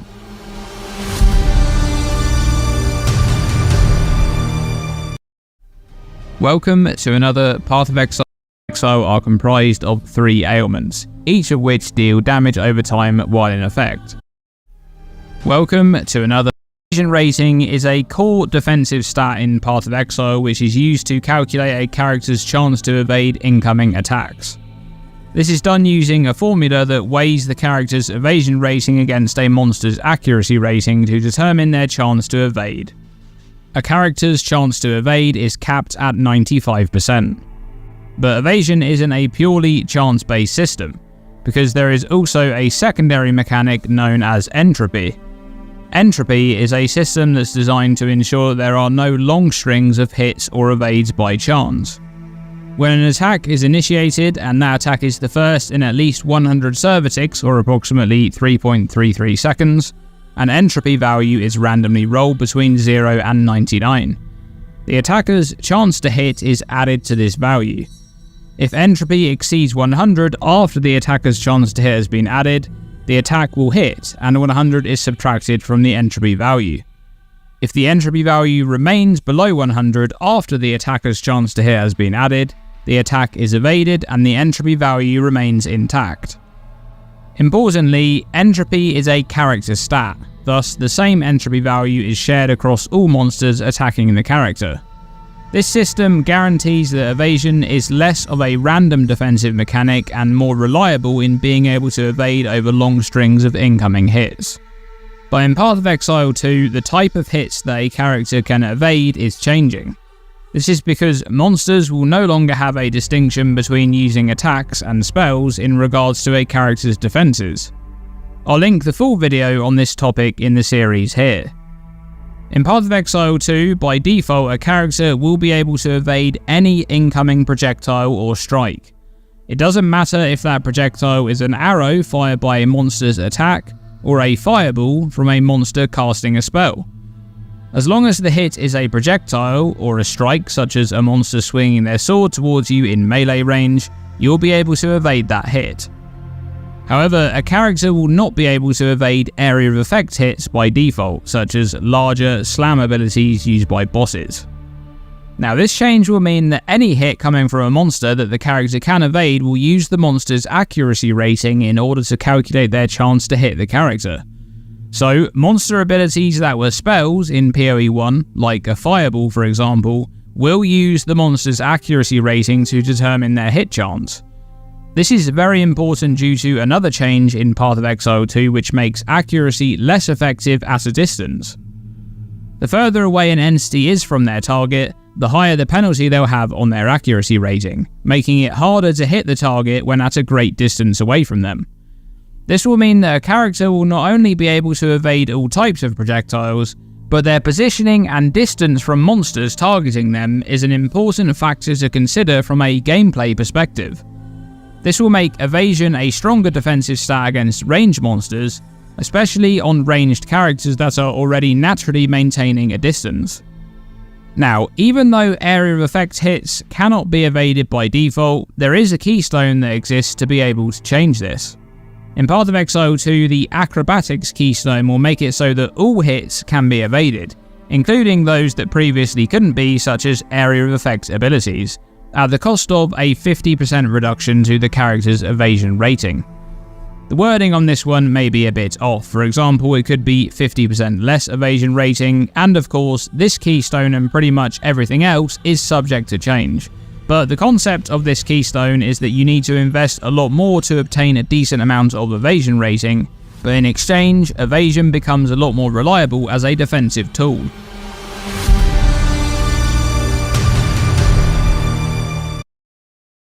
Do you know how much I love you? This much. Welcome to another Path. Attributes in Path of Exile are stats which are used as gateways to using certain gear or abilities. For example, a character needs to have at least 293 strength to be able to equip this Royal Plate body armor. But attributes are more than just a requirement for gear and skills, as they also provide stats of their own. In PoE 1, every 10 strength grants +5 to maximum life and 2% increased melee physical damage.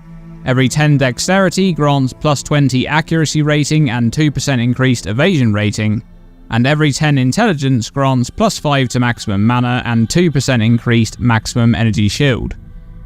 Attributes and the stats that they provide are aligned with the passive skill tree and the classes that begin in those locations. For example, intelligence is primarily found at the top of the passive skill tree, along with many nodes that scale mana and energy shield. Meanwhile, strength is primarily found in the lower left third of the passive skill tree, where you also come across many life, melee and physical nodes. And for dexterity, is primarily found in the lower right third of the passive skill tree, with many of the nodes found there providing boosts to evasion. These attribute alignments are going to continue with the same locations on the passive skill tree in Path of Exile 2. Classes also have basic starting attributes, again based on their passive tree starting location. We don't know just yet if these will be the same in PoE 2. However, in PoE 2, attributes and their related stats are going to play a larger role in defining a build archetype. This is due to two key changes. Firstly, attributes will now not only be required to equip gear and skills, but you'll have to meet a new attribute requirement based on the number of support gems you want to equip. Support gems in Path of Exile 2 will no longer have a fixed attribute requirement like gear or skill gems. Instead, they'll add a flat amount of attributes to your existing requirements. For example, this Area of Effect support gem requires an additional 5 intelligence to equip. The attribute type is based on the color of the gem. Blue gems will add an intelligence requirement, green gems will add a dexterity requirement, and red gems will add a strength requirement. Each support gem will add 5 to their respective attribute requirement. This will mean that an endgame character may need upwards of 150 combined additional attributes to satisfy this new support gem requirement. However, that's not the only change that will make attributes a larger factor in the average build, because in Path of Exile 2 you'll also be gaining more stats from attributes than you do in PoE 1. We currently lack the numbers on this one, but Jonathan has said that they needed to increase the amount of life gained from strength due to the warrior class feeling a bit weak. This change may also mean that other attributes will also provide more stats. For example, more accuracy granted from dexterity would make a lot of sense, considering that ranged characters like bow or crossbow builds will have a less accuracy modifier imposed on them based on their distance from the target. At the same time, gaining more mana from intelligence also lines up, considering that every character will have a full mana pool by default, and this will help distinguish an intelligence-based character as one with a higher mana pool compared to other attribute alignments. But those two are speculation. The only one that's confirmed is the higher amount of life being gained from strength. This is interesting because we know that in Path of Exile 2, the passive skill tree will not have any increased life modifiers. And this will mean that a strength-based character, for example a mace-wielding warrior that uses many two-handed slams, they'll have a high strength requirement due to the natural skill and support gem allocation that they're going to be using, which will in turn provide a naturally high life pool. So those particular build archetypes are unlikely to opt into anything other than a life-based setup. Now, in terms of player agency and being able to easily solve attribute requirements, especially during leveling, GGG is implementing an important change to the passive skill tree in Path of Exile 2. Travel nodes that provide stats will now be stat selectable. These nodes will provide 5 of the chosen attribute, and can be respecced as needed to fulfill any new requirements that you take on when you socket new support gems. Their idea here is that you'll always be able to choose to use a new support gem you pick up on your next level, as you'll always be 1 point away from that required stat node.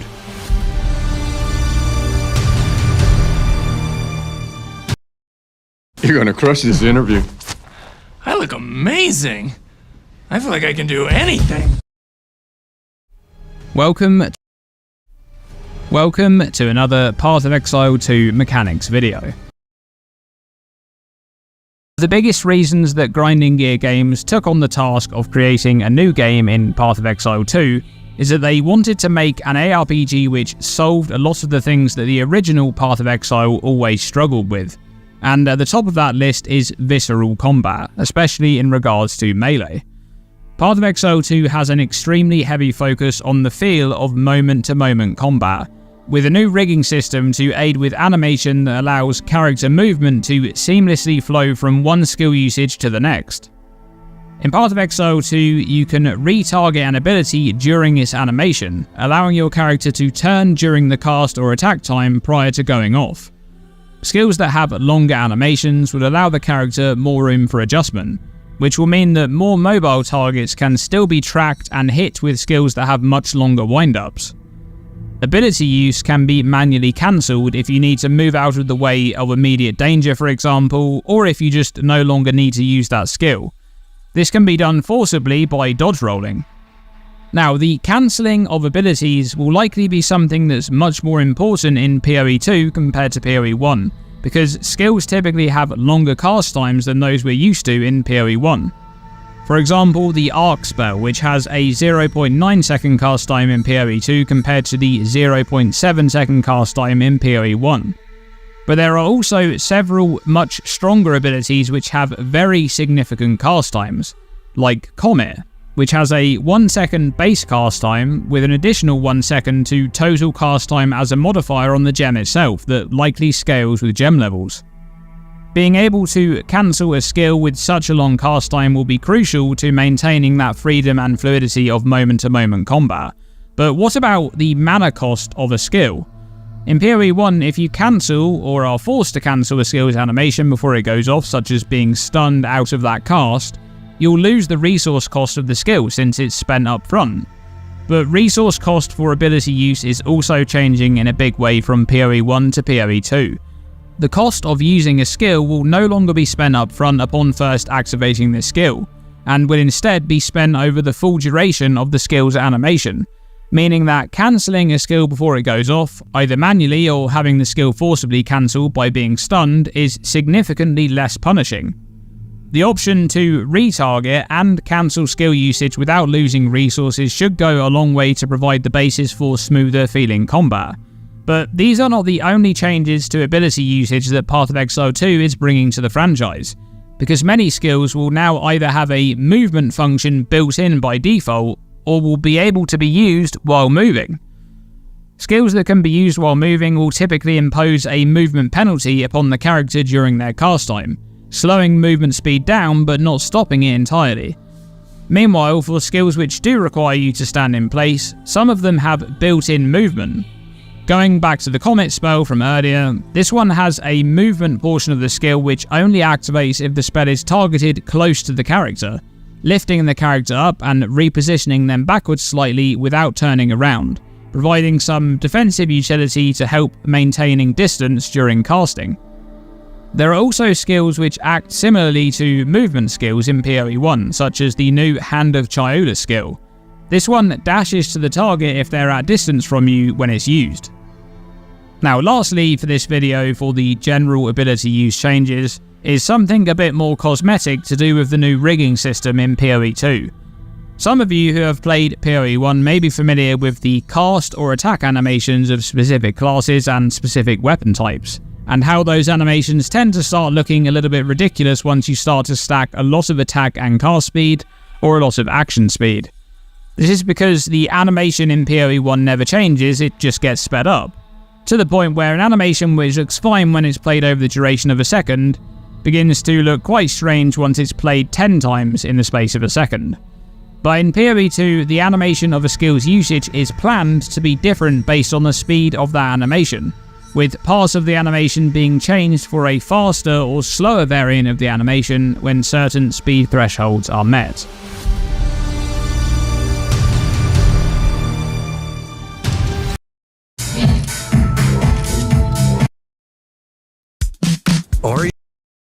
Advantage Wi-Fi and social media are key elements to the success of our store. Welcome to another Path of Exile 2 critical strike in Path of Exile is a hit which succeeds a critical strike roll check and thus deals damage which is multiplied by a critical strike multiplier.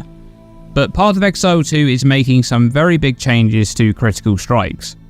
Firstly, the term critical strike multiplier is going away completely in PoE 2, and a new term, critical damage bonus, will be used in its place.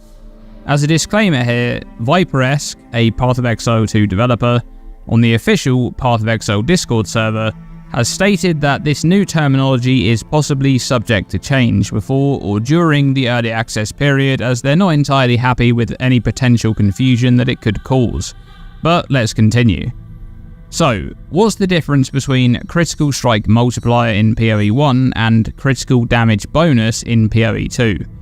Well, critical strike multiplier is the total multiplier for damage from a critical strike. By default, the base critical strike multiplier in PoE 1 is 150%, for a total of 50% extra critical damage from a critical strike. But in PoE 2, critical damage bonus only refers to the extra damage portion that a critical strike deals. By default, this will be 100%, for a total 200% damage multiplier from a critical strike, 100% from the base hit, and 100% critical damage bonus. So, by default, not inclusive of any extra modifiers or scaling potential, the baseline critical strike damage in PoE 2 is being buffed from PoE 1. But importantly, the scaling of critical strikes and the damage they deal is changing massively between PoE 1 and PoE 2 as well. As I mentioned before, critical strike multiplier won't exist in PoE 2. Instead, two new stats will exist to scale the extra damage you deal from critical strikes. Firstly, the more common modifiers will be multipliers to critical damage bonus. These will mostly be comprised of increases or reductions to critical damage bonus, and rarely they'll exist as more or less multipliers to critical damage bonus. Secondly, less common modifiers will exist as additions to critical damage bonus. These will function exactly as critical strike multiplier does in PoE 1, adding their bonus directly to create a total critical damage bonus stat which is then scaled by any relevant multipliers. Let's take a look at some examples to tie this together. These gloves have a modifier which provides 22% increased critical damage bonus. Then we have this flail, which has a modifier for plus 41% to critical damage bonus. Lastly, we have the Pain Attunement Keystone, which, in PoE 2, grants 30% less critical damage bonus when on full life, and 30% more critical damage bonus when on low life. Let's say a character has the gloves and flail equipped and has the Pain Attunement Keystone allocated on the passive skill tree. The character is also on low life for the purposes of Pain Attunement. If the character has no other modifiers to critical damage bonus, they'd have the 100% default critical damage bonus, and this is where the additional critical damage bonus is applied from the flail, for a total 141% critical damage bonus. Then, this number is multiplied by the increase and the more multiplier, for a final total 223% critical damage bonus. This character's critical strikes would deal a total 323% of base damage. That's 100% from the base hit, and 223% critical damage bonus. 22% increased critical damage bonus. Then we have this flail, which has a modifier for plus 41% to critical damage bonus. A modifier which provides 22% increased critical damage bonus. Then we have the 100% default critical damage bonus, and this is where the additional crit provides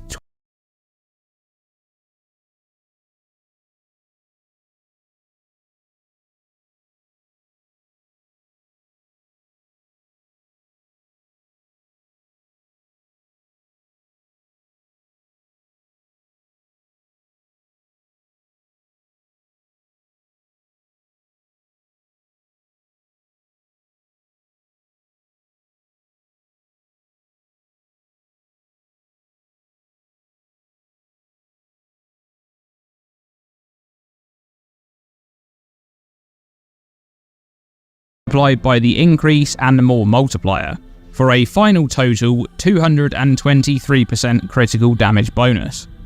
This character's critical strikes would deal a total 323% of base damage. That's 100% from the base hit, and 223% critical damage bonus. Okay, so what about critical strike charms? Well, Path of Exile 2 is making changes to that as well, but this is going to be more in the form of stat allocation rather than modifier changes. In PoE 2, you'll generally have access to higher base critical chance weapons and spells, for example this Crone Knife or this Icicle Flail. But there will still be plenty of low base critical strike chance weapons and spells as well, and this is because the base critical strike chance for weapons and spells are typically associated with their attribute alignment. Let's take a look at these comments from Viperesque detailing the generalized order for spell-based crit based on damage type, and the idea that crits are intelligence aligned, so intelligence-based weapons tend to have higher base critical strike chance. We don't know how accessible increases or additions to critical strike chance will be in PoE 2, but it may be a bit less accessible numerically or a generally scarcer stat considering the magnitude of some of the critical strike chances on some weapons and spells. And this would result in it being significantly easier to cap critical strike chance on a cold spell, for example, compared to a melee mace build. Now, lastly for this video, there is one other very significant change to critical strikes going from PoE 1 to PoE 2, and this has to do with ailments. In PoE 1, a critical strike will guarantee the application of elemental ailments based on damage type. For example, a hit of fire damage, which is a critical strike, will apply Ignite based on the total fire damage of that hit. But in PoE 2, elemental ailments are no longer guaranteed by critical strikes. On Discord, Shax MC asked if critting guarantees ailments, and Viperesque replied that it does not. Critting increases the chance of igniting an enemy since that is based on the damage you deal, but does not guarantee it. Now, Viperesque is referencing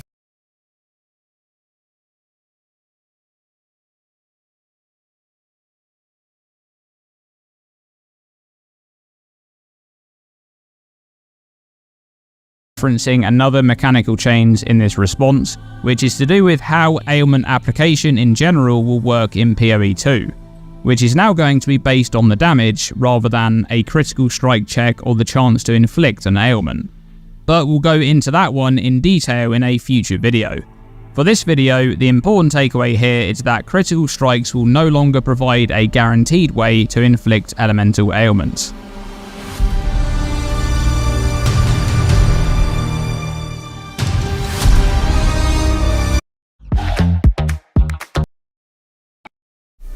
Welcome to another Path of Exile 2 mechanics video. This is a series I'm making in the run-up to Path of Exile 2's early access launch on November 15th, covering Path of Exile. The dodge roll is a brand new mechanic in Path of Exile 2, and by default, every character will be able to use it. When a character uses dodge roll, they will enter an animation in which a roll is performed, and the early portion of this animation will provide an avoidance frame, during which the character will avoid any incoming projectiles or strikes. However, area of effect abilities such as boss slams coming from above the character or from under the ground beneath the character cannot be avoided using the dodge roll. The dodge roll has no cooldown and it has no resource cost to use. However, it's important to note that the dodge roll does not increase a character's movement speed over the full course of the dodge roll.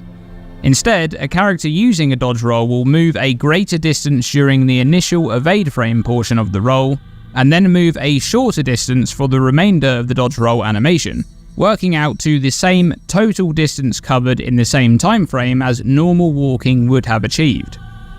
This is important as, while a character can avoid dangerous incoming projectiles or strikes that are immediately obvious using a dodge roll, they are left vulnerable in the latter portion of the animation to help balance out the effectiveness of this new defensive utility.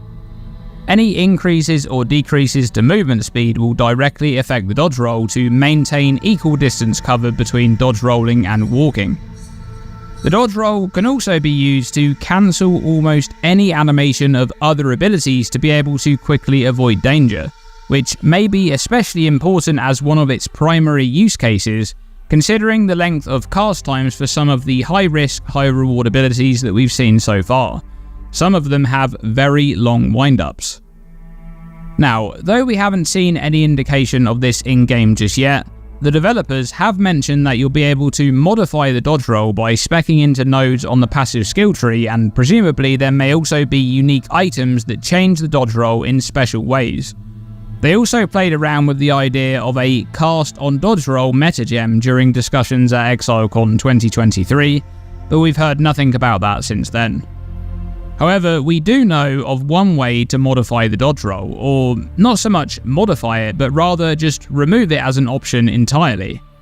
In Path of Exile 2, the Unwavering Stance keystone will double your stun threshold, making it significantly harder to be stunned, but it will do so at the cost of completely disabling your dodge roll. That is wild.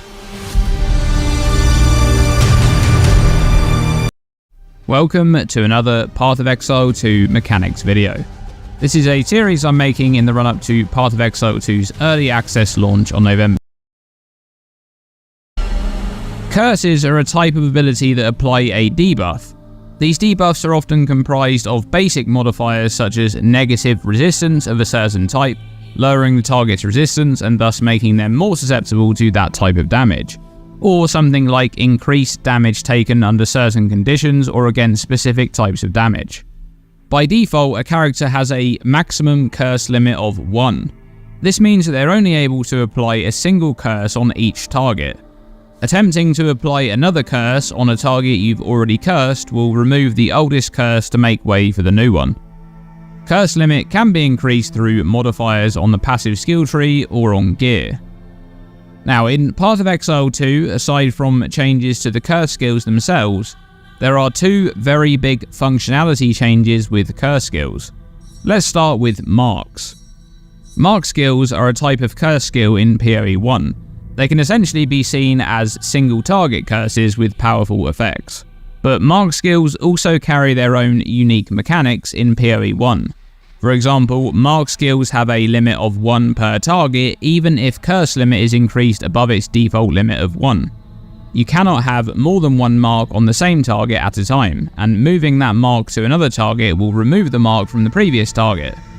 Mark skills also have no duration, or rather they have infinite duration, compared to a standard hex curse which has a fixed duration by default. However, the first big functionality change is that mark skills will no longer be curses in PoE 2. This was confirmed by Viperesque on Discord. Now, this means that making use of mark skills will not count towards Discord.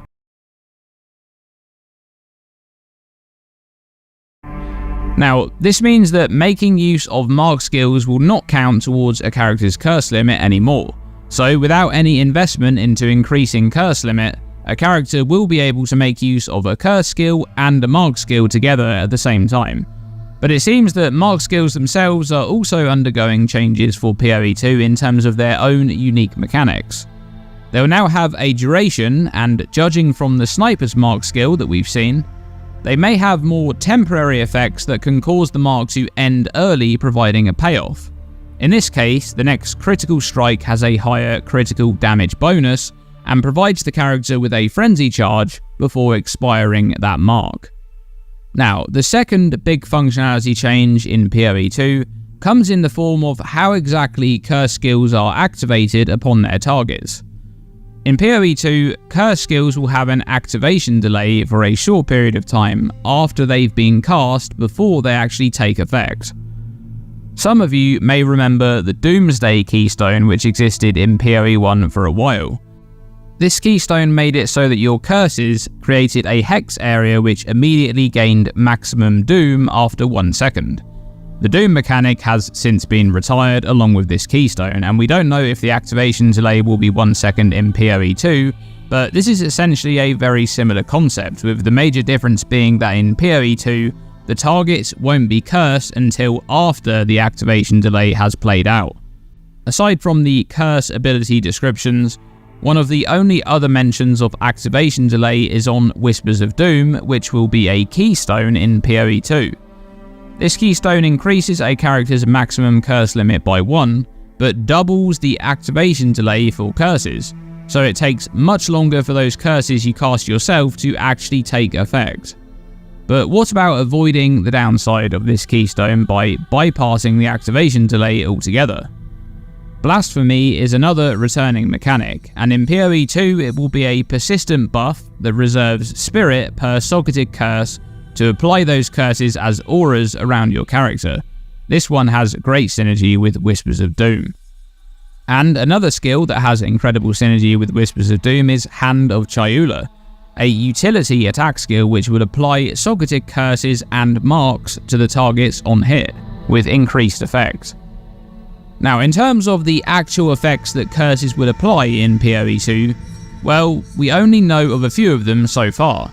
Despair and Temporal Chains appear to have the same effects as they do in PoE 1, though we haven't seen the numbers just yet. Meanwhile, for Vulnerability, it remains as a way to improve physical damage, but will now be hit specific as it lowers armor instead of making targets take increased physical damage.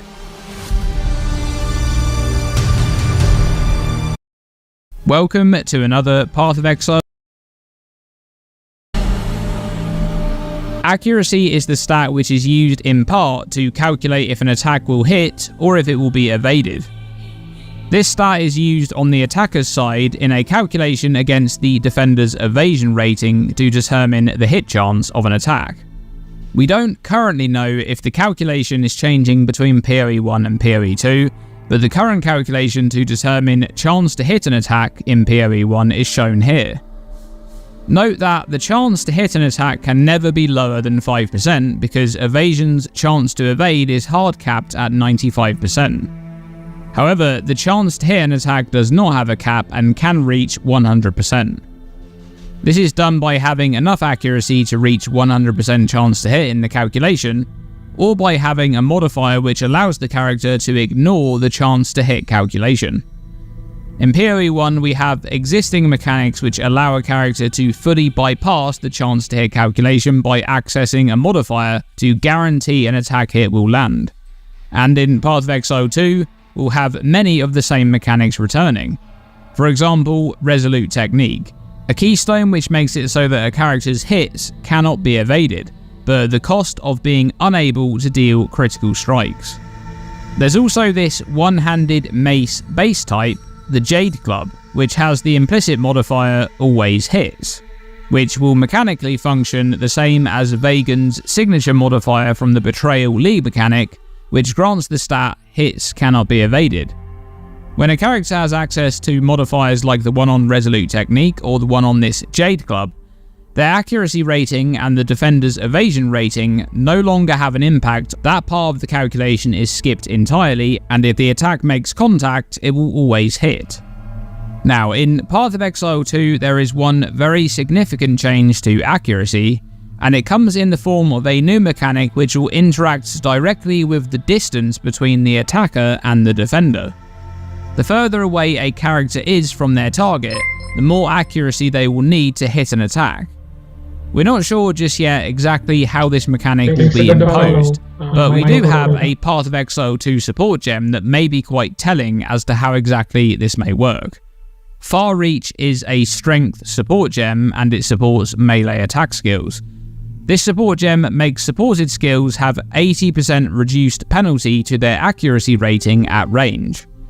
Now, the term at range could mean anything, of course, but I expect this will be referring to melee skills we've seen akin to slams in PoE 1, where they can be used at a much greater distance from the target compared to strike skills, for example, which typically require a character to be much closer. This support gem would imply that there is some kind of less accuracy rating modifier imposed on the character when at range from the target, possibly scaling up more and more the further away they are. And this support gem would then slash that penalty down massively to make the supported attack much more accurate at a distance. The concept of this change does make a lot of sense, of course, where a character hitting a monster in melee range with an axe will require much less accuracy than a character firing arrows from their bow at a great distance.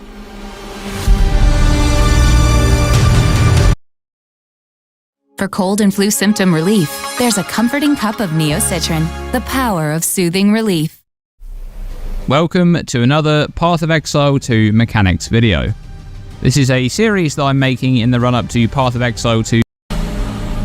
Charges are counters that are visually represented as floating orbs around the character and shown on the character status bar at the top left.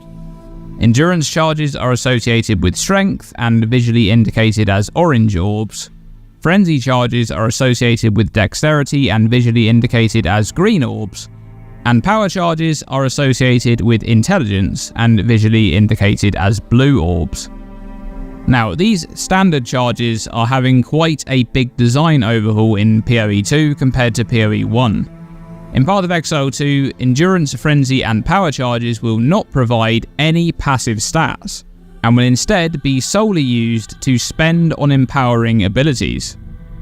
This is a huge difference from PoE 1, where the balance of these charges has been designed around the powerful passive stats that they provide whilst you have them active on your character. Spending charges does already exist in PoE 1, but their usage predominantly revolves around the accumulation of those passive stats. But in PoE 2, you'll be generating charges for the purpose of spending them to unlock a new part of an ability or to simply make it more powerful. There is no longer any benefit to holding charges, other than in preparation to use them to spend on abilities that consume them. This massively changes the dynamic of generating and spending charges, where the value of charge generation is directly linked to the abilities in your build that you can use to spend them on. Meanwhile, the spending of charges no longer has the opportunity cost of losing any inherent passive stats that are associated with having those charges. Here's a couple of examples of abilities that generate charges. Killing Palm is an attack skill that will always perform an unarmed strike even while wielding a quarterstaff. Each kill from this strike's hit will generate a power charge. Magma Barrier is a persistent buff ability which interacts directly with skills that cause you to enter active block. If you block a hit in a short interval at the beginning of entering active block, you'll gain an endurance charge. And what about spending charges? Here's a few examples. Falling Thunder is an attack skill which can consume power charges to improve the ability, including not only a very large more damage multiplier on the base hit, but also an additional projectile portion of the skill which is unlocked by spending charges. Barrage is a spell which provides a buff. The buff will empower your next bow attack, causing it to repeat an additional number of times, but it will also consume any frenzy charges that you have to cause that attack to repeat an additional time for each charge consumed, on top of the base repeats.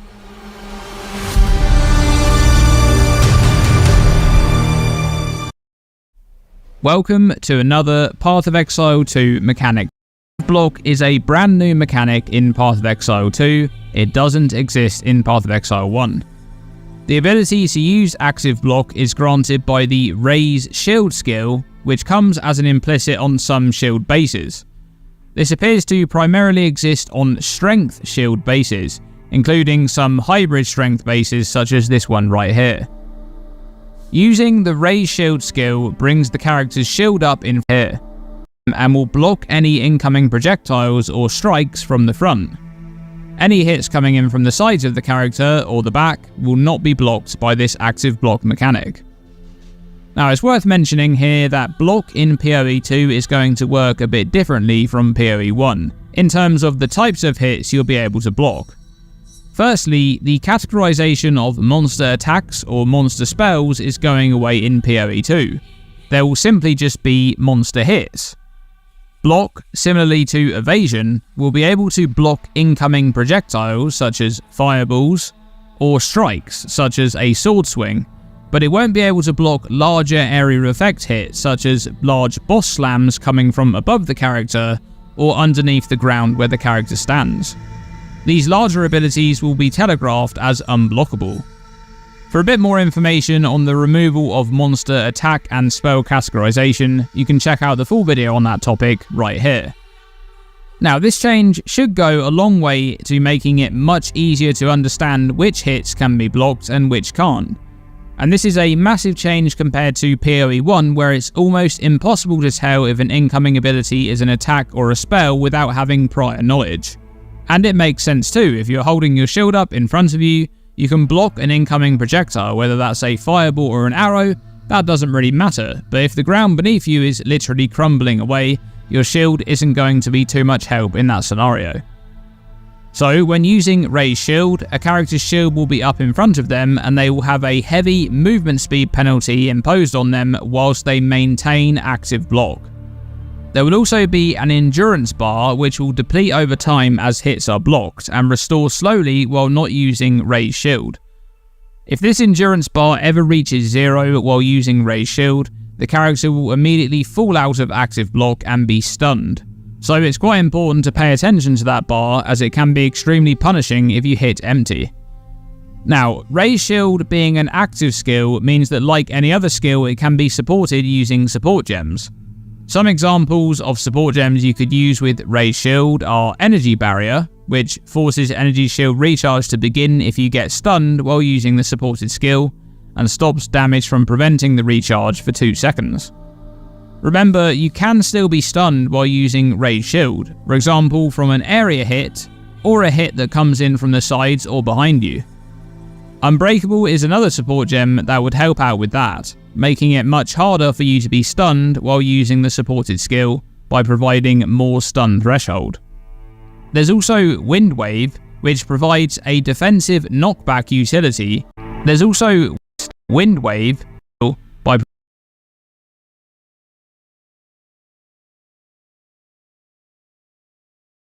providing defensive knockback utility if you do get stunned while using the supported skill. On top of support gems, there are some other abilities that will interact with active block. We know of at least one of them right now, Magma Barrier. This is a persistent buff ability that reserves Spirit. Magma Barrier will reward good timing of using Raised Shield. If you use the ability right as a hit comes in and block it during a 0.25 second window, Magma Barrier will deal damage to the attacker and enemies near them, whilst also providing you with an endurance charge. You can see Magma Barrier in action here. Now finally for this video, I should mention that passive block does still seem to exist in PoE 2, as seen by the chance to block stats that are found on most shields. From what we've heard in interviews, the devs have just discussed some topics about block and not specifically active or passive block, so passive block should follow the same rules as active block in PoE 2, in that only projectiles and strikes are blockable by default. And so there should only be one chance to block stat, since there's no distinction between monster attacks or spells.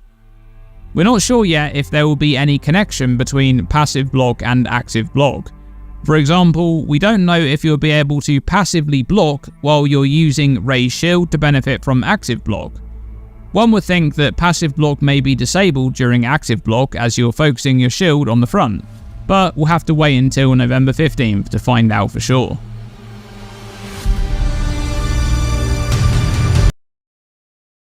Welcome to another. Spirit is a completely new resource in PoE 2, it doesn't exist in PoE 1. Spirit will notably be used as the resource that auras and other reservation skills are reserved against. So in PoE 2, you'll no longer see almost every build reserving the majority of their mana pool against auras like you see in PoE 1.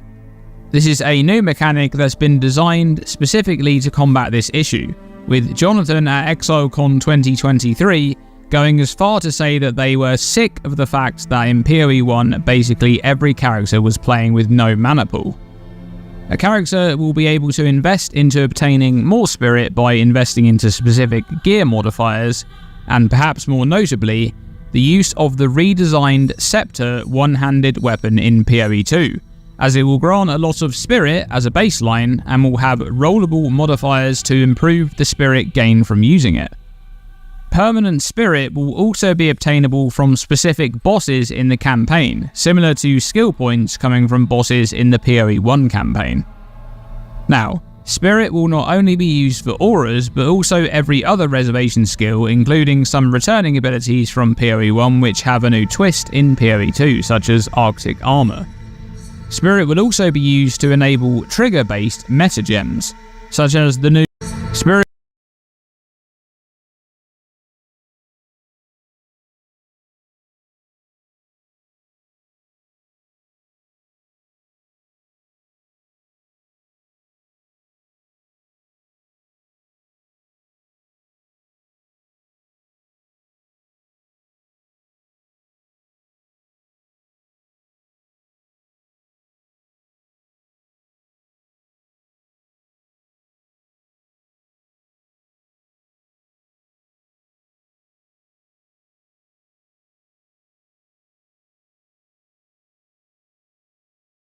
Spirit will also be used to enable trigger-based meta gems, such as the new Barrier Invocation ability or Cast on Shock.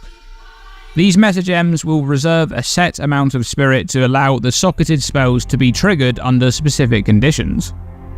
But that's not the only use for spirit in Path of Exile 2, because there's another huge change going from PoE 1 to PoE 2, and this is to do with minions.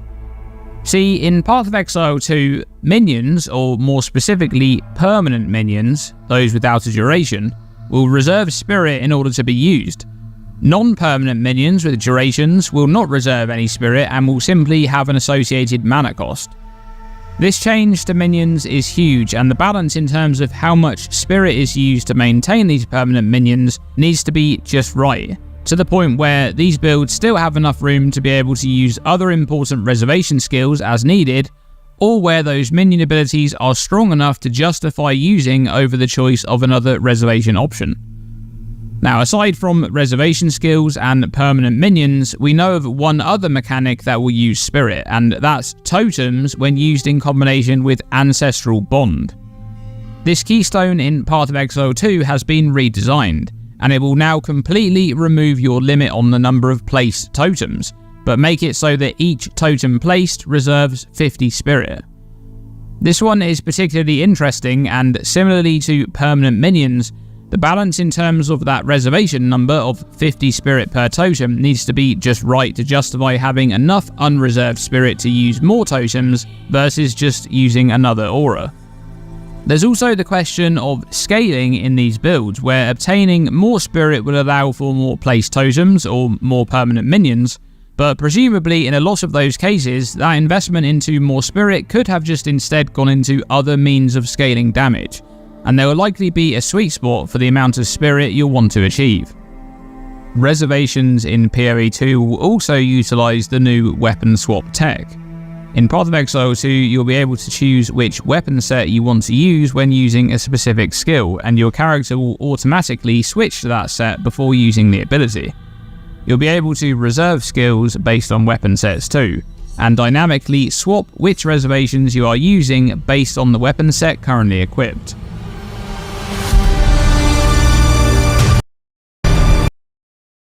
Welcome to another Path of Exile 2 mechanics video. Cutting Strike is an on-hit mechanic in Path of Exile. If a hit with Cutting Strike would bring an entity's life to or below a threshold, that hit will instantly kill the entity. So by default in Path of Exile 1, Cutting Strike has a 10% maximum life threshold. So a hit with Cutting Strike would need to bring a target down to 10% of their maximum life or below to proc the Cutting Strike and instantly kill that target. Importantly though, the hit does not need to deal any damage to proc a Cutting Strike. It only needs to meet those conditions. So by default in PoE 1, a hit which deals no damage can still proc Cutting Strike as long as it hits a target with 10% of maximum life or below. Cutting Strike cannot proc from damage over time, as is an on-hit effect. Now, in Path of Exile 2, Cutting Strike is receiving some changes to the default Cutting Strike maximum life threshold, and this threshold will now be based on monster rarity. This change is sourced from a loading screen tip shown here. So, Cutting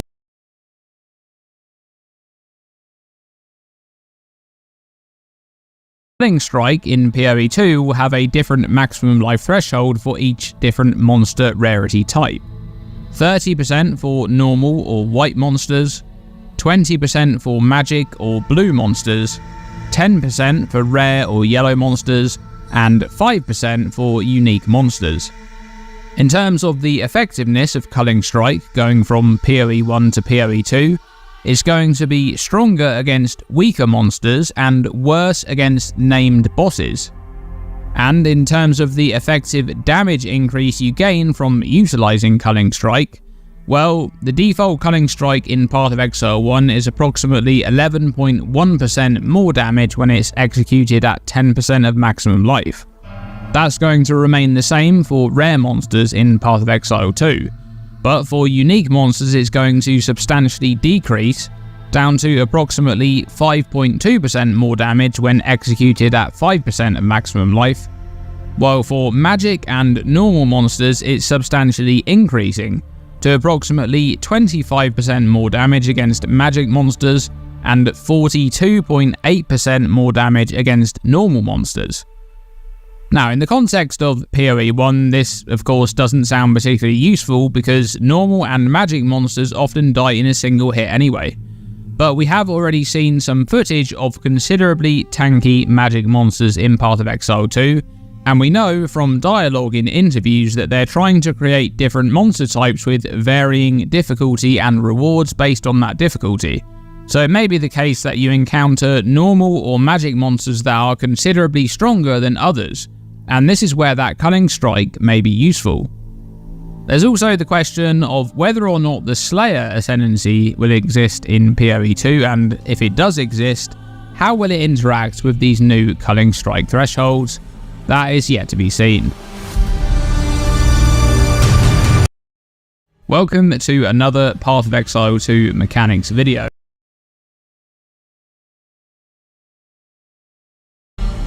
In Path of Exile 2, monster damage will no longer be categorized as a spell or attack for the purpose of character mechanics which interact with those types.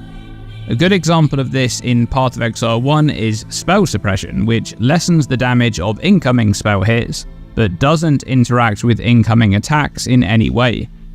But in PoE 2, these distinctions will no longer exist, so players will no longer have to guess or learn those types to know which mechanics will interact with them.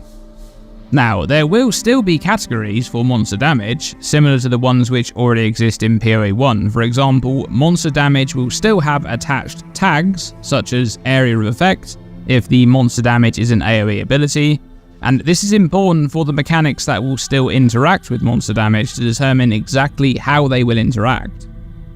Since monster damage will no longer be an attack or spell, evasion will work against any damage that is categorized as a projectile or a strike, but not against damage categorized as Area of Effect.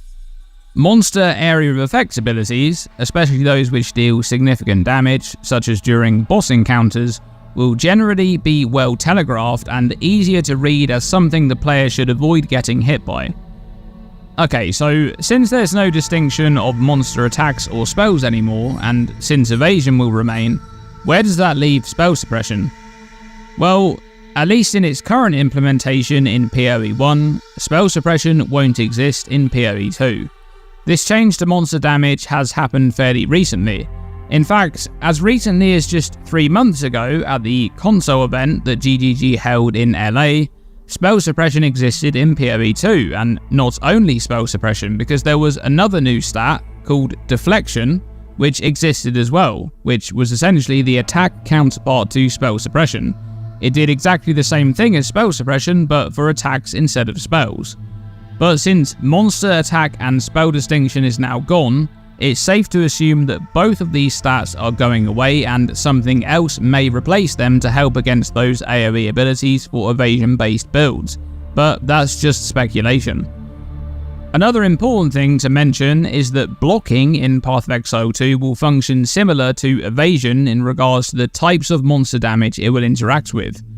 You'll be able to block incoming projectiles and strikes, but larger area of effect damage like boss abilities will be telegraphed as unblockable. Now, in terms of balancing monster damage from the developer perspective, this is a very positive change for Path of Exile 2.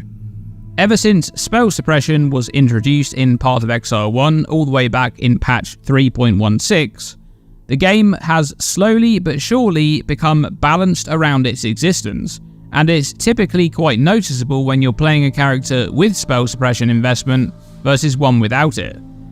By removing the distinction of attacks and spells in PoE 2, the developers have an opportunity to start fresh in Path of Exile 2 and normalize monster damage from the get-go, which should lead to less variance in very spiky instances of monster damage, other than those that come from large monster abilities that should be avoided.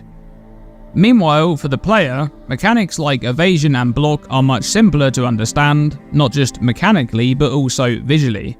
You see an incoming arrow or fireball, you know that you can block or evade it, but if you see a giant slam coming down on top of you, you know that you should get the hell out of there.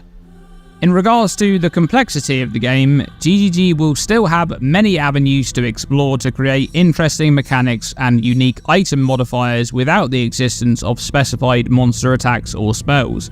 Monster damage will still have many distinctions, such as actual damage types like Chaos, Elemental or Physical, whether it's an AoE ability or if it's melee or ranged, if it's a ground effect or not, and the ailments that it could inflict, and so on. There will still be plenty of ways that they can create compelling defensive options for the player in Path of Exile 2.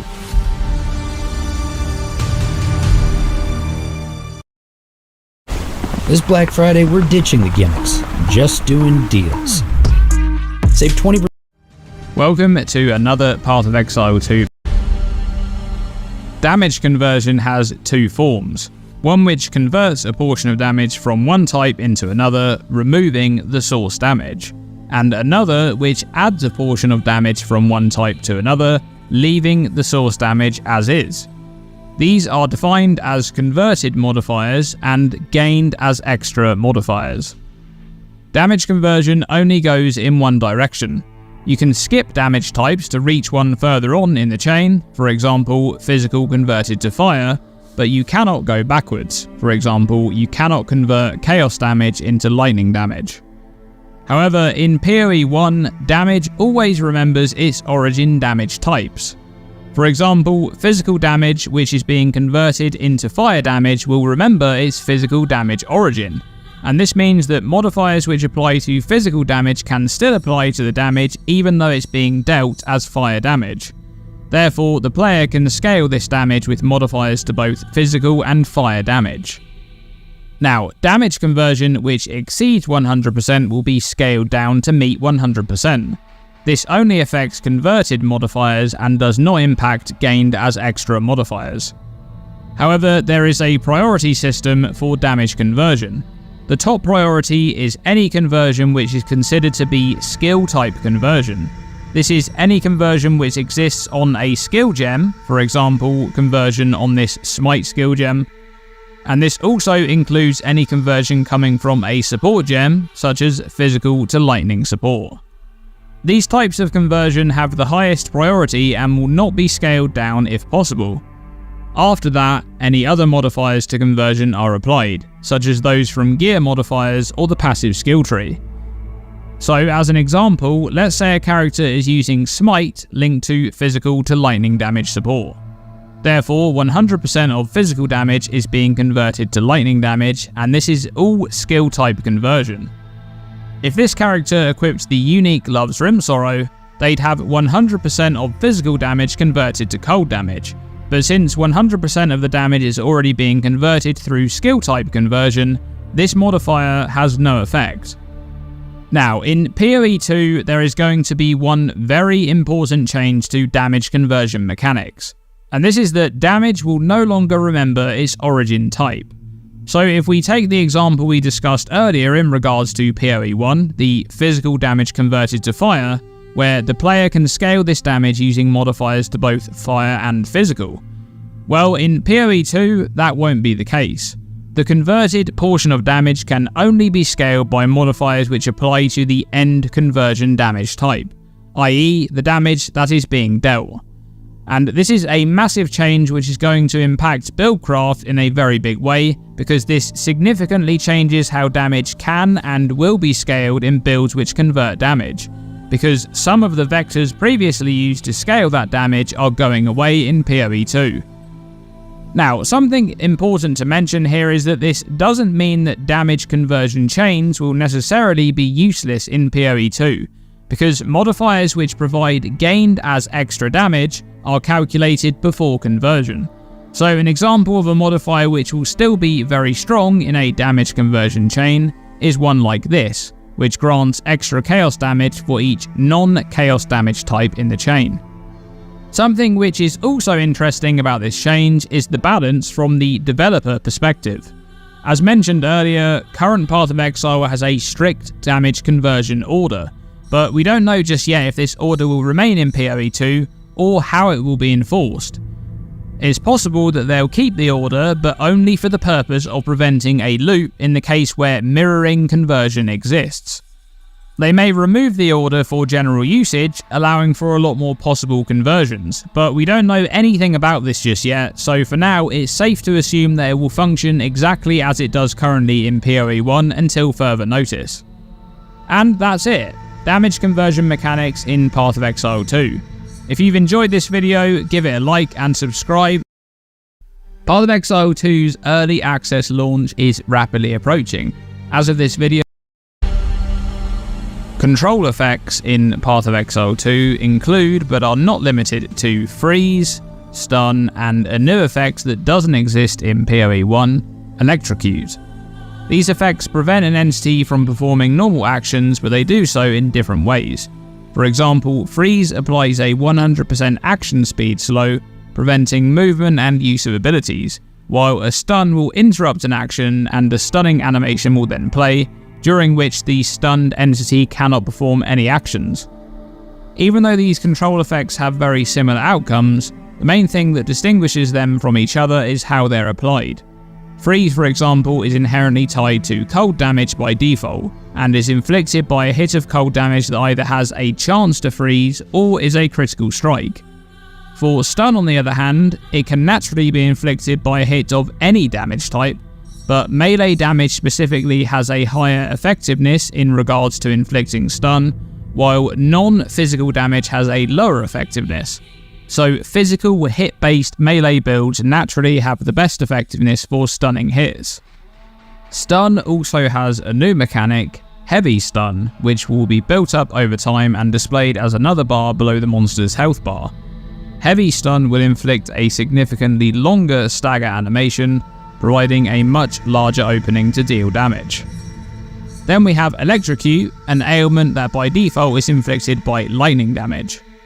But there's more to it than just having a chance to inflict a control effect, because even if you have 100% chance to do so, it doesn't mean that you'll always cause that effect. And this is because there's a damage threshold system which determines if a hit will inflict a control effect or not. For Freeze and Electrocute, this is an ailment threshold, which is usually the equivalent to a monster's maximum life. The hit of damage must have a chance to inflict the effect or be a critical strike, and it must also deal enough damage to take effect in regards to the monster's ailment threshold. For example, for Freeze, a hit which deals 5% of a monster's maximum life would have a base freeze duration of 0.3 seconds. Anything lower and the freeze isn't applied. However, you can invest into modifiers to increase freeze duration, which will mean that you can hit that minimum 0.3 second freeze threshold with a smaller hit of damage relative to ailment threshold. For stun, a similar system is employed, stun threshold. Importantly though, there's a huge change to control effects in Path of Exile 2, and this is that control effects which do not meet the threshold are not simply discarded like they are in PoE 1, but instead they add to a counter which tracks all instances of control effects of that type. The counter will add the magnitude of those instances together until they reach the required threshold, at which point the effects will be inflicted on the entity. This means that builds which deal many small hits of damage, which would never deal enough damage in a single hit to meet the ailment threshold to inflict a control effect in PoE 1, will now be able to do so in PoE 2. This will also have a significant impact on buildcraft too, because you'll be able to much more reliably inflict those control effects to trigger certain conditions previously gated behind those setups which deal a lot of front-loaded damage in single hits. But the most notable impact that this change will have is on boss design, because in PoE 1, GGG were forced to essentially make bosses immune to freeze by capping their minimum action speed. And they also needed to patch the ability for players to stun lock bosses by making bosses immune to stun for a lengthy period after being stunned. But in PoE 2 it will work a lot differently. There will be no minimum action speed or stun immunity on bosses. Instead, when a boss is inflicted with a control effect, the threshold that needs to be reached to inflict the same control effect is increased, so that it takes longer and longer to be able to apply those effects to the boss. However, this threshold scaling will also naturally decay over time during a boss encounter. So even on low damage builds, you'll be able to make use of these control effects. And this system with the threshold scaling is largely in play to prevent excessive crowd control effects against bosses, especially in regards to party play where players could stack up a bunch of the same effect and continuously stun that boss. Overall, I have to say that I think this is a great approach to control effects, one which will make you feel rewarded for actually investing into those control effects when you land them on bosses, something which really doesn't feel all that great right now in Path of Exile 1.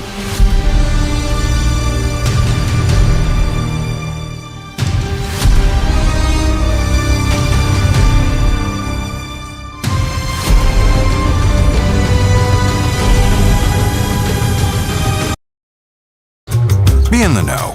Invest. Hello, this is One Man Left, and today I'm going to do a little bit of a different video for me. If you're my typical viewer, this is probably not for you, because my typical viewer is pretty veteran. Big hits kind of double dip, where they're even more deadly because they obviously hit harder, and then armor's even less effective against them, whereas against small hits, armor works really well. So like this physical damage reduction number, don't believe it, because if I get hit by a really hard hit, it might only mitigate it by 20%, even though it's 90% against small hits. Same thing with like evasion. I don't have any evasion, but like your evasion on the sheet might say, oh, you have 68% evasion, but that's entirely dependent on the monster attacking you. It could be a very accurate monster and they hit you 60% of the time instead of 32. It could be a monster that has hits can't be evaded and they hit you 100% of the time. Damage is no different. You know, my tooltip says I have 55,000 damage. This character full ramp has like 60 mil DPS right now, and that's not even like the most extreme case. These have what's like the legendary category, and the legendary category is usually like, you know, there's rarity tiers. There's a white item that's magic in this game that has 0 mods, or a white item that's blank. Then there's a blue item that's magic that has up to 1 or 2 mods. Rare gear has 3 to 6 mods, and then there's uniques. In some games, this is like legendaries. But in most ARPGs, like a legendary is just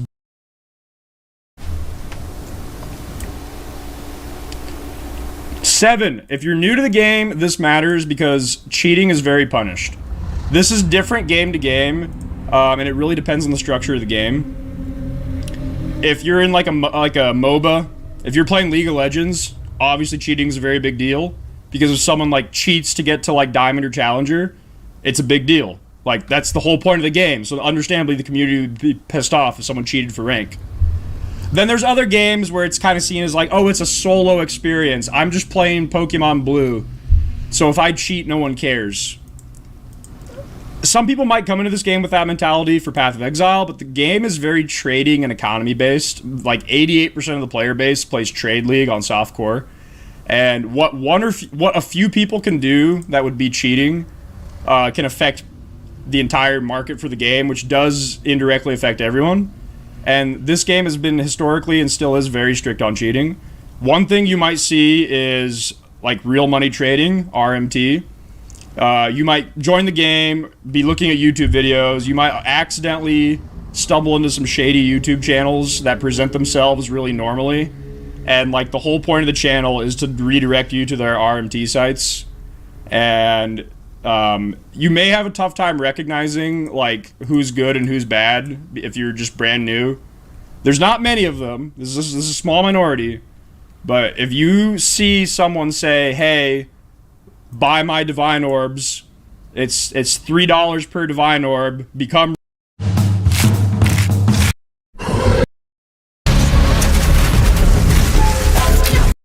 Should know about stash tabs is that you purchase them, they are permanently locked to your account, right? So this is an example of what happens when a league rolls over in Path of Exile 1.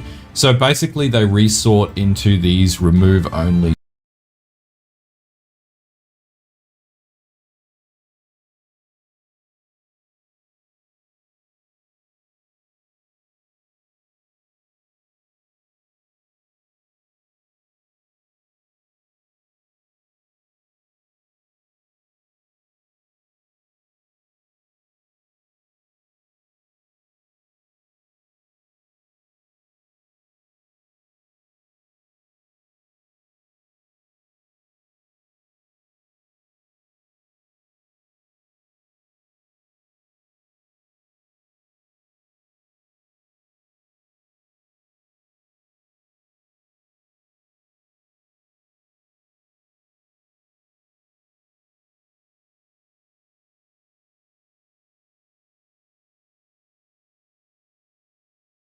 And with Great Wolf's Howl, you can ignore the cooldowns of your war cries. Let all that anger out.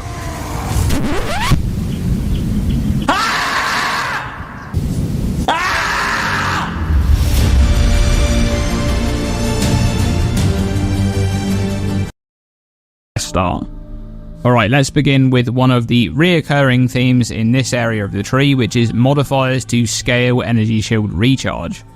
In yesterday's video, I talked about how the PoE 2 passive tree has much fewer options available for energy shield recovery, which is true, as there was no Ghost Reaver keystone in the version of the game that I played, and I also couldn't find any nodes for energy shield leech. However, access to scaling energy shield recharge has been largely increased, and no matter where you are in the intelligence section of the tree, you won't have to path very far to allocate some of these nodes. Keep in mind that energy shield recharge has a 4-second base delay before it begins in PoE 2, but nodes like Convalescence will help with that, reducing recharge rate but allowing it to start much faster as a trade-off. Essence Infusion, on the other hand, provides a huge increase to recharge rate, improving the time you require to recover your ES back to full. Meanwhile, Dependable Ward and Rapid Recharge both have the same modifiers, and these are just solid boosts to energy shield recharge, providing both of the stats you need to start recharging faster and recover more ES over time from this mechanic. There's also Refocus, which is going to be useful if you have high cast or attack speed to be able to proc the start of energy shield recharge faster than it would have started naturally, especially considering the longer base delay compared to PoE 1. However, it's important to mention that there is no Wicked Ward keystone on the tree in the version that I played, so you won't have that option to be able to prevent damage from stopping your recharge. Okay, let's stick with Energy Shield for a moment and cover some of the nodes which will help you against any incoming stuns on builds that are more focused on ES than life. Stun threshold is based on maximum life by default, so these types of builds typically need to find a way to become immune to stuns, or have their stun threshold based on their ES instead of life in PoE 1. But in PoE 2, there's a lot more options available to solve this problem. For example, Dampening Shield, which grants a good chunk of increased maximum energy shield, and adds 12% of your maximum ES to stun threshold. So if you have 5000 energy shield, this modifier would add a flat 600 to your stun threshold. Hallowed provides more of this stat at 20% of maximum ES gained as additional stun threshold, but also helps you shake off a stun a bit faster as well. Then we have a few of the stronger nodes. Eldritch Will is one of only 3 or 4 nodes on the entire passive tree with increased maximum life. You get 3% each to life, mana and energy shield, and once again another 20% of max ES as added stun threshold. And Self-Mortification, which also grants 20% of max ES as added stun threshold, but also increases that stun threshold by 20% while you're on full life. This one is exceptionally good for an energy shield based CI build where you're always on full life to be able to fully benefit from that increased stun threshold. Alright, let's look at a few minion nodes on the left outer edge of the tree. This cluster here, firstly, Right Hand of Darkness, which grants 20% increased AoE to your minions and gives them a 10% chance to inflict Withered on hit. This is Presenting Odd Pieces. That looks so cool. What is... This is going to be really good to combo with some of those Chaos style abilities when you have minions that attack quickly, or just when you have a lot of minions to hit enemies. Meanwhile, on the opposite side of this cluster is a more defensive minion node in Left Hand of Darkness, which grants 20% additional PDR and 23% Chaos res to your minions. But in the middle of this cluster is possibly the most important minion node on the entire tree, Lord of Horrors, which makes minion skills have 12% reduced reservation, so you can either use more of them, or invest less into spirit, or use any excess spirit you do have to reserve other powerful buffs. Okay, let's take a quick look at this node here, Breath of Fire. There's also an equal node for each of the other elements here on this wheel, and each of the small nodes also grants 6% pen for their respective element. In general, penetration is much more accessible across the entire passive tree and is found in larger quantities, but there's a big reason for that. Because in PoE 2, penetration will no longer go into the negatives. This means that penetration has no effect against monsters that have no resistance to the type of damage you're dealing. Instead, it will be a tool to deal with monsters that do have resistance, such as bosses, but no longer a mechanic that is used as an excessive damage multiplier. Let's go back to Energy Shield for a moment and take a look at some of the largest increases to maximum ES on the tree, starting with Heavy Buffer. 40% increased max ES and 10% reduced maximum life. It's interesting to see a lot of the stronger nodes having trade-offs like this, almost like a keystone. There's also Melding, which is the same but with reduced mana instead of reduced life. Then there's Enhanced Barrier, which doesn't provide nearly as much increased maximum energy shield, but does grant 1% to all maximum elemental resistances, so that's a solid notable. And check out this one, Patient Barrier. 60% increased maximum energy shield. That is wild. If you can overcome that downside, this one is going to be insane value. Necromantic Talisman is a keystone located near the outer edge, which makes bonuses from your equipped amulet be applied to your minions instead of you. This is going to be ridiculous if that also includes any anoint that's on there. But otherwise, we're not too sure yet what sorts of modifiers will exist on amulets, so we'll have to wait and see for that. Another keystone at the outer edge of the tree is Whispers of Doom, which grants an extra curse at the cost of double the delay for curses to activate. This one will be a great keystone if you apply curses in ways that bypass the activation time, such as Blasphemy. Climate Change is Heat Shiver on the PoE 2 passive tree, that one's pretty cool. And Ice Walls is interesting. Ice crystals are a secondary mechanic similar to something like Jagged Ground or Aftershocks, where you can scale their effects to make those skills which interact with them more powerful. There's another notable next to this one which also reduces the life of ice crystals instead, if you want to go that route. Endless Blizzard is at the top of the tree, right at the outer edge, +1 to the level of all cold skills. That's going to be extremely valuable for a lot of Sork builds. And there's also Psychic Fragmentation, which grants a 24% chance for spells to fire 2 additional projectiles. That's really good, especially for something like Fireball, where the damage may overlap on explosions. Okay, we've saved the best till last, of course, and it's a bunch of stat stacking stuff again. Pure Power is right at the top of the tree and grants 2% increased lightning damage per 10 intelligence. Now, the fact that this is lightning damage is crazy considering we know that intelligence is going to grant a lot more mana in PoE 2. It grants 2 mana per int, and yesterday we saw the Archmage persistent buff shown off in the PoE 2 teaser, which combines incredibly well with this node. But if you want more reason to stack intelligence and mana, look no further than Arcane Intensity, which grants 3% increased spell damage per 100 maximum mana with no cap. That's going to be kind of ridiculous how much increased damage you can get by combining these two notables on an intelligence stacker. And what about modifiers to scale maximum mana? Well, aside from the 3% max mana on the Eldritch Will node from earlier, I could only find 2 notables in the intelligence section of the tree. Mana Blessing near the Witch and Sork start, and raw mana closer to the outer edge of the tree. I know that there's also a few notables in the int strength portion of the tree, so while mana didn't quite get the life treatment, it did get extremely limited compared to PoE 1. But there is one crazy keystone that we need to talk about at the end here, which doesn't really have anything to do with int, but mana? Yes. Eldritch Battery is changed in PoE 2 and it now converts all of your energy shield into mana. This one is crazy, but there's a caveat. We know that conversion will work differently in PoE 2, at least on the damage side of things. We don't know if those mechanics will work the same for other conversion, but one would assume a uniform system across the game. And that would mean that energy shield converted to mana wouldn't remember its origin, and therefore it wouldn't be affected by modifiers to energy shield. In other words, you won't be able to scale the portion of energy shield converted into mana with modifiers to energy shield.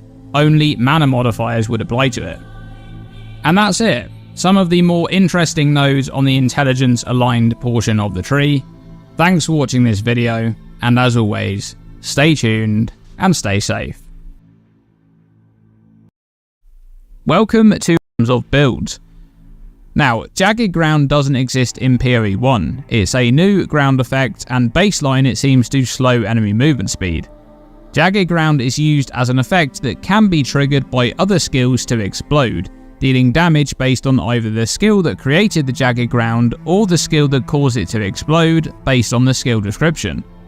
For example, Earthquake functions almost exactly the same as it did in PoE 1.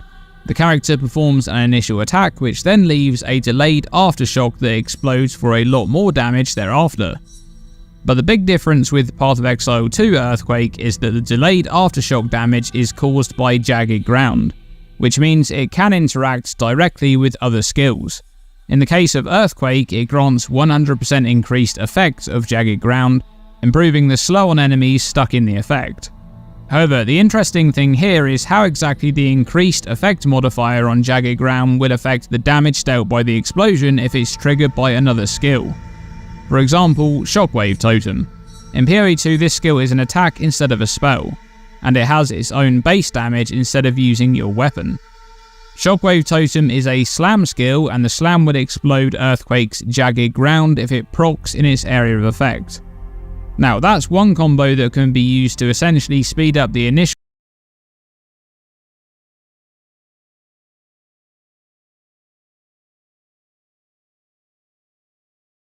proc on Earthquake's Aftershock. A well-timed Earthquake right before Shockwave Totem triggers its attack will immediately explode the Aftershock and also hit with the Shockwave Totem slam itself, dealing 2 hits of AoE damage.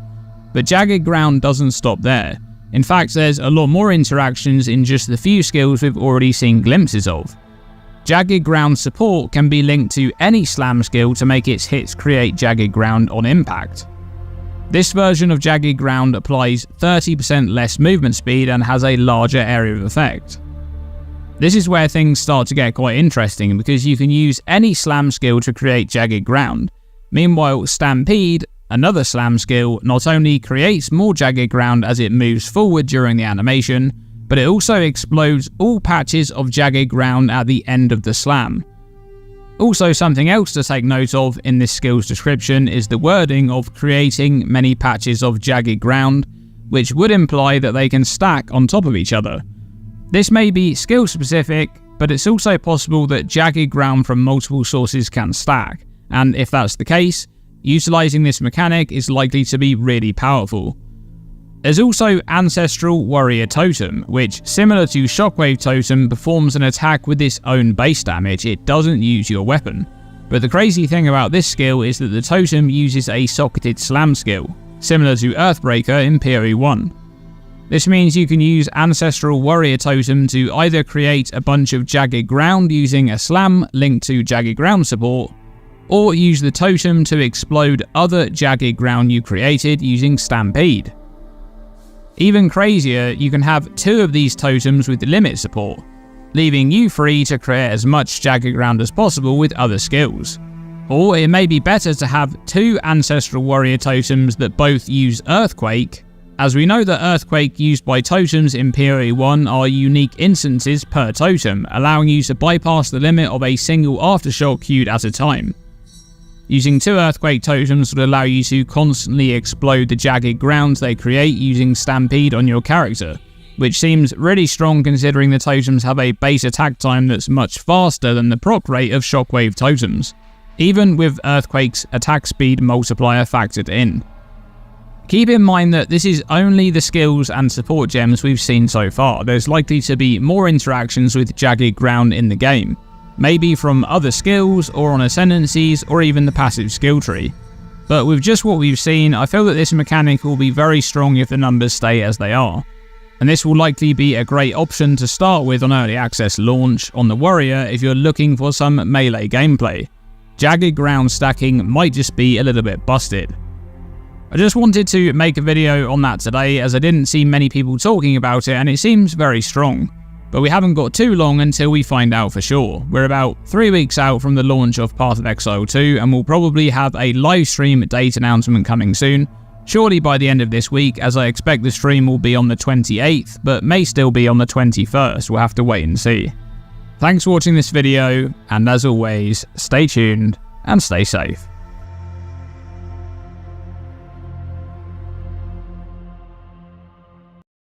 Path of Exile 2's. So let's get straight into it, beginning with the Solar Amulet.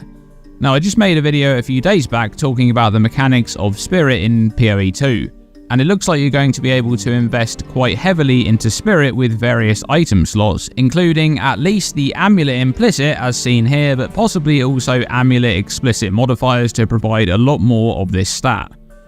Spirit will be the resource that a character will use to reserve any reservation abilities, which includes the skills we're already familiar with in this role, such as auras or herald skills, but it also includes meta trigger gems.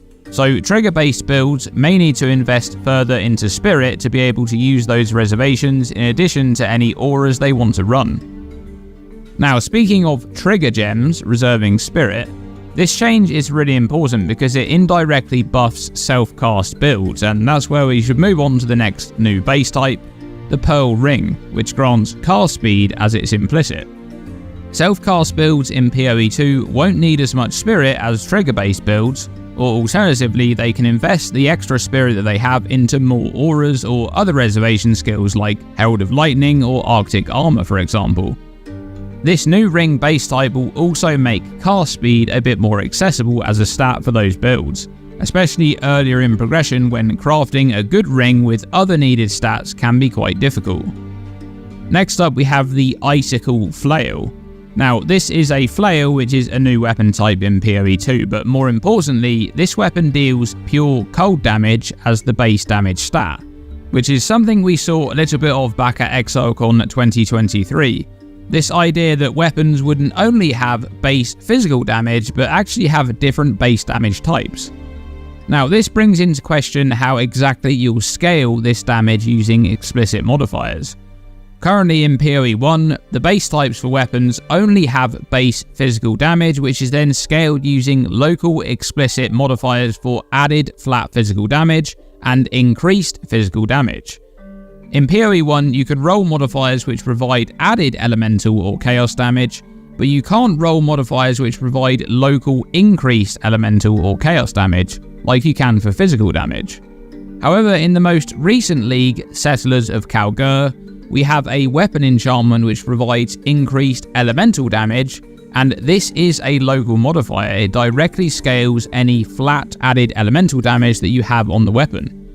Can we expect these types of local increases to exist for other damage types in PoE 2? And if so, will they be rollable on any base, or will it be specific to the base type? For example, it would make sense if this Icicle Flail could roll a local increased cold damage modifier to scale the weapon's base damage. But we'll have to wait and see how exactly that pans out. Now, in the same trail of thought, we have another new base type, the Cultist Great Hammer. This one has two different types of base damage on the weapon, a larger amount of physical damage and a much smaller amount of fire damage. This is a two-handed mace and the implicit provides a melee splash support like benefit, of being able to deal that damage to targets near the initial strike target. Once again, there's the question of how you'll be able to scale this damage with crafting. I'm really interested to find out more about that. Next, we have the Bloodletting Dagger. This implicit makes 25% of your spell mana costs cost life instead, so it's certainly targeted as a spellcaster dagger, but it's interesting to see that this is not a rune dagger. I'm actually not sure if I've seen any rune dagger bases for PoE 2, so it's possible that those won't be making a return. This dagger really plays into the concept that skill costs and resource upkeep are going to be much more of a mechanic that the average build will interact with in PoE 2. This dagger really plays into the concept that will be quite powerful in helping to manage your mana sustain. Next, the Jingling Crest Shield. Now, we know that in PoE 2 you'll be able to use an active block ability which allows the character to raise their shield up in front of them to block incoming projectiles and strikes. And I speculated a bit recently if this would be a skill that you would gain which would then be supportable like other skills, or if it would just be a mechanic similar to the dodge roll, but only obtained from shields. And it appears, at least from this base type, that it will be a supportable skill, Raise Shield. I love the concept of an active block, and the idea of this being a supportable skill is awesome. I wonder what interesting support options they may come up with for this one. Super excited to see that. There's also this Jade Club here which isn't too interesting. At least, that's what I thought until I spotted one very strange thing. This is a one-handed mace and it requires 149 intelligence to equip. Path of Exile 1 maces are all strength-based weapons. They only require strength to equip, which makes sense thematically. It's possible that this is a typo or an error on the PoE 2 database website, either in terms of the required stat being intelligence instead of strength, or it's possible that this is actually a scepter or a wand base and is labelled as a one-handed mace in error, though the name Jade Club certainly suggests a mace. If it does indeed require a huge chunk of intelligence to equip, that is certainly intriguing.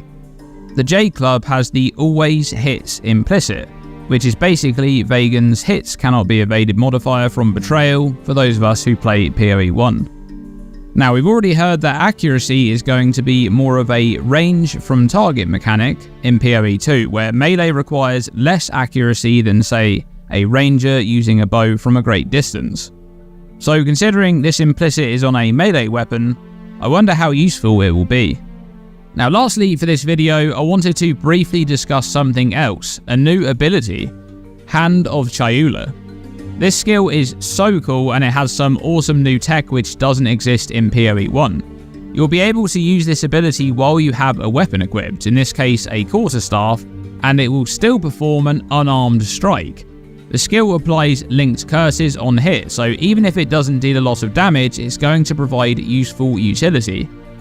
We even have some footage here of the animation, which appears to be one of the breach hands that come out of the ground in PoE 1, which grows from the character's fist. That looks amazing.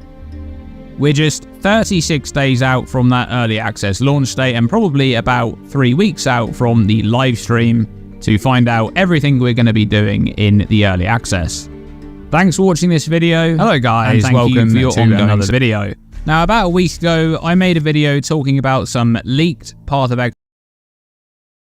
Exile 2 keystones that had come out from one of the press interviews at the Tokyo Game Show, and some of those keystones were returning keystones from Path of Exile 1 which had been changed quite significantly, and others were completely new keystones. So in this video we're going to be talking about a few more of those keystones, beginning with Acrobatics. Now Acrobatics, of course, in Path of Exile 1 is a keystone which converts your spell suppression into spell dodge. And since spell suppression is going away completely in Path of Exile 2 because there will no longer be any distinction of damage types from monsters, that means that this keystone was either going to go away completely or it was going to be changed into something else, and it looks like they're going to keep it and change it into something completely different. So now Acrobatics in Path of Exile 2 has all hits can be evaded and 50% reduced evasion rating. Now, we don't know exactly if the translation is correct here, whether it's 50% reduced evasion rating or 50% less. That's quite an important distinction, as currently in Path of Exile 1, being able to counter 50%